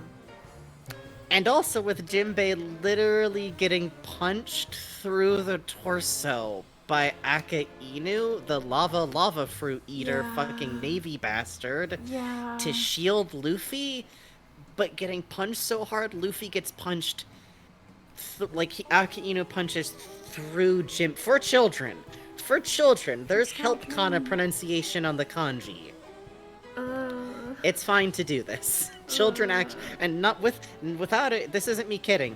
Children do like it when stories do this. Yes. I remember. And then you could go to Uniqlo and buy a shirt of Ace dying in Luffy's arms, by the way. Why does that exist? I remember being at Disney World, like, and I was in the Disney World Uniqlo, and I was looking at, like, what the fuck happens in One Piece? Isn't that a good question? But I also partially bring this up because, like, Jinbei very directly, like, protects Luffy in that moment, and also they've got, like, a matched scar. Yeah, it's a real t-shirt, and I don't know. They also make figures of it, and they're really good. Yeah, I guess, like, it's an impactful moment, so... It's not exactly like a pirate's life for me or something. Oh, by the way, quick aside in my notes here, it is when Jinbei and Luffy are then cornered by Aka Inu that I would like chat to take a half a second and think to yourself, which character from this arc do you think suddenly steps in against the most dangerous naval admiral who fucking exists to save Jinbei and Luffy in no direct terms, to no personal benefit whatsoever, and in fact only risking their own life? Did you guess fucking Crocodile? Did you think to yourself, Crocodile? Crocodile? The villain of Alabasta arc steps in to use his powers to attack Aka Inu directly and blow them both directly to safety, yelling, quote, "If you want to protect something, do it right. Don't let them have their way." By the way, did I mention that earlier in this fight, the Navy admirals announced openly that Luffy is the son of Dragon, the leader of the Revolutionary War Army? As part of their justification for why they're trying to kill Luffy? Like, because that's how the Navy works?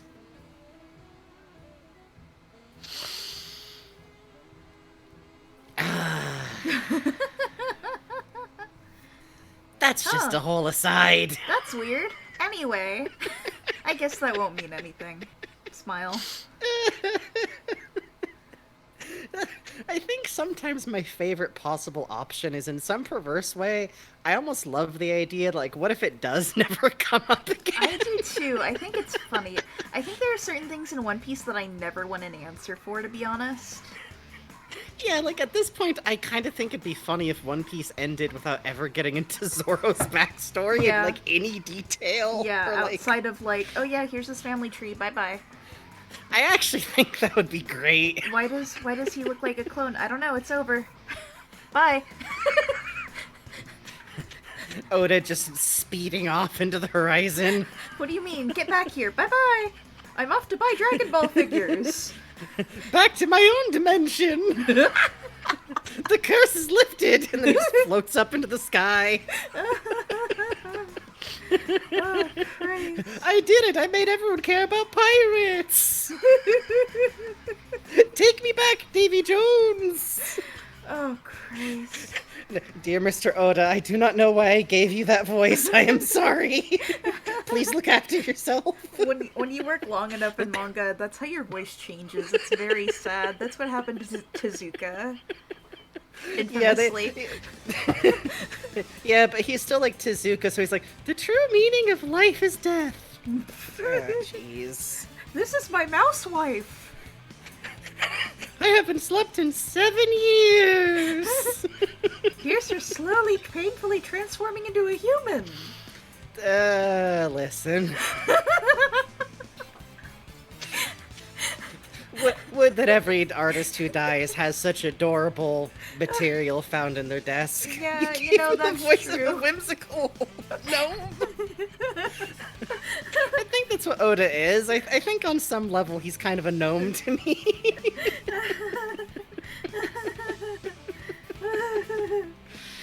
This is like the bad evil version of what people do to Miyazaki. Which is already pretty bad and evil. Yeah, begging people, like, it's so funny when people are like, what? He was mean about his son's film? And I'm like, have you ever listened to him talk? Have you ever watched any of his movies? Did you actually watch Pompoko, or do you just look at GIFs of it on Tumblr? The ending of Pompoko is actually the rebellious spirit of the 60s did less than nothing. And now we're all just fighting to survive. That Jesus one is Christ. another director, but I do agree with you. That's true. But the spirit. Yes. Actually, you know what? Here's a better example of talking about that. Even the funny one that's mostly just airplanes are cool, and I'm never going to explain why the main character is a pig, has a 10-minute mediation on how, even though airplanes are cool, the production of airplanes carries the weight of human life. Mm-hmm. And that's the cute one. That's the only one that's mostly just cute. Okay, anyways. Smile. Legally, we're allowed to remind people to stop being weird about Miyazaki, like, once every 2 weeks. It's true. It's the only way for us to exorcise our demons. Yeah, that's true too. So, after that, I'm going to say, by the way, Jinbei fully passes out at some point during this escape. Yeah. After this, specifically when Crocodile does throw them towards Buggy the Clown, who then has to carry them and is like, this sucks, I'm scared the whole time. It's great. I wish my wife Corazon was here. Oh well. Ooh. But after they get recovered by Law, who I really love that Law is just like, why am I here helping? Oh, I felt like it. Fuck you. I don't know why. That is the only reason. Fuck off. Which I love because Queen Evo is literally like, no, I won't ask any more questions. Sometimes you just do things instinctively, because he's the fucking best. Hey, I remember you, trans boy. All right, he's in good hands. Shh. Oh, come on. It was obvious with that fucking goatee. Come on. Yeah, a little bit. Which, by the way, this is Law Silly Hat era. So don't worry about it. Law's kindergarten hat era. Oh, it's good. It's good. It's good. I will forever dress like me as a child, and it will be so cool, and no one will think I'm a dork. Time skip. So I have a cool hat now, and it's not my same hat, and I did not go after it with scissors. I promise. I promise. I promise. The guy who I work for did not make fun of me.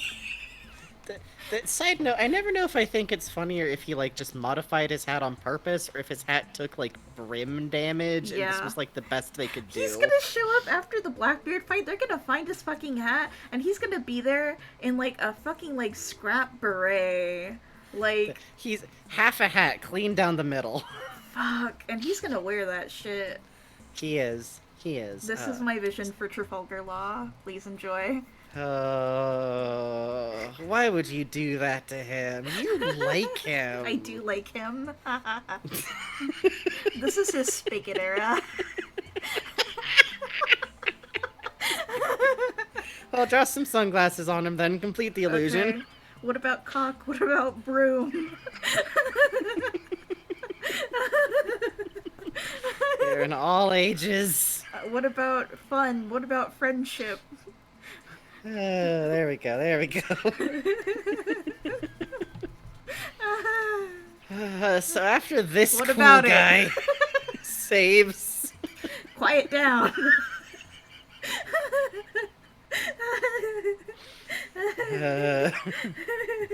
We good? We got any like Achewood we want to quote while we're here? Yeah. Let's see. Trafalgar Law smokes weed and looks at a bird and gets scared and sees a skeleton playing guitar. That's just you quoting the most recent Achewood reposts. Alright, let's get out of here. Okay, let's see. So, after the attack, after, like, Jinbei recovers and, like, Luffy is stabilized, Jinbei takes it on himself to watch over Luffy's recovery. Which is important, because when Luffy first wakes up, he kind of goes into what I would best describe as a catatonic berserker state of grief. Yeah. Like, literally just screaming and rampaging at random in the wilderness, like, destroying rocks and trees, visibly, like, through flashback, reliving his brother dying. Yeah. And, like, he has a moment where he looks down at his hands and sees his own blood, and it flashes to him seeing Ace's blood on his hand, and he, like, freaks out and shakes his hand. Yeah. Luffy is not doing great. No. And basically, Jinbei, like, waits for him to be a little bit tired out, and Luffy demands, like, tell me what happened to my brother. And Jinbei confirms he is dead, and when Luffy can't stop himself from lashing out, Jinbei physically restrains him. Yeah. To make him stop. Grabs him by the neck, slams him against a tree, Yeah. and goes like, you have so many people still alive who are counting on you. Specifically, he says, like, where's your strength? Where's your determination? Where's the you who knew what you could do? I wrote it down exactly. What he says is, try to remember what you still have. Ugh. As he, demands, like, you have to fight the pain welling up around you. You have to fight off the weight settling on you. And he watches as Luffy counts on his fingers. And answers, I have my crew. Which, we will be talking about this again when we do Luffy Part 2, because Luffy and his experiences with grief, I think, are a very big cornerstone of, like, who he is as a character. Like, not to get into it too much here, Luffy will never again be the character who went, like, oh, it's okay, Ace is in trouble, I know he'll be okay. Yeah. Oh, he wouldn't want me to interfere. There was a really good fic I read about this. I'll have to post it in the channel later, but it was about Luffy ends up sick. And Sabo's the one who's called on. Who's like, Luffy's sick and he like drops everything to come over. And it's Sabo picking up the pieces of Ace, like, doing the like, oh, I'm fine, I don't need anyone to count on me, I'm the big brother. Yeah. Yeah. It's, ooh. Ugh. Hurts. But, like, Jinbei, I think, also is, like, very much a part of, like, Luffy getting through this moment when, like, he doesn't have his crew there. Oh, it should be noted, by the way, back when I mentioned that he restrains him, I do have a note here. Jinbei does get bitten by Luffy. Yeah. Which I think makes him legally his grandfather now. Yeah. But that's how that works. And Jinbei literally, like, looks after Luffy while he's recovering. He physically carries him at one point, like, on his back when, like, Luffy needs to, like, not be moving. I believe it's fairly implied that, like, he doesn't leave until he's sure that, like, Luffy's wounds are mostly healed, so at the very least, at this point in time, like, Luffy's there for, like, an indeterminate amount of time, but I like to think it's at least, like, a couple of weeks because, you know, Luffy had his organs almost punched out. Yeah. Let's see. Oh, he also assists him early on in his recovery with the signal that creates the 2D2Y signal, which is the message that he puts out. Oh, yeah, 3D2. Yeah, you know the thing. Yeah. The time skip. Yeah. Which I also think is cute because it is kind of him using his own notoriety to like make extra sure that the message gets out, which I Yeah. think is charming. It's very cute. Uh, and when he leaves, he promises Luffy that he'll meet him again on Fishman Island, which is indeed where we will meet him eventually. The problem is, to fast forward a little bit to Fishman Island arc, is that before Jinbei was a warlord, he's the captain of the Fishman Pirates, still is. And being a warlord was in part to like help protect the fishmen and mermen in general. Real quick, And he's thank you, Raven Bonifoy. That's that. thank We're you, caught Raven up. Bonifoy. We are all caught up. Bugs is in free play mode. Oh, I'm gonna stretch for a second. Please continue. Yes, that's a good idea. Mostly, I just want to point out that something that we learn is that him giving up being a warlord means he's a criminal again now. Mm-hmm. So he's not actually allowed back in his home island without causing a lot of trouble now. Yeah. Not because like the people of the island don't want him there, but like he's now an enemy of the world government. Yeah. And the implication is very much that like he wouldn't willingly like put that kind of heat on, which this is info that we learn later in the arc, but I'm gonna kind of compress stuff around a little bit here because god help us, it's actually one we got to take a break now. So before we do that, I'll just mention his activity during the break. So Whitebeard's dead and the Fishman Islands aren't protected anymore.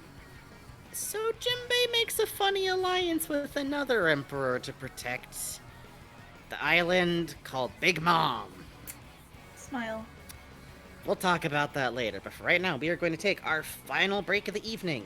Now's your last chance if you don't want to miss any of the scintillating action. To get up, get a snack, get a drink, have a little quick moment, walk around, look out into the darkness, maybe? I don't know. I don't know where you are. Maybe daytime there. But we'll be right back. 5 to 10 minutes.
Hello. Bibo says, whoa, because they did not pet her enough. Sad. Fucked up. Good night, Strawberry Lemonade Gang. Well, hope you had a good night anyway, since this will be on the VOD.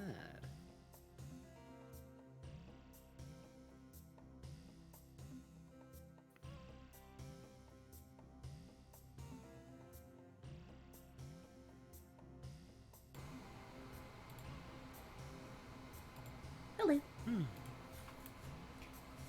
Give me 1 sec to finish sorting something. Oh. I am. Cards. Yeah, I'm separating the wheat from the chaff. I mean, I don't know if you really need to be off air to do that. Just highest rate of bugs going, Yeah. Yeah. No, for sure. Yeah. No, you're so right. Bugs is tricking you all. They don't put that much effort into it when they're fully absorbed in something. No. It is just, But I am listening. I'm like your uncle. I'm much like this hypothetical uncle. I'm not sure I believe listening. you. I'm listening. I'm listening. Now I get to draw Corazon. Actually, now I get to draw Yay. a comic I've had stuck in my head for a few days. Oh, fuck yes. That's the good stuff. Alright, let's see where we were. Right, okay, so... Important details here is that when the crew gets to Fishman Island, they do not get to see Jinbei right away.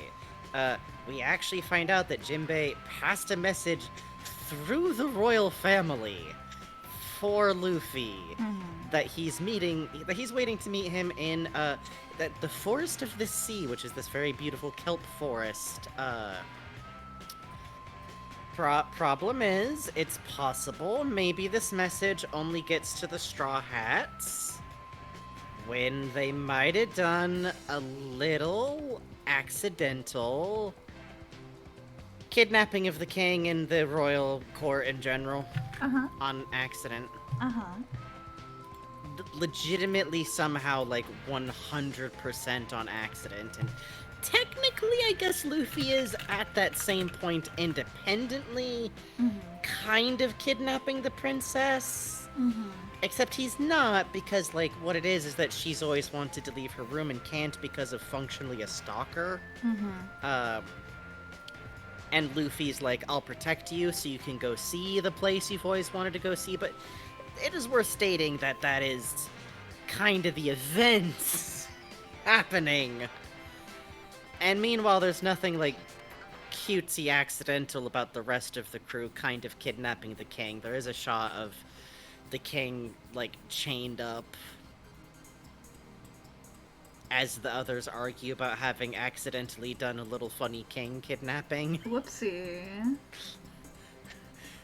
The Straw Hats might either be very good at or very bad at being pirates when you sit down to think about it. Like, yeah.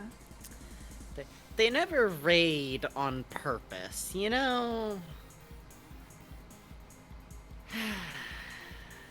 Anyhow. Don't worry about it. Don't worry about it, it's fine. Much like the last arc, we will be here all night if we get too much into the events of this arc. It is, once again, kind of a banger, if a banger that you start out going like, oh boy, how's this racial allegory gonna land? It lands really good, to be honest. Here's what will help you going into the Fishman arc. They aren't allegories for a race. They're just a race with in-universe racial problems. And the thing is, usually when you run into something, it's very clearly like an allegory for a specific race. And that usually has some rough story connotations.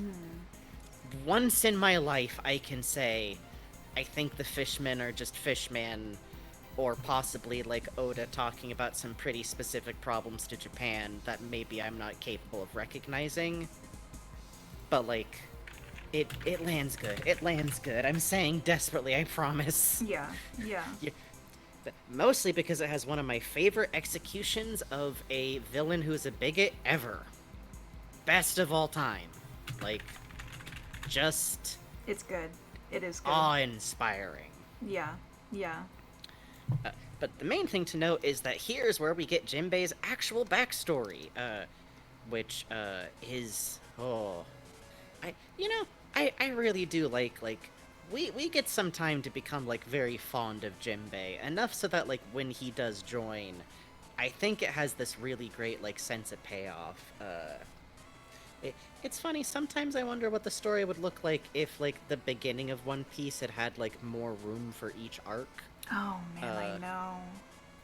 Because infamously, Oda has stated when he began One Piece, he'd kind of been planning on wrapping up the story within, like, 300, 400 chapters maximum. Which I do believe him, and I suspect there is definitely a version of this story where, like, things happened at around that pace.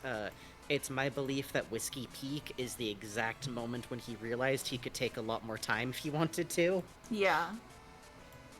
You can kind of see it happen in real time. You can kind of go like, and the story events begin to slow to actually have more detail in them. No. Because everything else was kind of compressed because he wanted them to leave Rogueport by chapter 100. Yeah. Which is why the filler arc stuff that happens in the anime around Rogueport isn't actually technically filler. It's actually all based on what Oda had wanted to do in Rogueport if he hadn't needed to speed things up to have them leave on 100. So, all that ancillary knowledge aside, Jinbei's backstory is that he grew up in an orphanage with a number of other fishmen. Remember, again, the pirates constantly raiding the area before Whitebeard took over. Particularly worth noting, he grew up with a fishman like Fisher Tiger, the eventual original captain of the Fishman Pirates, and Arlong, noted rat bastard, along with, for some reason, the wiki mentions like one other fishman as like one of the examples, and I clicked and it's like, oh, the guy is like an eel? He's not... he's not really a main character or anything. Thought it was like more... Anyways.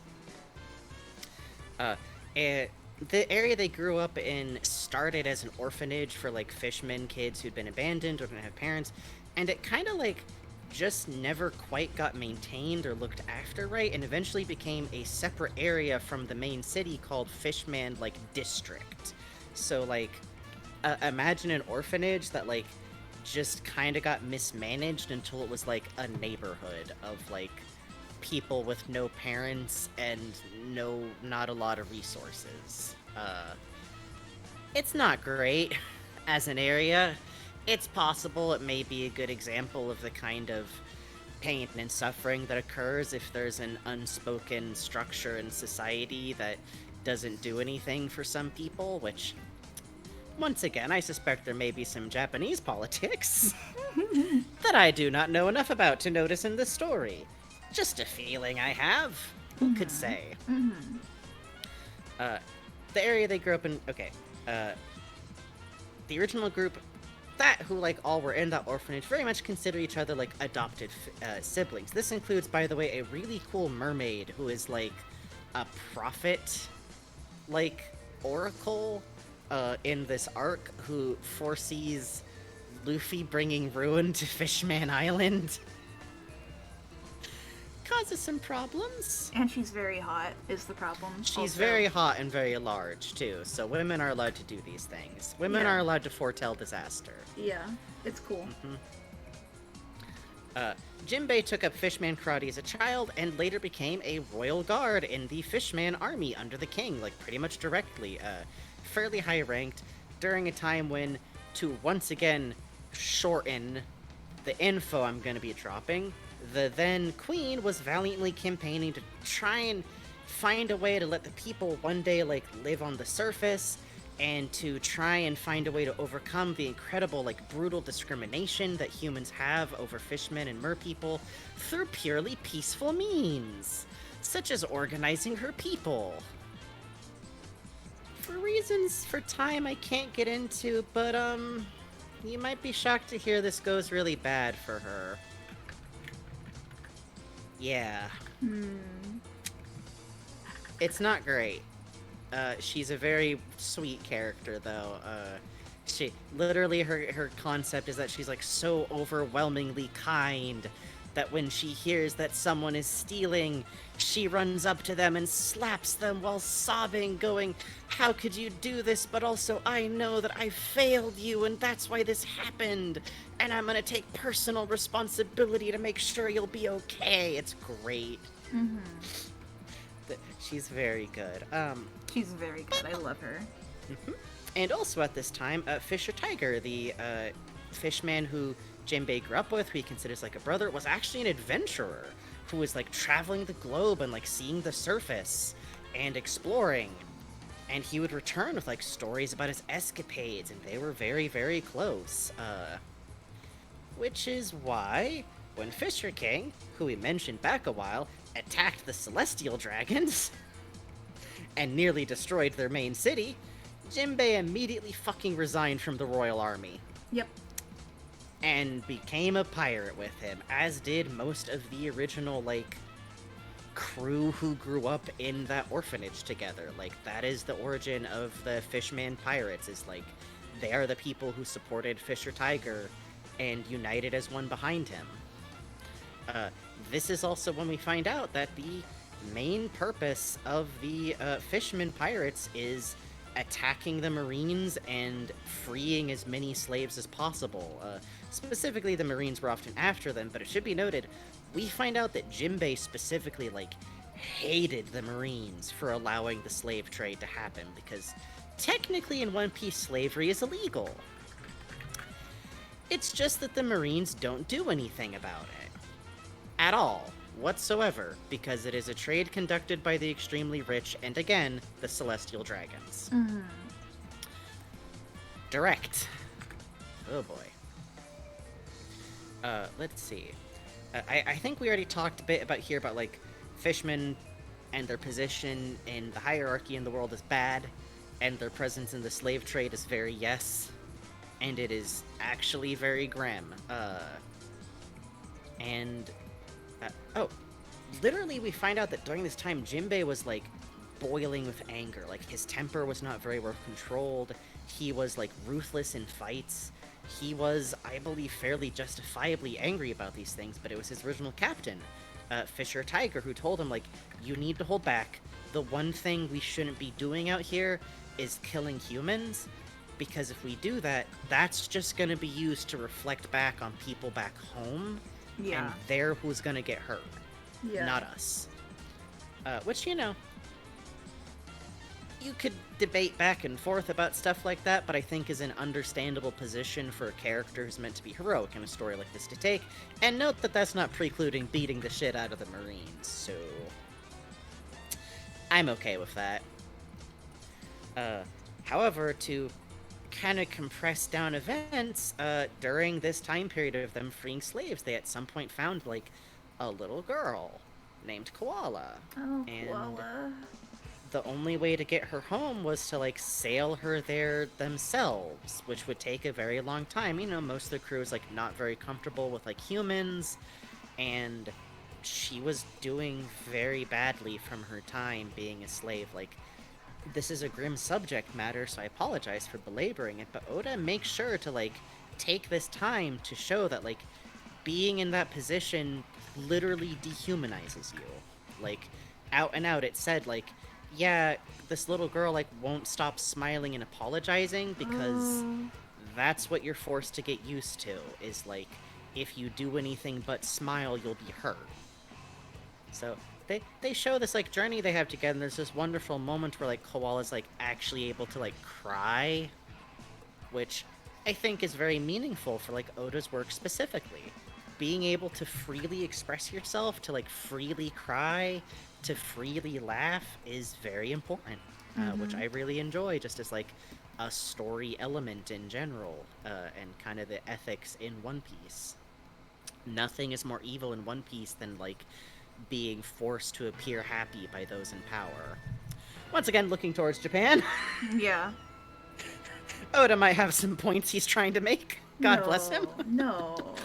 Once again, I don't really know enough to comment on these things, just given things. Oh boy. If you're in Japan, by the way, and you're trans, you're powerful, and Yeah. it's fucking literal solidarity from the US, man. Yeah, I'm sorry that a bunch of our fucking turf people are coming over there, by the way. Shit's getting, like, rough. Oh boy.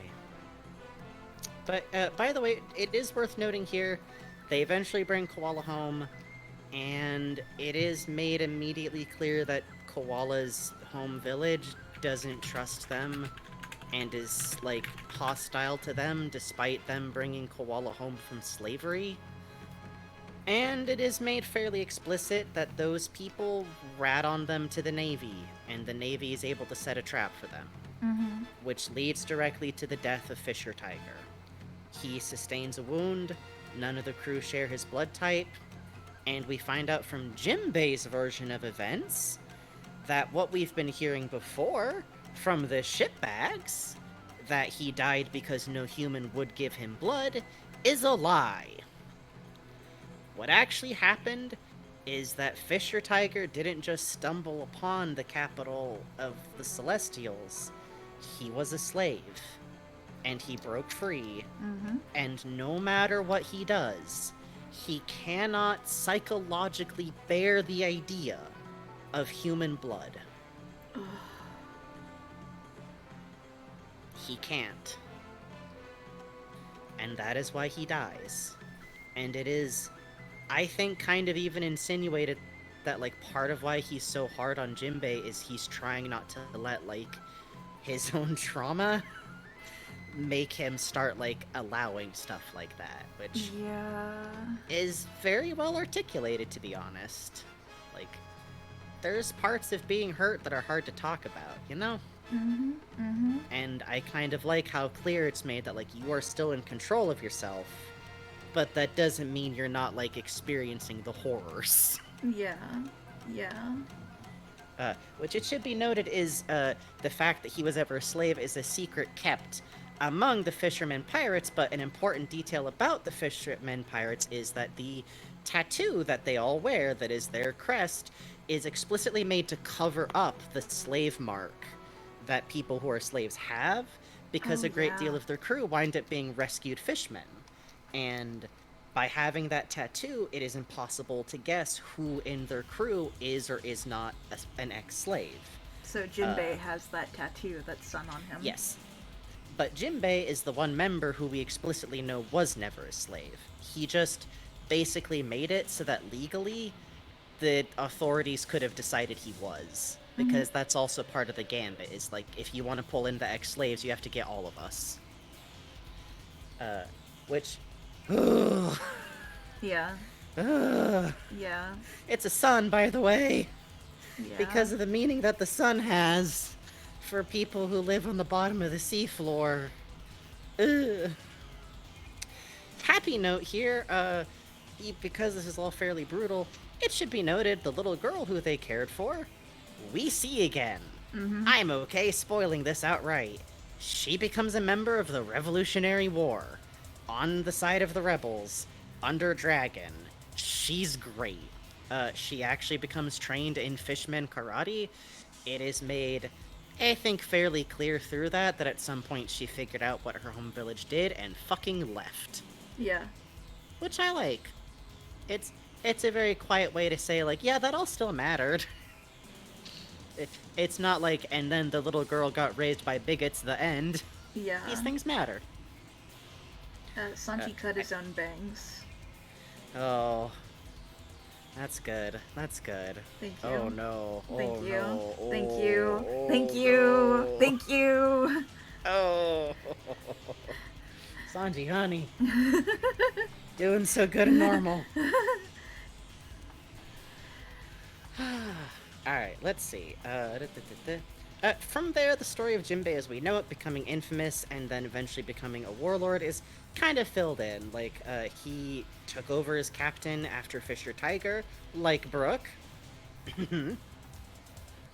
and got his own bounty, and then when the offer to become a warlord came out, he kind of had to, like, worry about it a bit, but he kind of wanted to continue on both, like, Fisher Tiger and the by then dead Queen of the Mermaids.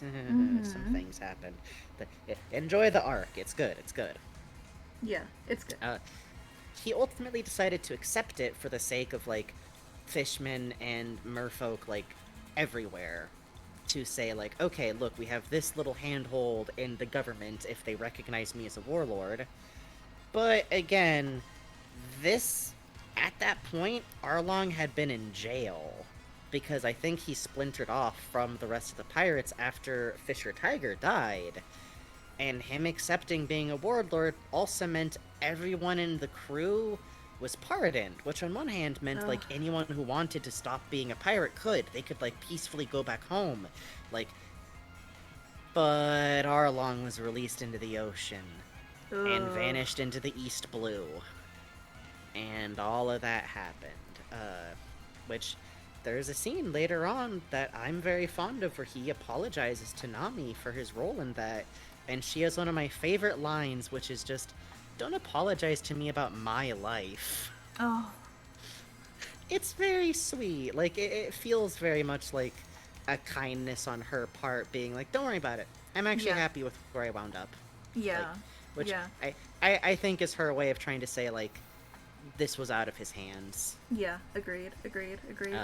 But I do kind of like the idea of them having a, like, uncertain but very fond relationship.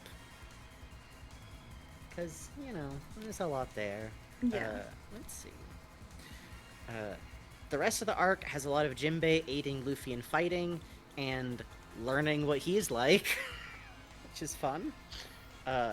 And basically fighting what can be briefly summarized as hateful, purposeless bigotry, which is pretty cool. Mm-hmm. But the beat that's kind of most important here for the relationship is very at the end. Post the battle, Luffy's been terribly injured. No one on the crew is this blood type, and there's this, like, ancient, like, law/taboo about not donating blood to humans, which mimics very real life issues that have happened with blood donation. Yeah. Oh god. Yeah. And there's this moment where, like, you know, Luffy's this hero, and there's this whole crowd around. Oh, by the way, part of this arc is literally Jinbei going, like, I need you guys to be heroes for us, and everyone goes, no! Luffy goes, no, I don't want to be a this is where the, like, I don't want to be a hero. A hero's gotta share meat if he has meat. I don't want to share meat. I want to eat the meat. And Jinbei goes, if you do this, we'll have a big feast. And Luffy goes, I'm in. King shit. Fucking king shit, man. It's very good. I just love Jinbei being like, I don't know what you're talking about. Will bribery work? Yes.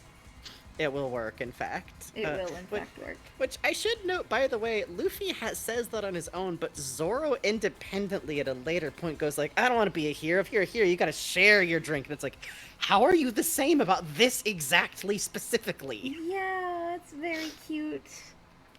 It's very good. By the way, did you know Zoro's dad died fighting pirates? Anyways, when, like, the rest of the crowd hesitates in donating blood because this law is on the books, which I should note has been reinforced since then by, we find out, the local shithead bigots deliberately attacking people they find out donate blood and using Fisher Tiger's death as an excuse, even though they know that's not what happened. So that's fun. Jinbei steps forward. Jinbei has Luffy's blood type, and Jinbei lays down next to Luffy and transfuses blood, like, pretty much directly. Don't know if that's actually safe to do, but it's what happens. Mm-hmm. And it is...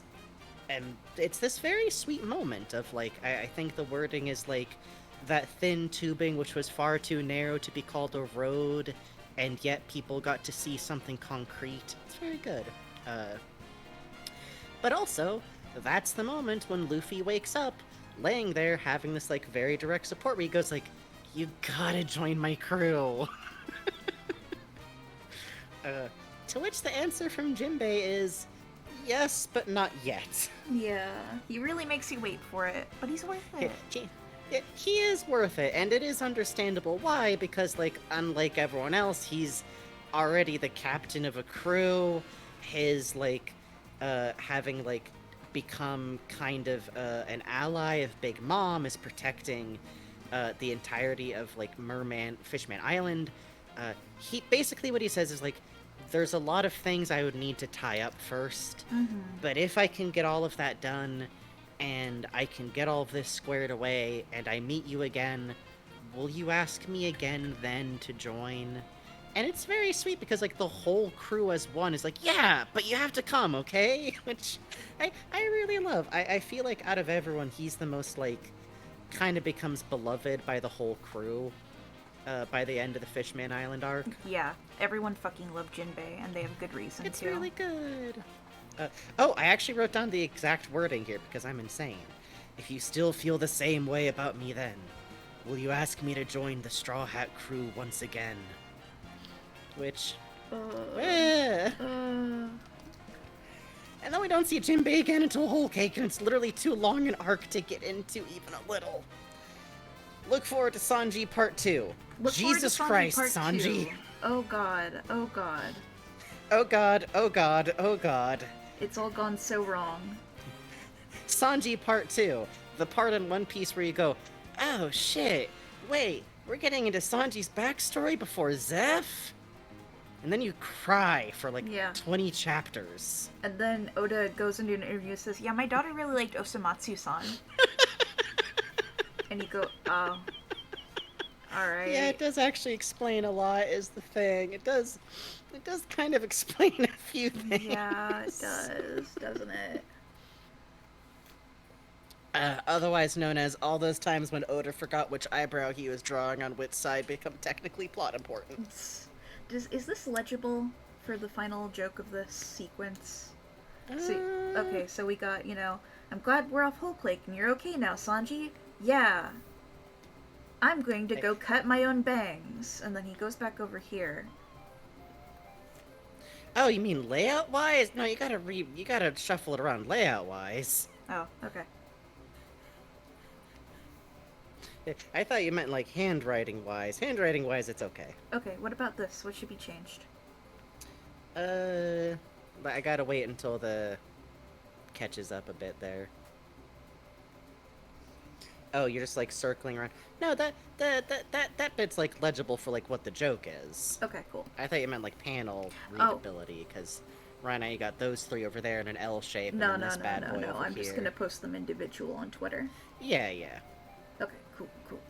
Christ. I think you could actually move the, like, did Sanji not come back, like, into the speech bubble, almost. Like, I feel like that's more the punchline there than who's the hell is that guy with Nami? Did they not get Sanji back? But I will cover a little bit on Whole Cake arc. This is the arc where Jinbei comes back and finally joins the crew for good. Notable here, his leaving his alliance with Big Mom, is bad fucking ass. Holy shit. Yes. Oh, man. Something we find out about Big Mom, who is one of the coolest characters in One Piece, bar fucking none, probably the most I've ever thought about getting one of those $200 figurines you could kill a man with at the beginning of a Columbo episode. Yes. Oh, man. Oh, man. But we find out one of her powers, she is the holder of, but not direct eater of, the Soul fruit. Don't worry about it. Yeah. Don't worry about it. Don't worry about it. Don't worry about it. One of her powers is that she can just kind of stare at you and ask you a question when you want to leave, like, being under her protection, which, something like leave or die. And the only way to survive it is by not being scared of her at all. And I think it's literally just when she pulls up this aura, basically. Yeah. When she just, like, focuses and is furious. If you show fear in front of her, even a little, even the smallest fraction, flicker. We see one of her own kids. Well, actually, her own kids have no particular defense against this for probably very good reasons. Anyways, one of her own kids is, like, who we see this done to. She will just drain your soul out and is capable of, like, stealing years of your life. Yeah. And when Jinbei chooses to leave, he does not flinch and nothing happens. And he says something along the lines of, well, of course, if my captain's going to be the king of the pirates, this is the bare minimum. Jinbei already believes in Luffy before he joins the crew. Yeah, and he I really think that's one of my does. favorite things. He also basically comes through in the clutch for, like, rescuing Sanji in general, which is very sweet, to be honest. Yeah. Oh, you know what? We also see, don't we see Beppo's brother die that way too? To Big Mom? Beppo's... Oh, yeah, we find out in backstory, one of her other tricks is that when someone wants to leave, she has them spin basically like a rigged roulette wheel Yeah. to see how many years of their life she'll take off, which Jinbei avoids by seeing the fucking trick coming for him and just taking the hard yes or no later instead. Yeah. Beppo's brother, we find out, landed on this island, had this happen, and landed a result that had more years than he had left on it. So he died, and the person he came there with lost like 40 years of their life. Pedro. Ugh. Yeah, Pedro. Whole Cake arc bangs incredibly. Yeah. Apparently Pedro does some shit like using electricity between his fingers to light Sanji's cigarette for him and stuff too. Yeah, I wondered why I saw a little fan art about that. Yeah, apparently These things happen. Yeah, these things happen. But his presence in Whole Cake arc, like, I'm not skimming over it just because I ran extremely out of time, both writing notes and here in the episode, but also because it's a banger of an arc, and Jinbei is kind of just... We see, like, when he first shows up there, like, he has figured out how to maneuver and become the same, like, dependable you can count on this kind of guy for Big Mom that he always seems to be, and also that he has probably been doing so this whole time, planning to eventually leave. Yeah. How fucking miserable. Like, how strong and powerful of him to do it, but what a fucking miserable existence under Big Mom. It paints, like, a real picture of, like, Jinbei, to me, the core of his character is, like, he is dutiful. Yeah. He, like, I think that's part of why, like, he has the title, like, First Son of the Sea, is, like, he demonstrates a loyalty to the safety of his own people that is, like, unbreakable. And by his own people, I mean both, like, fishmen and mermen, like, as a society, but also, like, specifically his crew. One thing that is worth talking about during this arc is that we see, like, the rest of the fishmen pirates, and they're literally like, bro, for once in your life, go do something for yourself. We'll be fine. Please.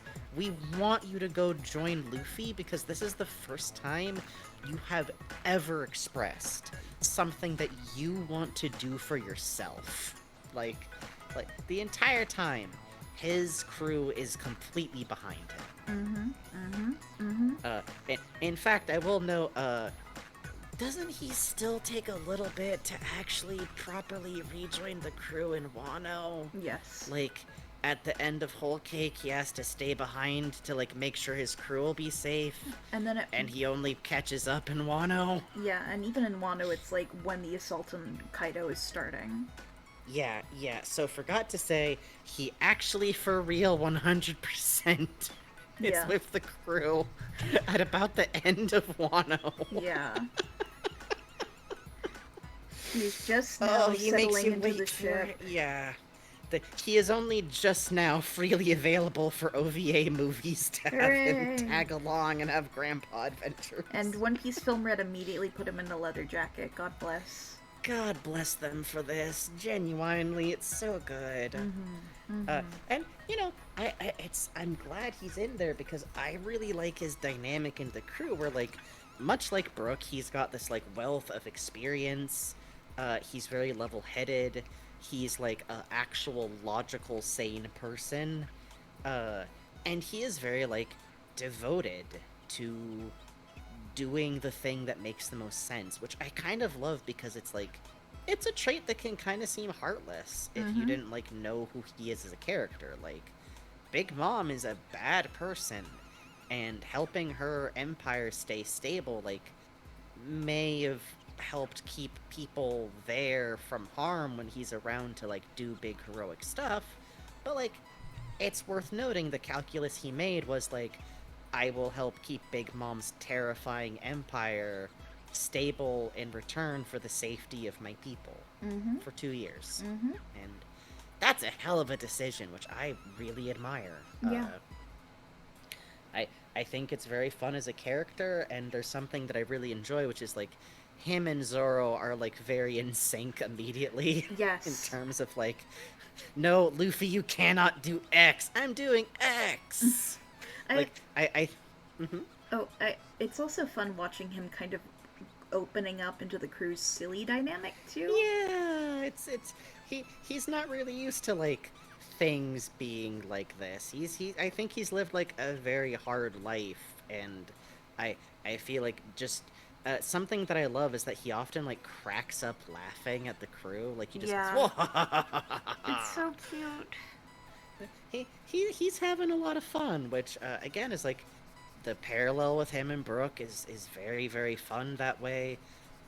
I'm opening my notes marked the ship thesis. Right Hit at the him, end. Frankie. While we have just a few extra minutes of your time before it's 2 a.m. Both were royal guards for a king, and later became pirates, and then had to become captains of their crews after the original captain died. Now, admittedly, I said repeatedly that Fisher Tiger and Jinbei were like adopted brothers, and that is the read I got from things, and I think you could only call Brooks' deal with his captain brotherly if you were translating for the year 1995. Oh, Captain York, my cousin. But these are both still people who, like, lost their captain, who is, like, a deeply important person in their life.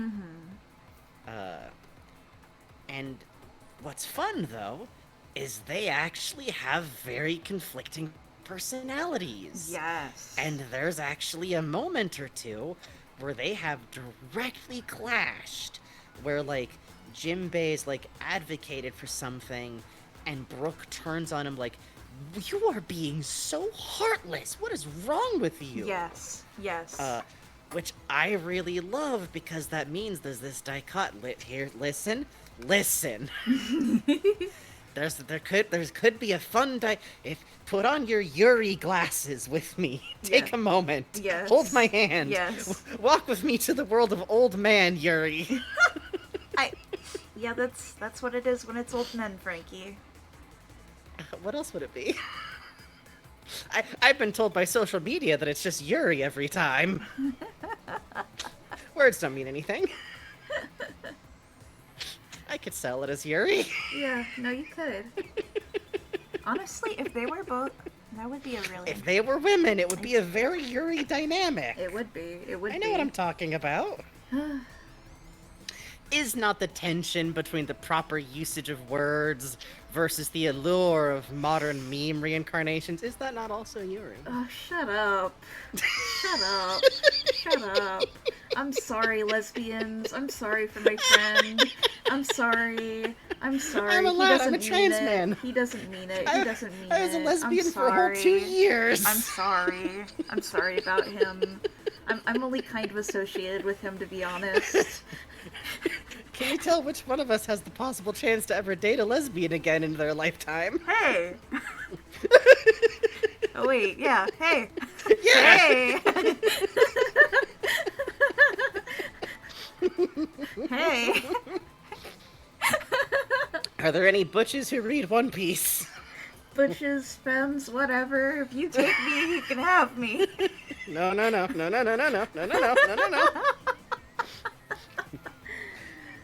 We are avoiding autistic dating habits. Okay. Also, thank you, Skell Elephant, for co-signing my terribleness. But seriously, I do think there's something really fun about, like, Brooke, like, thinking Jinbei's kind of, like, intense for the decisions he's willing to make, because, like, they've both been in those positions, but Brooke's a little bit soft-hearted, and I think that'd be fun if they clash about that kind of thing, especially because they're both, like, the experienced older member of the crew. Yes. But now neither of them is, like, the sole authority on these things. And so much of their lives has been, like, having to make the hard choice. You know? Yeah, having to make the hard choice. York, staying behind with the crew. Yeah, and like working for their crew, there's something really fun about like them being from these very similar positions, especially if you have the dichotomy of like Jinbei was loyal to his king, but left because of this familial connection versus Brooke may be doing anything from a little bit of funny tee-hee whoopsie, at the very least, abandonment of his post, all the way up to some funny treason, all the way to maybe a little funny regicide if you want to get real dramatic with it, which I do.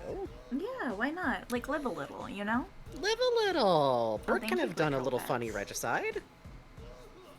I think that's allowable.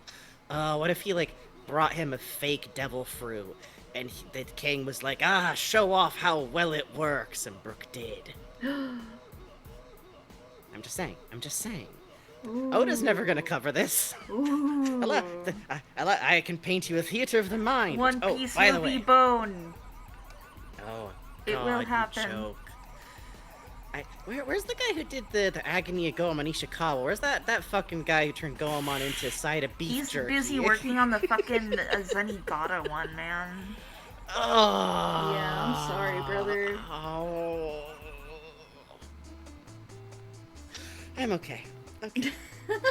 I had made myself forget about that. Anyways, also, while we have a few minutes, obviously, I'm holding my hands up going like, Brooke and Jinbei, there's some good room there. You could have them like button head. You could have them kind of like, because I feel like they'd argue with each other, but they're not doing that young man's Tom and Jerry shit. Yeah. Like Zoro and Sanji are. I think they'd be very much like they fight when it's important to them, and then like when that's over, like they could chill together and have a cup of tea, be on watch together, and discussing how hard it is to have these young people in their lives who've gone through so much and their memories of the past.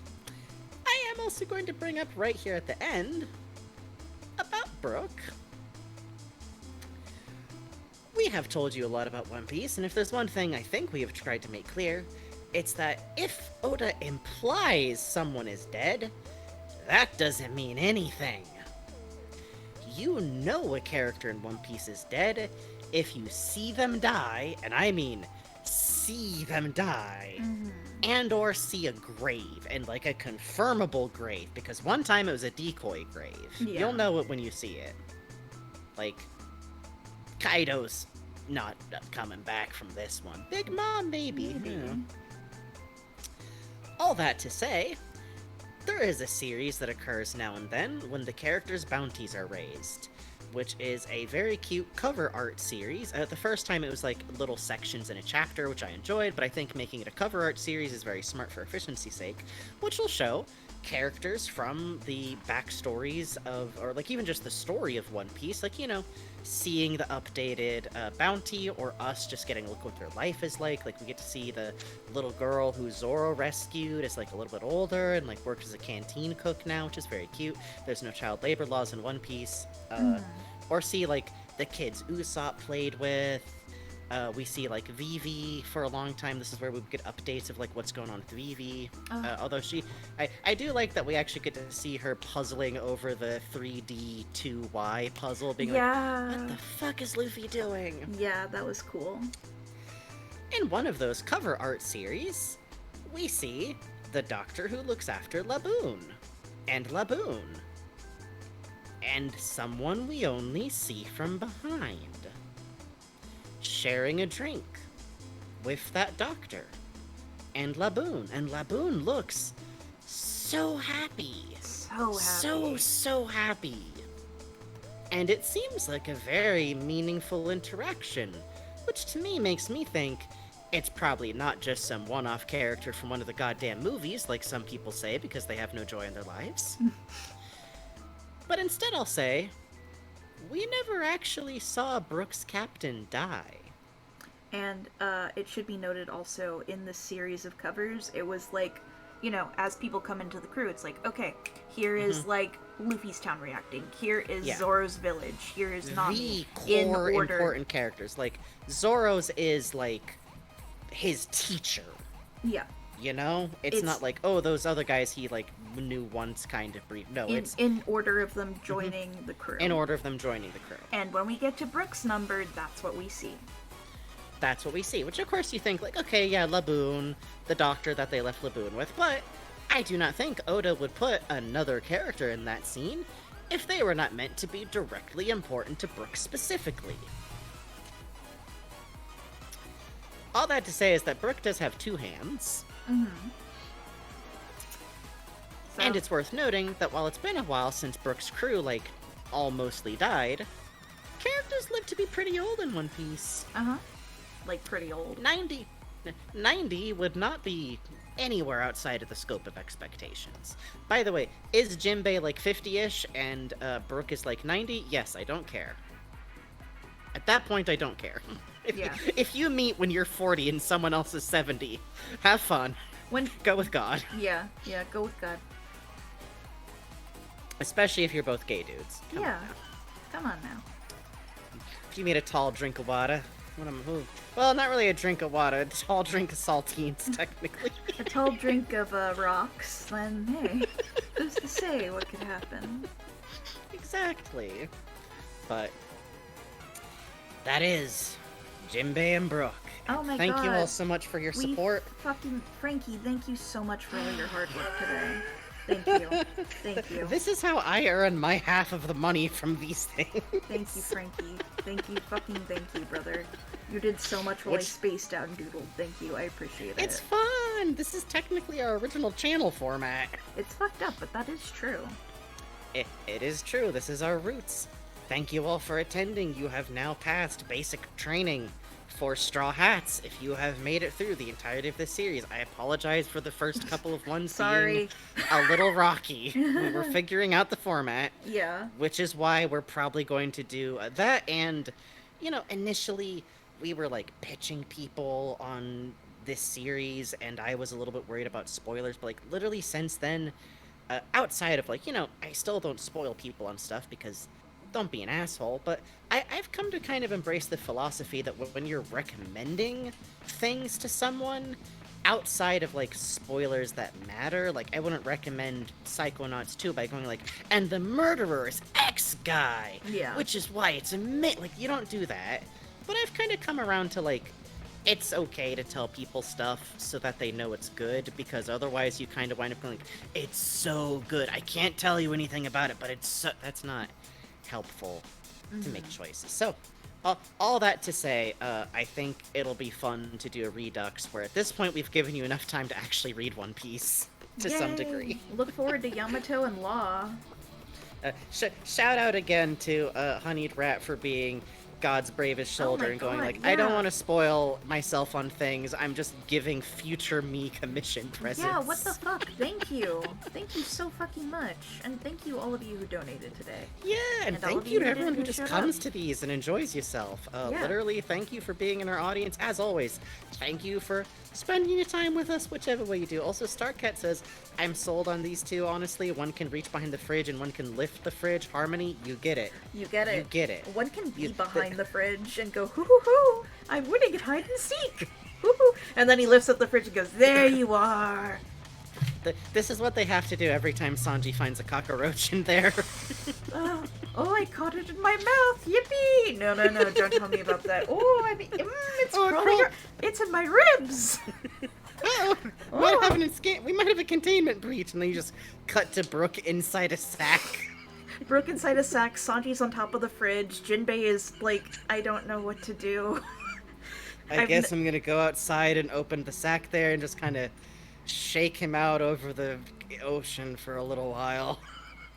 This is all the shit we drew today.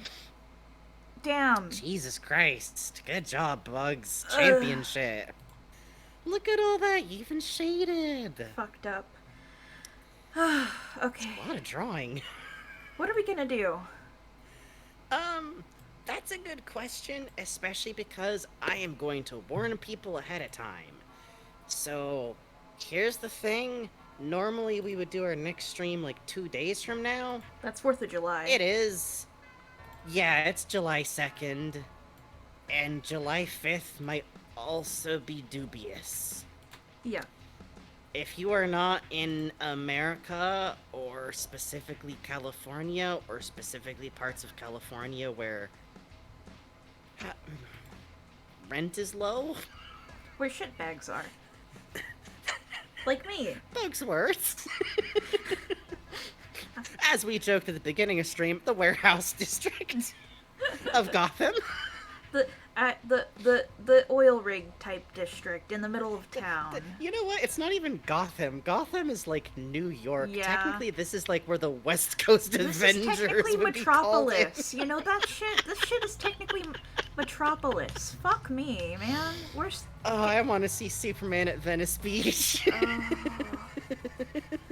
You know, actually, in downtown LA, there is the Daily Planet building. Oh, fuck off. I hate it here. Anyways, it's cool. point being, we might be kind of sound fucked. Yeah. And we have no way of knowing if it'll still be, like, good on the 5th, if people will have, like, run out, or if it'll be, like, 4th of July, too. Fuck you, it's Wednesday. Yeah. The 5th. Yeah. So, all that to say, we'll let you know. As always, the Discord is the best place to find out ahead of time. But right now, next stream will be either like the 5th or the 6th. We'll figure it out. Plan for, at the very least, not the 4th. And if you're someplace where things are going to be loud, I'm so sorry. Do what you gotta do. May your pets be unbothered, and whatever equipment you have to protect your ears be good, and your county not be dry. Hey, thank you for the follow, Ujay Surishi Plok. Hey, thank you for the follow. We're closing up, but you can check out our VODs on the VODs channel, to be shameless a moment, and sometimes I forget to tell people about it. Or in the highlights of this channel. We talked for 5.5 hours about Jinbei and Brooke. Please enjoy. Please enjoy. Okay. Oh, that's... Next time we'll probably be playing Mother 3, though, right? Like, no, yeah, I no think one so. else. That, or I've been having a hankering towards Arceus lately. I know where I'm sending you guys, in honor of Jinbei. Oh, yeah? We're going to Midnight Sumo. Oh, baby, we're going to Midnight Sumo. Please enjoy. Follow their channel rules. There's a chat. It's in English. This is someone who broadcasts 24 hours... Oh, fan art! Pull the lever! Pull the lever! Oh, God. Sorry. Jesus Christ, that would have been the... Thank you so much, Thank you. Oh, God, I'm tired. Talking about old men. I'm sorry. I drew so much. My brain is paced. Okay, fan art. All right. Sorry. All right. We'll send you to sumo later. You don't get sumo yet. We're going to fan art. Oh man, we would have felt fucking horrible had that gone through and we realized an hour later. Holy shit. We've had a perfect streak of always going to fan art. Even though I'm sure people wouldn't be mad at us if at some point we were like, hey, we're too tired, we played Ballin' Wonderworld 2, knock on wood to drive the devil away, knock on wood to drive the devil away. We can't do it, but we do. That's Jumping the chalice out of the jar. Sorry, of course. Ooh, I'm so sorry. Let me put a band-aid on your little head. Okay. Okay, let's see. We are starting with Cosmion's piece. Cosmion. Oh, okay. Wait. It just says C for me. I'm sorry. Oh, no, that's Cosmion. Yeah, Bugs sorry. runs in streamer safe mode and Discord's bad. Thank you so much, Cosmion. Thank you so much, Cosmion. Catching up on VODs and realizing I really misread what I was supposed to be seeing. Holy Strawberry shit. Slime. I really like the demonstrative text here. It says, awful mouth, big compassionate eye. I like what your a beautiful read so big much. wet eye. I do too. I like your read. So dreamy looking like this. If you look at the fan art and then look at the sprite and like just look at like the eye, I'm like, yes, I see it. Yeah, I see your vision. She's beautiful. She's like wistful, you know? She is. She's thinking of different days, better days. This read makes me think like, oh, is the joke just supposed to be that like it's jam that went like so bad it's a monster now? I don't know. Is this jam that's been left behind by history? This is so fucking sad. Maybe. Thank you so much. Thank you so much thank you for sharing your vision, Cosmion. Thank you, Cosmion. I'm sorry. Thank you. Yeah. From Bo Red Rat, so silly. Holy shit. Yes, this is so good. This is art of Kumatora from Mother 3 wearing one of the enemies that's just a cool cape with hands.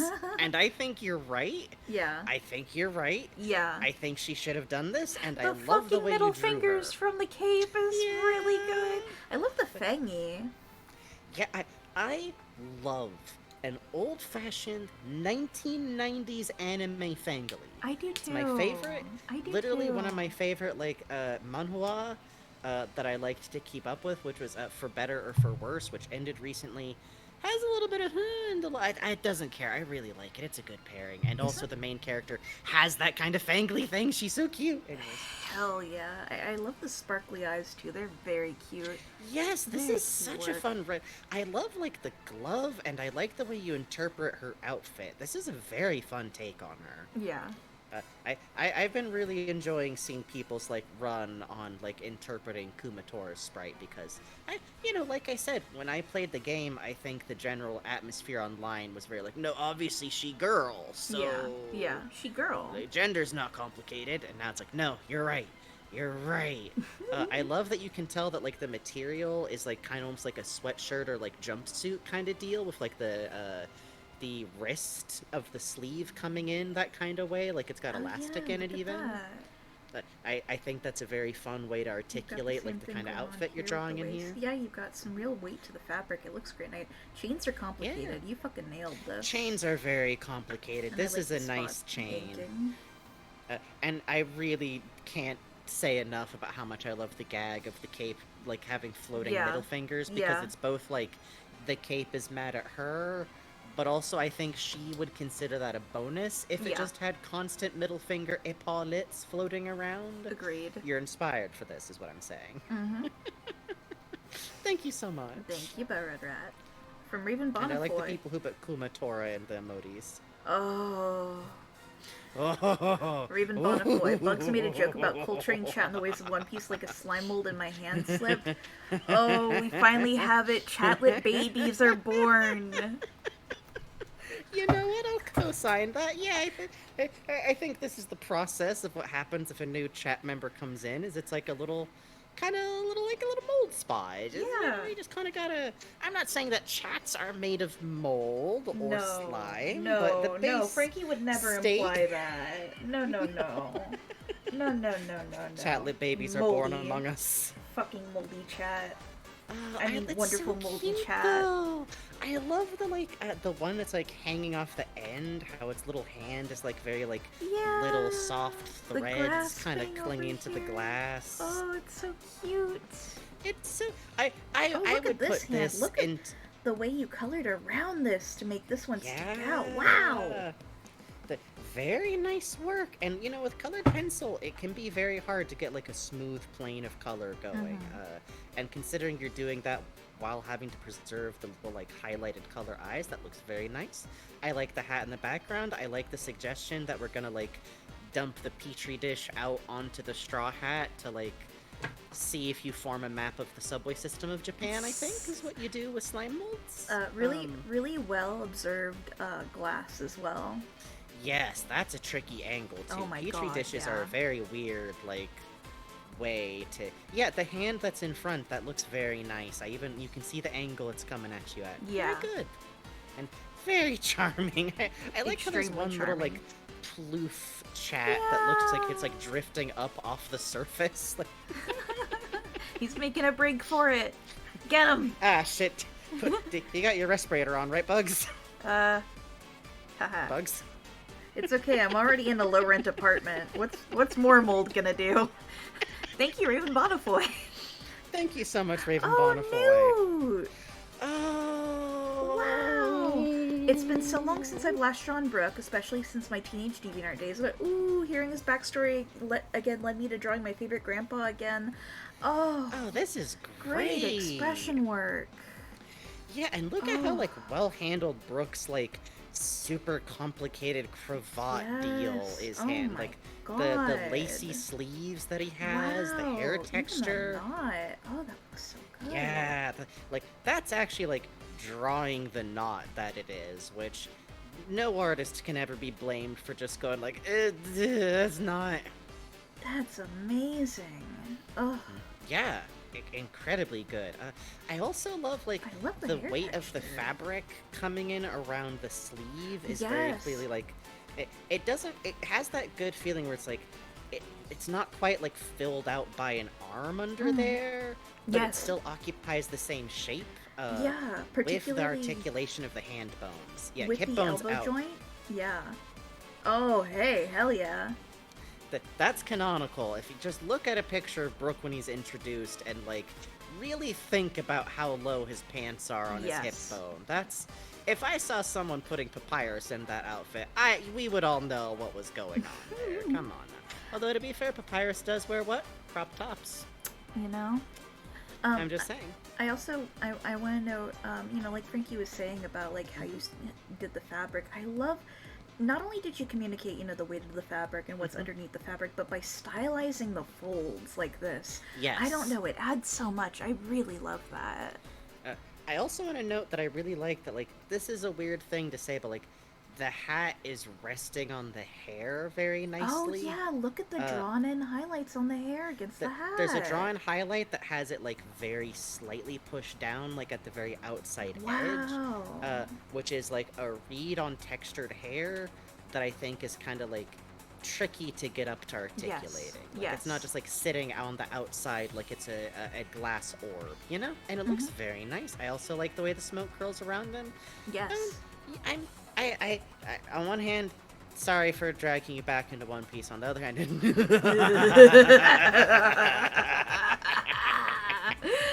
our plan. Thank you. And yeah, a Virtual Pets also says the angle and taper of this brook are effervescent. The ruffles, whoa, extremely agree. Thank you Yes. so much, New. Thank Thank you. you for sharing. Oh, from Skeletal? Yes! Oh, This is how I win! This is how Bugs wins. Skelephant, been sketching some dudes watching the stream. They're fine, by the way, don't worry, so don't worry about them. They're good. Okay! They're totally fine. They're fine. They're fine. Yeah. They're fine. They're fine. They're fine. They're Let's fine. They're fine. go! Oh, you even got the scar on his arm. Yeah, and his that's- neck. Oh, fuck, that's so cool. Very Oh, well that paid attention to with like this kind of like scar tissue. A lot of times I notice people like weird. kind of just hatch weird. over this kind of scar tissue. This looks very nice. Wow, wow, wow. Really like the way you volume. handled Killer's like Yes, jawline right. too. Yes, I love that. I love the hair coming along the sides. Really does feel scruffy. Look at, the hair texture, the goggles. This is so nice. And just like on a base level, I really love that you've got like him just resting his chin on Killer's shoulder like a cat. He would. He would. He would. Skelephant says, I like when people draw him like a sheepdog. That's because He you're is right, like is the a thing. sheepdog. He does have that sheepdog bang kind of thing going, like, no denying. Yeah. Incredibly cute. Thank you Thank for you all so justifying fucking much. Bugs' insanity. And thank you all so much. Yeah. So sorry, I think our Oops. brains were just like, yeah, we did fan art. Yeah, we did fan art. Yeah, we did fan art. Yeah, We did fan art for 5 hours, man. But with that being said, luckily we already know we're selling you. Thank you all so much for drawing fan art. It makes us happy every single time. As always, never feel required to draw fan art, but if you do, we do love it when you share it with you. Thank you so much for anyone who gave us donations for Doodles today. It means a lot to us. We really appreciate y'all's business. We're glad that this is a fun time for y'all. And thank you to everybody who's just here hanging out, listening to us talk about One man. Piece Thank you. for like 5 hours and 30 minutes, literally solid. Yeah. Yeah, we're gently picking up chatlets and putting them in the jar while I speak so soothingly, like nothing is going soothingly. wrong. So Thank you if you soothingly. were chatting with us. Thank you if you were lurking in chat. Thank you if you swung by for the first time tonight. We do appreciate it. Thank you to anybody who's watching this later on the VODs, especially if you listen all the way to the end. That's very powerful of you. Oh my god. And yeah. if you are listening on the VODs, we always enjoy if people leave comments, not for, like, algorithm reasons. I just like comments. I don't care about the algorithm. We're not streaming so that people can find us on YouTube. But thank you so much for watching in whatever capacity you're sharing your time with us. And now it is time to Get in the jar. Get in the jar. jar. Let's go watch sumo. Let's go watch sumo. It's an English chat. Be good. Be decent. Enjoy large men. Okay, let's go to sumo. We're taking the chat and putting taking the jar and taking it and putting it in front of the TV with sumo playing until you all fall asleep. I think we got them. I think they're pretty soothed. I think they're calm. I think they'll go down.